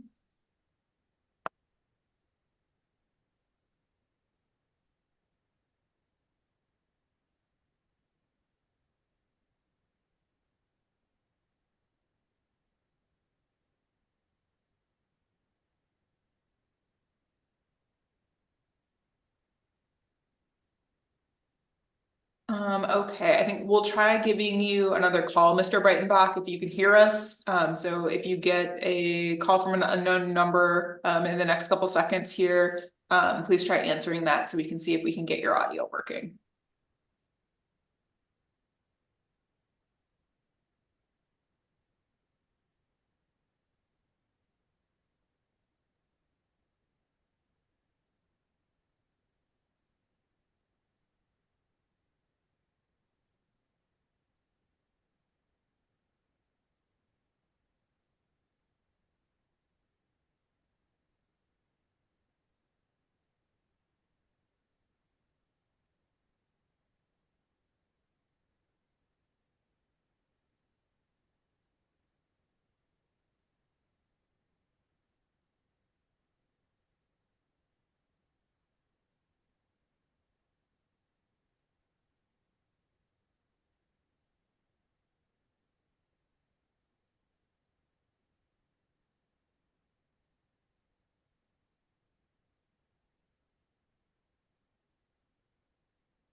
Okay, Mr. Breitenbach is going to try logging back in. Just ask everyone to bear with us for a couple more minutes because we would love to be able to have his hearing if we can just get these issues sorted out.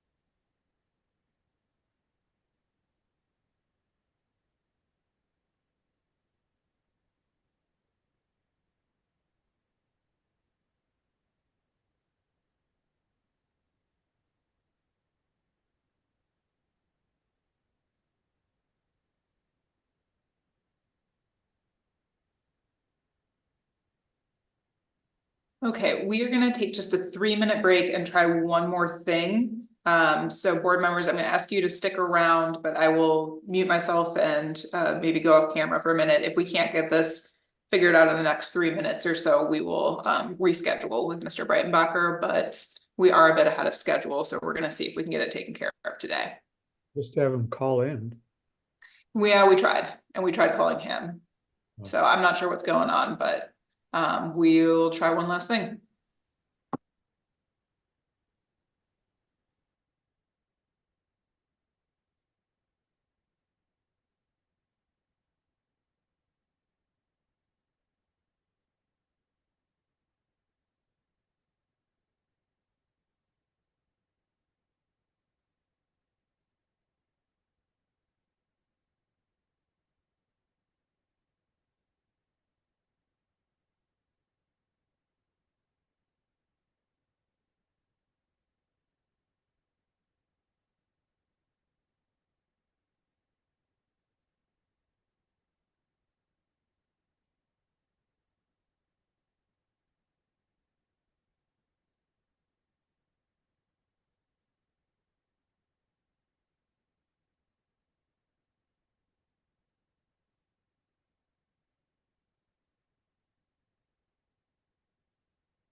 Okay, so we thought this was gonna work, but I don't think it is. We are not able to get Mr. Breitenbach.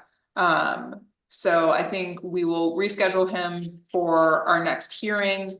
And at this point, I will entertain a motion from the board to move into closed session pursuant to Wisconsin statute section 19.85 sub 1 sub A, D, and F for purposes of deliberations concerning cases before the board, considering specific applications, and for purposes of considering financial, medical, social, or personal histories of specific persons. Is there a motion? Judge Kremers, do I have a second? McVicker, all right. All in favor? Aye. All opposed? Okay, with that, we will move into closed session. Board members, I'll ask you to just give me a minute to make sure that we have stopped our live stream and move folks to the waiting room.